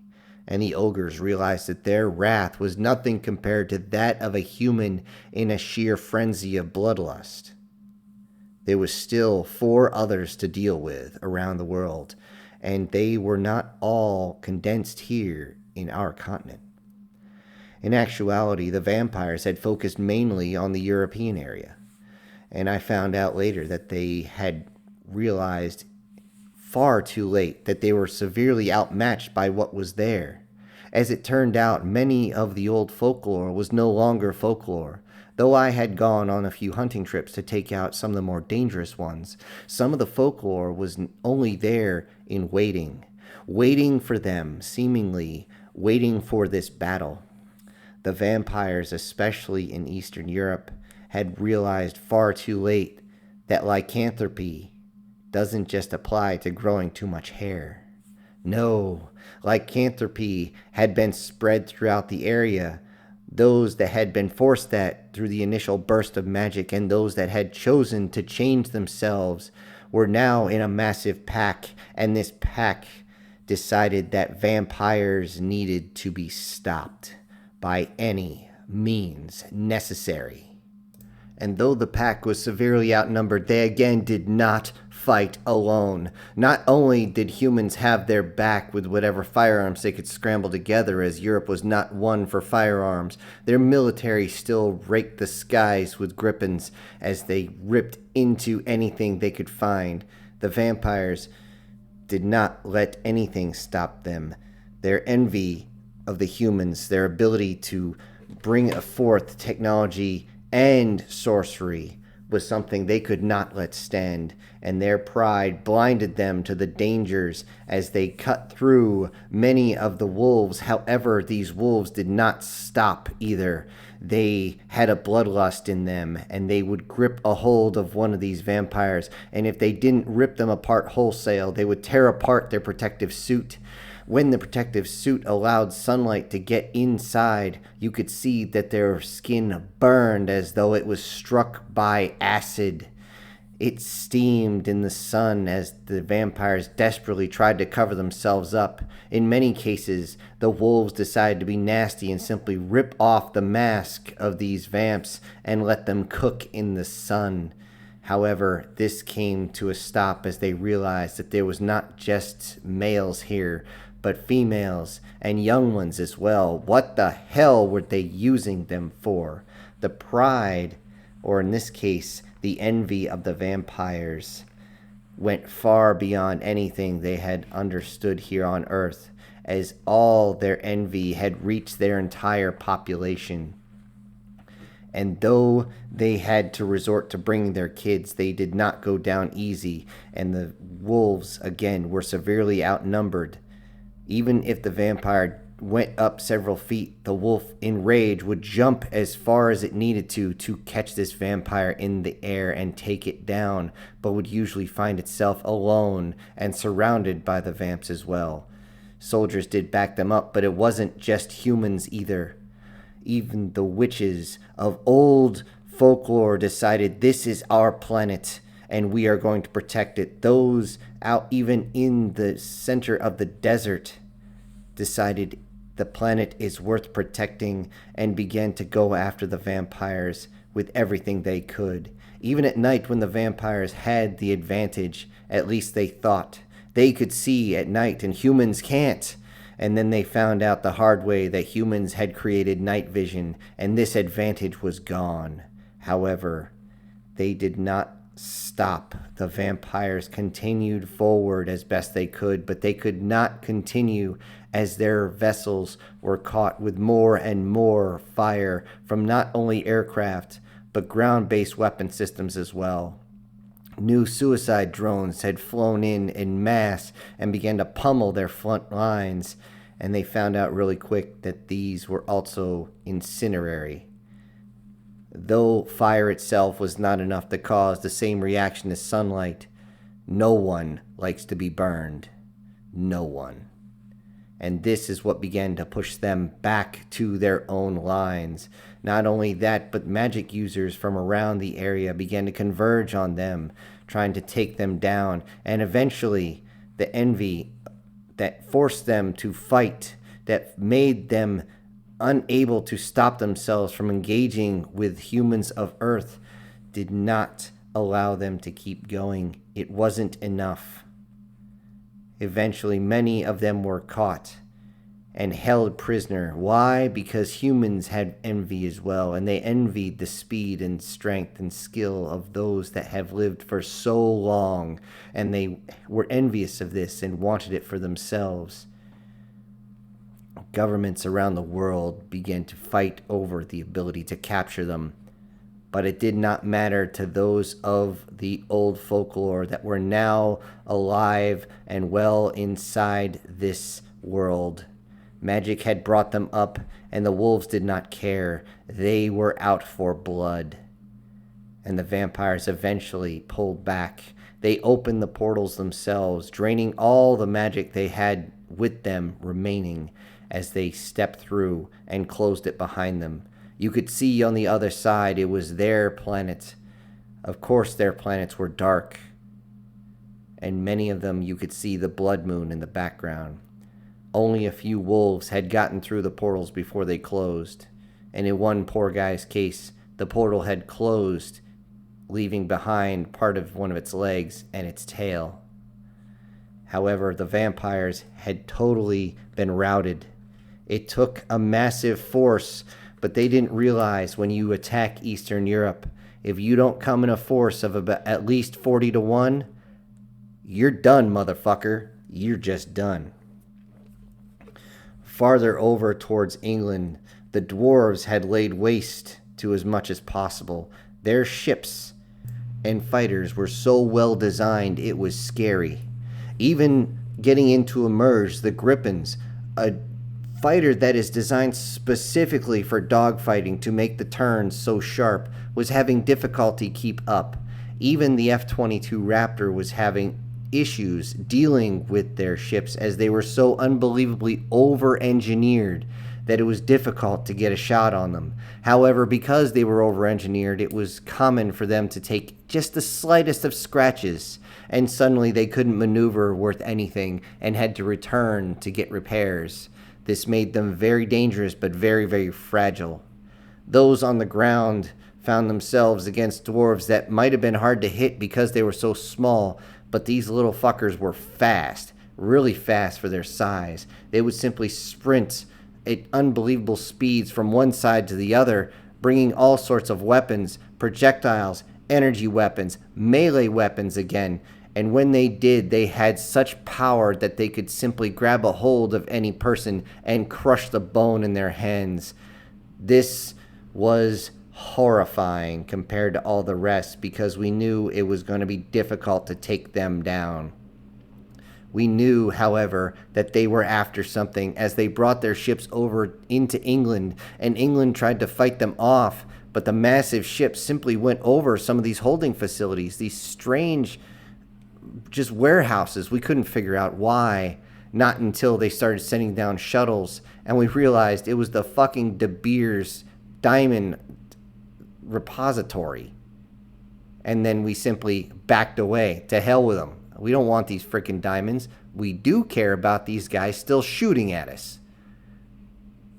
The rest of Europe was more interested in the fact that as soon as they finished off those diamonds, they headed across towards Italy, and they began to go into Venice and Rome and all the ancient cities as these dwarves began to plunder through the area, going through every single basilica and ripping all the gold out. They began to go into any mosque as well, ripping anything off, any temple that they could find. It didn't matter the faith. It did not matter at all. They were simply there to raid everything. And when you went to stop them, they were more than willing to kill you. The greed of these short little fuckers was unimaginable as they were blinded by all the shimmering, shiny shit that they wanted. It was not until they finally started getting a whole lot of resistance that they decided they would head south across the Mediterranean. But as they went across, they raided one ship. They decided to take whatever they wanted and kill everyone upon board. But as their largest ship began to go across, they found something there that they were not expecting. There is only one existing video of this from a distant fishing vessel.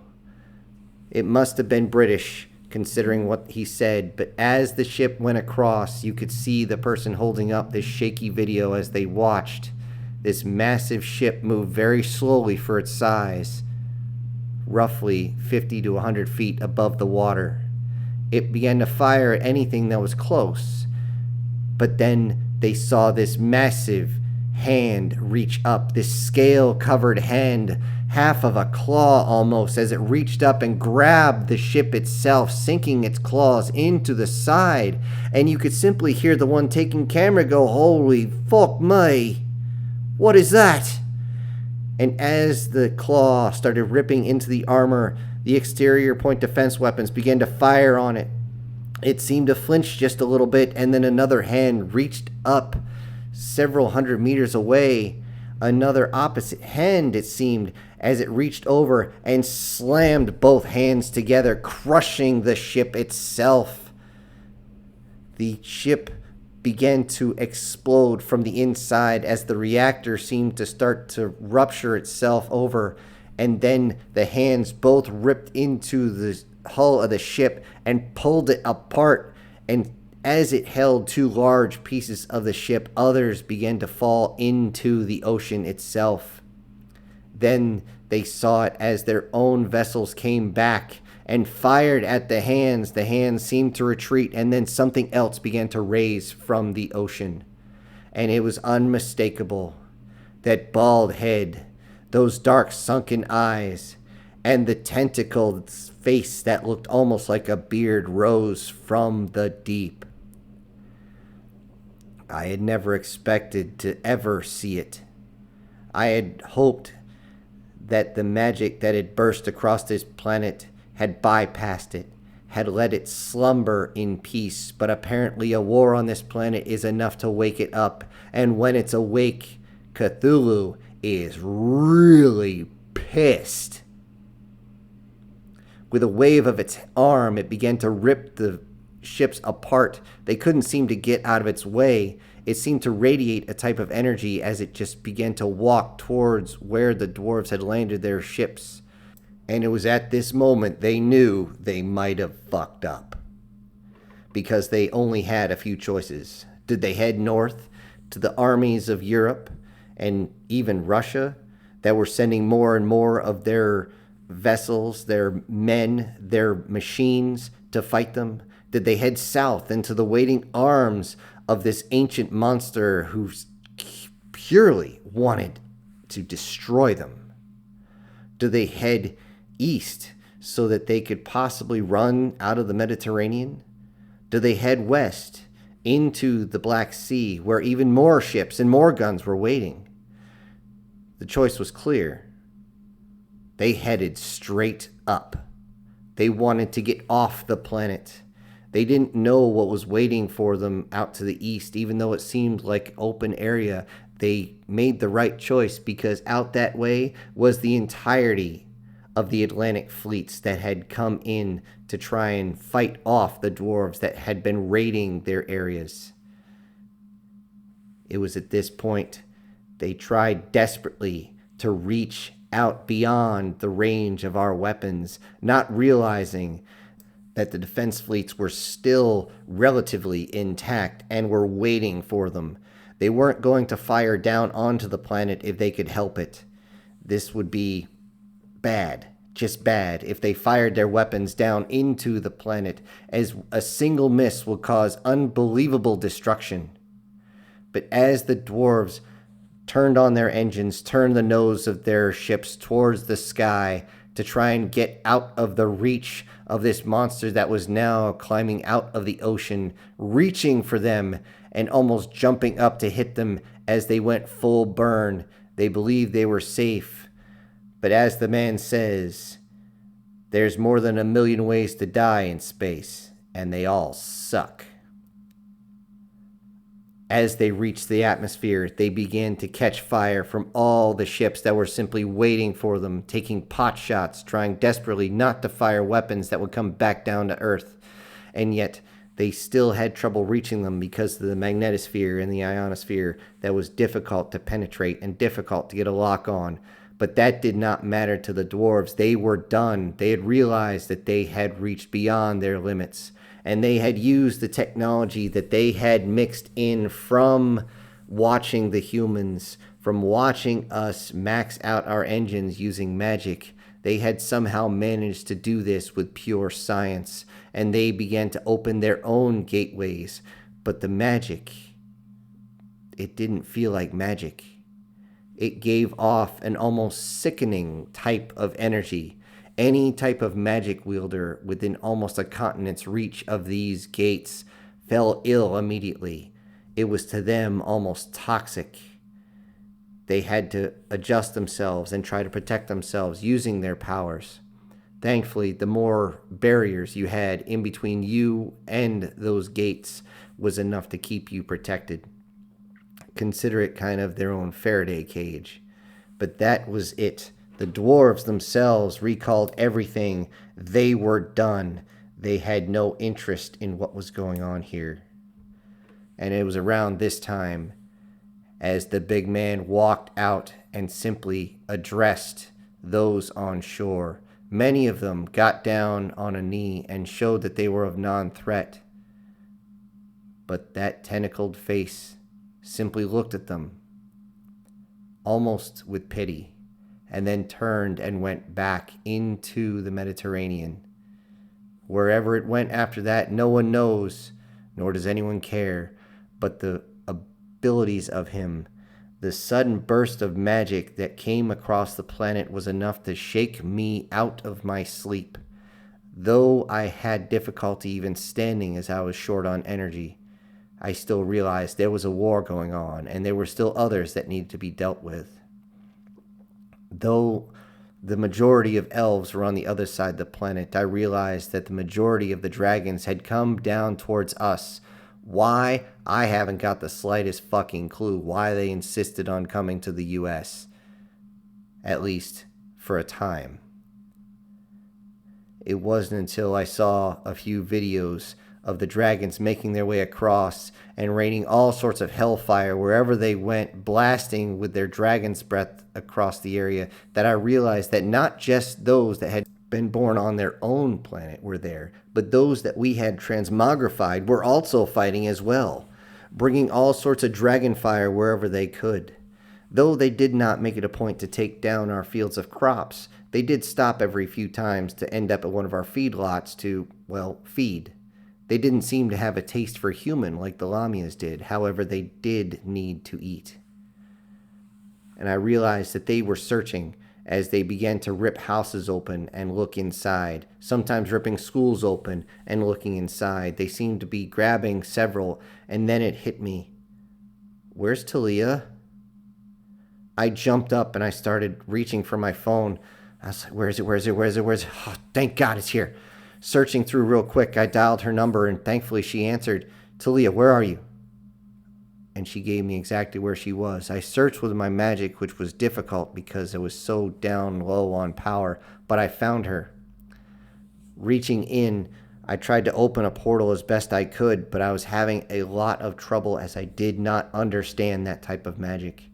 But eventually, from the other side, as the portal began to open barely the size of a dime, Talia reached up and seemingly effortlessly put her hands in and shoved them to the sides, opening the portal wider so I could step through. I went to her, grabbed her, I said, "Are you okay?" "Yes, we're fine." We're okay, where are we exactly? Show me on a map or something." She pulled up her maps on her phone and showed me. It's like, okay, crap, now what do we do? But that is when I realized something else was close by, as we felt something fly by and shake us, but there was no sudden burst of power as you would think, no sound of turbines in the air. We could feel the power as this dragon landed outside the building and began to use its claws to rip open the front. I burst out in front of it, and it seemed shocked to see me there. It roared and tried to blast me with dragon fire, but I looped down and punched it underneath the jaw, forcing his jaw closed. By the way, that hurts, because the dragon fire kind of looped down inside the mouth and almost shot down the throat. Let's just say ulcers from hell, literally. It then began to take flight, and I jumped up with as much power as I could and looked it square in the eye. And before I could even say a word, several aircraft came in and started peppering it with all sorts of missiles. But it was smart. The dragon saw it coming, knew it, and was able to not only duck away from missiles, but also knock them away with its wings, its tail, and its appendages. However, it was not expecting what came next. The telltale sound, one I had remembered from a long time ago, the same sound that had protected me a long time ago, came through. As I heard the streak of it coming in, I knew somebody had banked their A10 in, and we heard brrrr.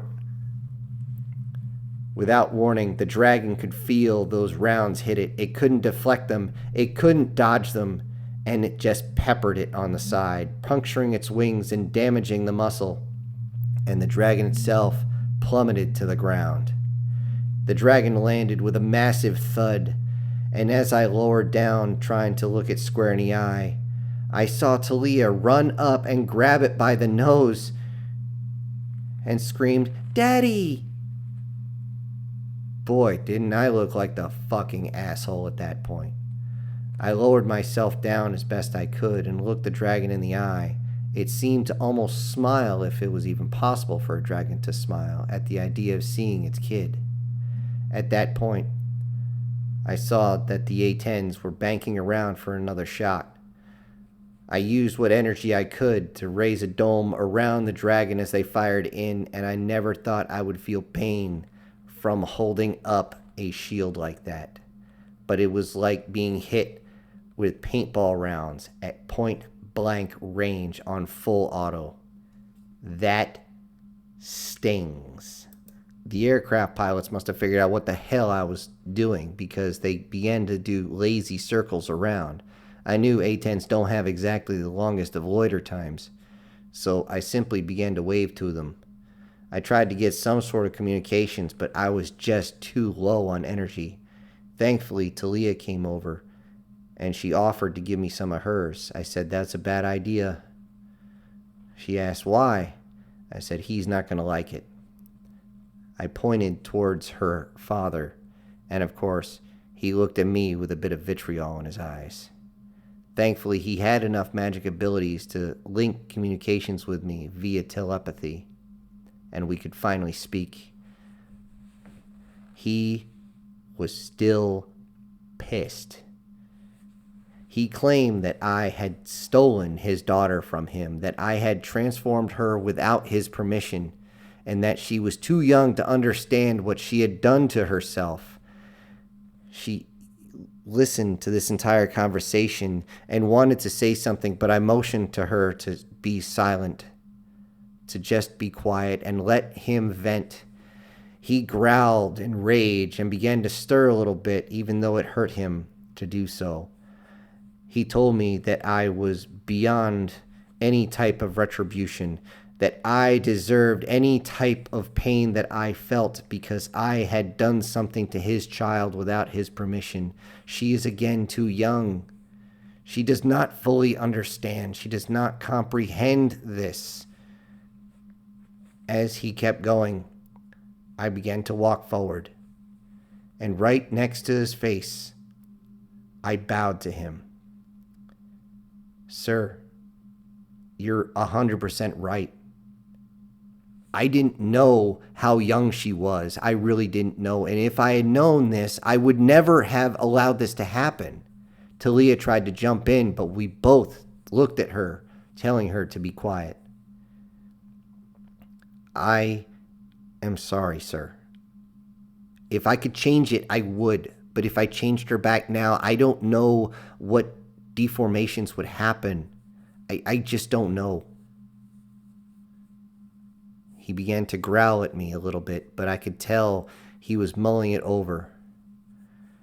"Sir, think of me as her uncle.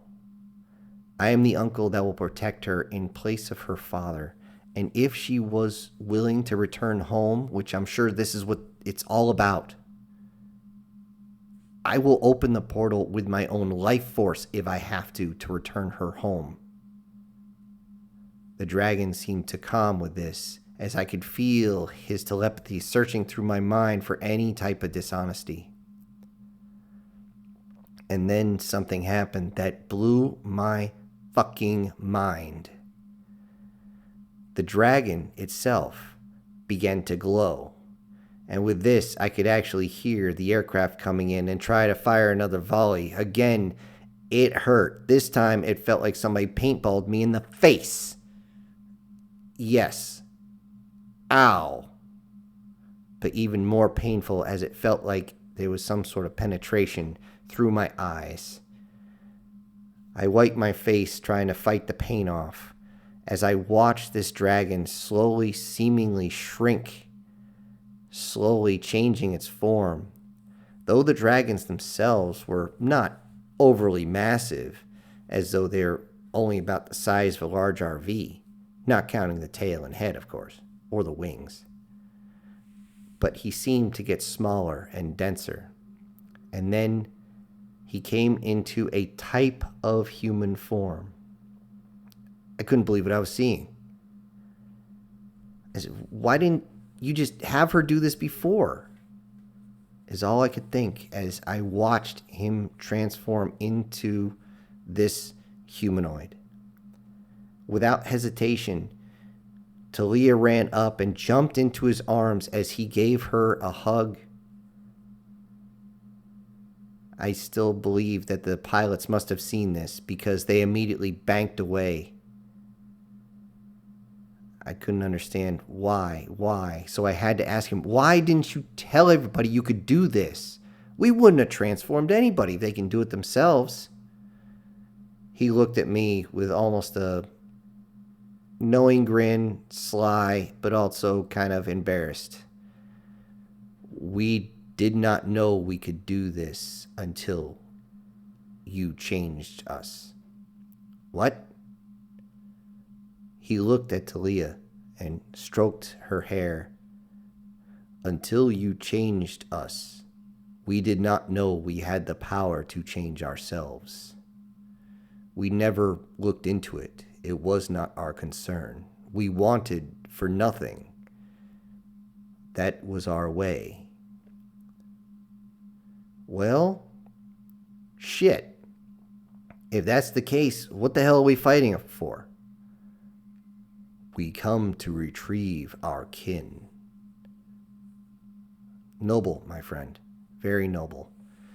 That being said, you just killed a whole lot of people and you just pissed off a lot of my folks. And you know as well as I do that they're not going to let you off that easy.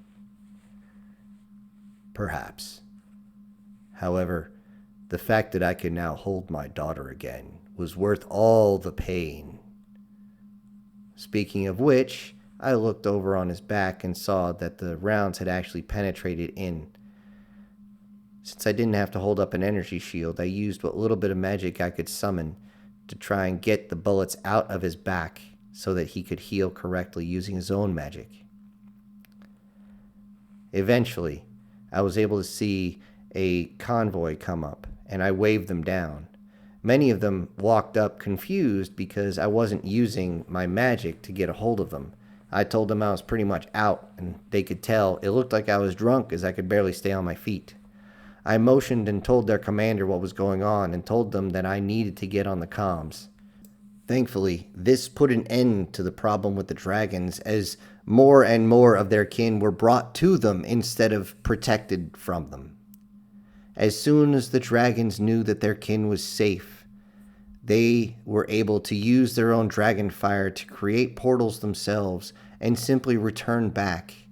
Though some of them stayed, I simply gave Talia a hug as I looked over at her father, who was still in human form, who I really wish was wearing pants, and her mother, who had not fully yet changed, yet when she did finally change down to being human right before they walked through, she was a vision of elegance.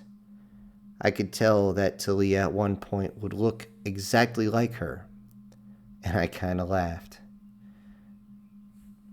However, this was not the end of things, as we still had one more of the deadly sins to face. We had to face off against those that would never stop and never surrender until their dying breath because their pride would not allow them to.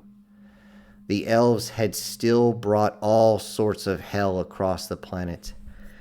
They had used the technological knowledge of the dwarves, the strength of the dragons. The ogres had also outfitted many of their ships with better weapons, the ones that they realized were effective. The vampires were able to use their magic to bring even more power into their weapons, and they were using the Lamias as ground troops alongside their own, as Lamias did not like the taste of elves at all. They would eat them if they were starving, but there was no reason now, as they had billions more tasty treats to enjoy. This was one thing I'm not sure I was able to handle.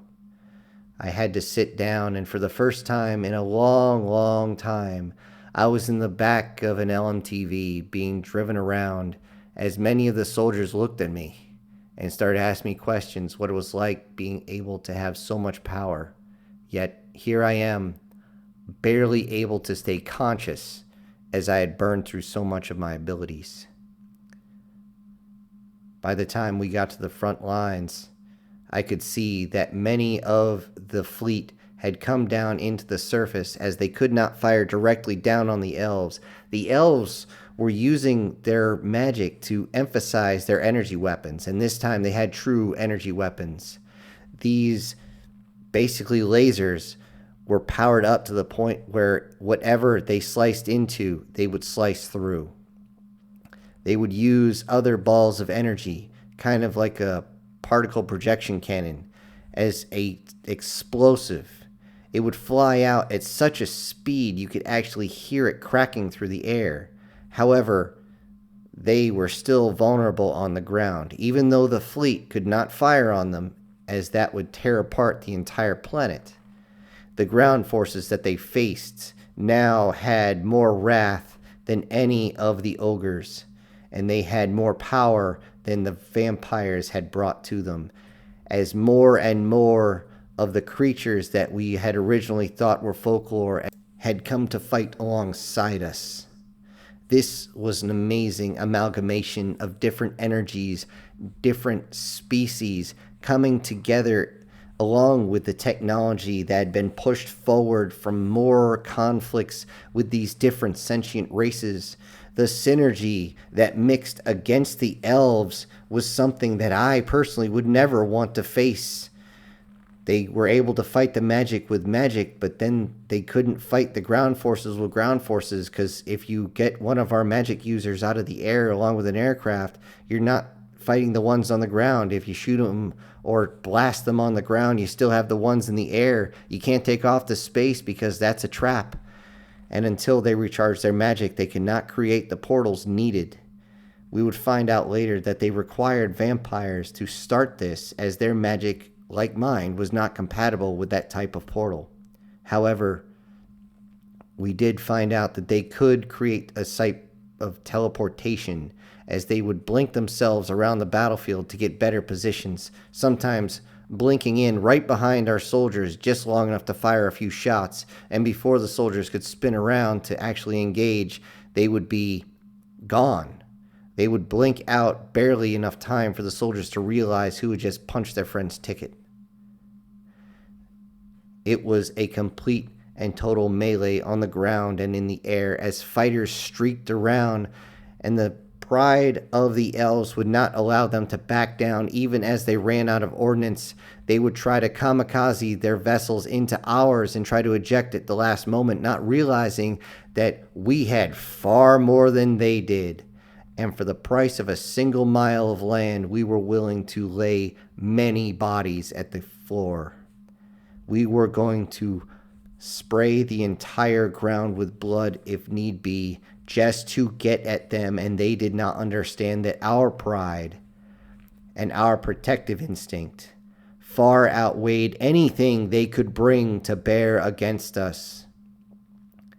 In a desperate attempt to try and leave, they loaded themselves back up on the 4 largest vessels they had. Each of these was about 2/3 the size of our dreadnoughts, the ones that had been taken down. And they began to go up. using what little technology they could to activate a type of booster to get them off the ground didn't seem enough, as they continued to be hailed by all sorts of ordnance that came down.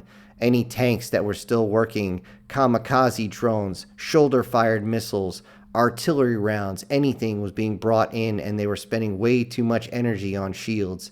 So they decided to burst us again. The same type of burst that came in when they first tried to land. What we didn't know is this burst was originally used to simply slow down their ships so that they could land on the planet. As they had just come out of FTL speed, they had to slow down.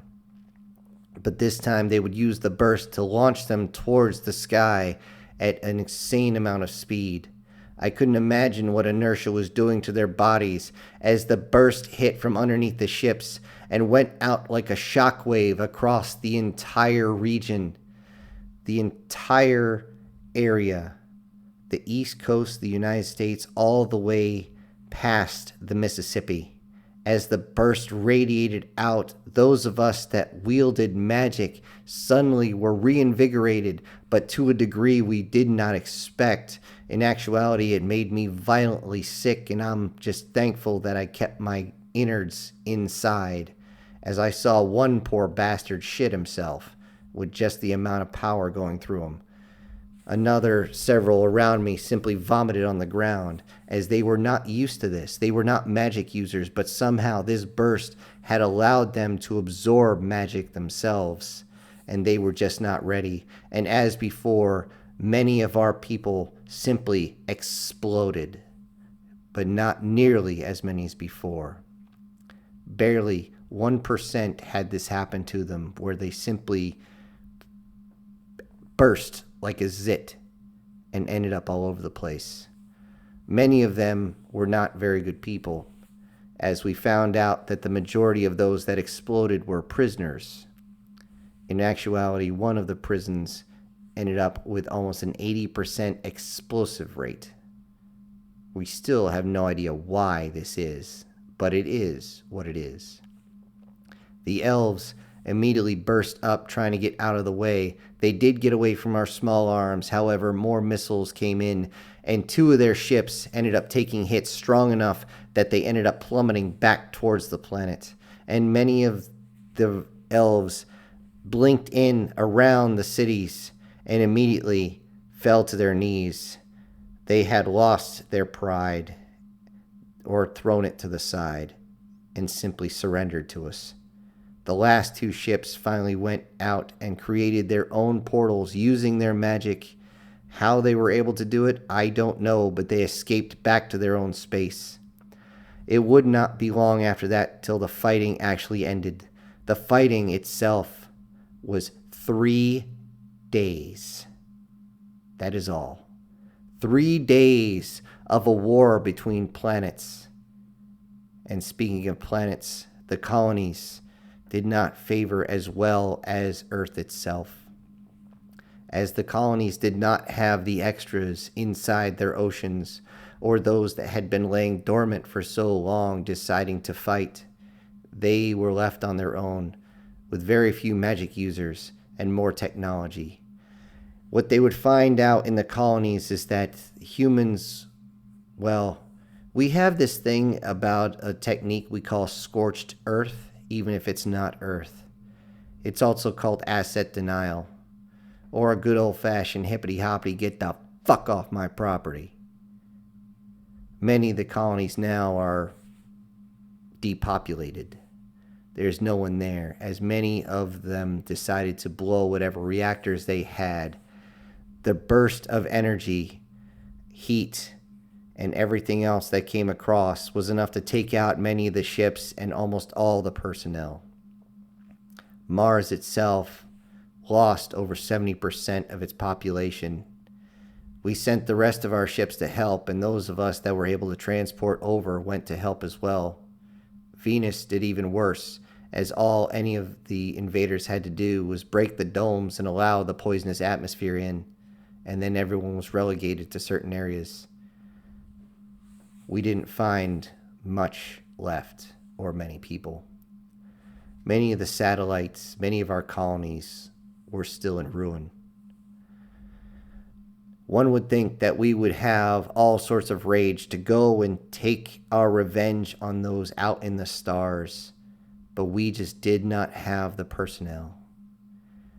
The war itself had shrunk our population to an insane degree.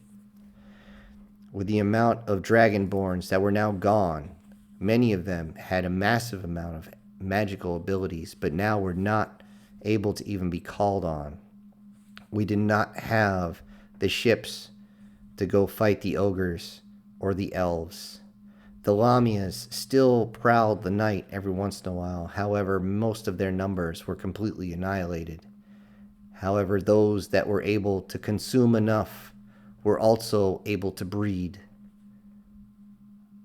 Lamias did eventually find their way off this planet. However, it would take a few weeks before they finally were able to steal a shuttle.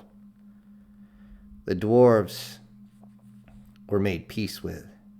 They realized that we had many of the trinkets they wanted, but they were not stupid enough to try and steal it again. And trade with the dwarves came to be. The dragons, still slothful. We go and visit every once in a while, but it's more like visiting a neighbor than anything else. Their justification for coming in, well, it was a justifiable assault. We can't hold them against on that one. The vampires still fear us. They fear everything that we have here. But the one we always worry about is the elves. We worry about the pride of the elves bringing war back to us, and now it's an exclusionary zone, as we don't have the ship's personnel or magic abilities to go in and take them down. We are now stuck in a single sector, and they stretch almost half a dozen. That would be a fool's game.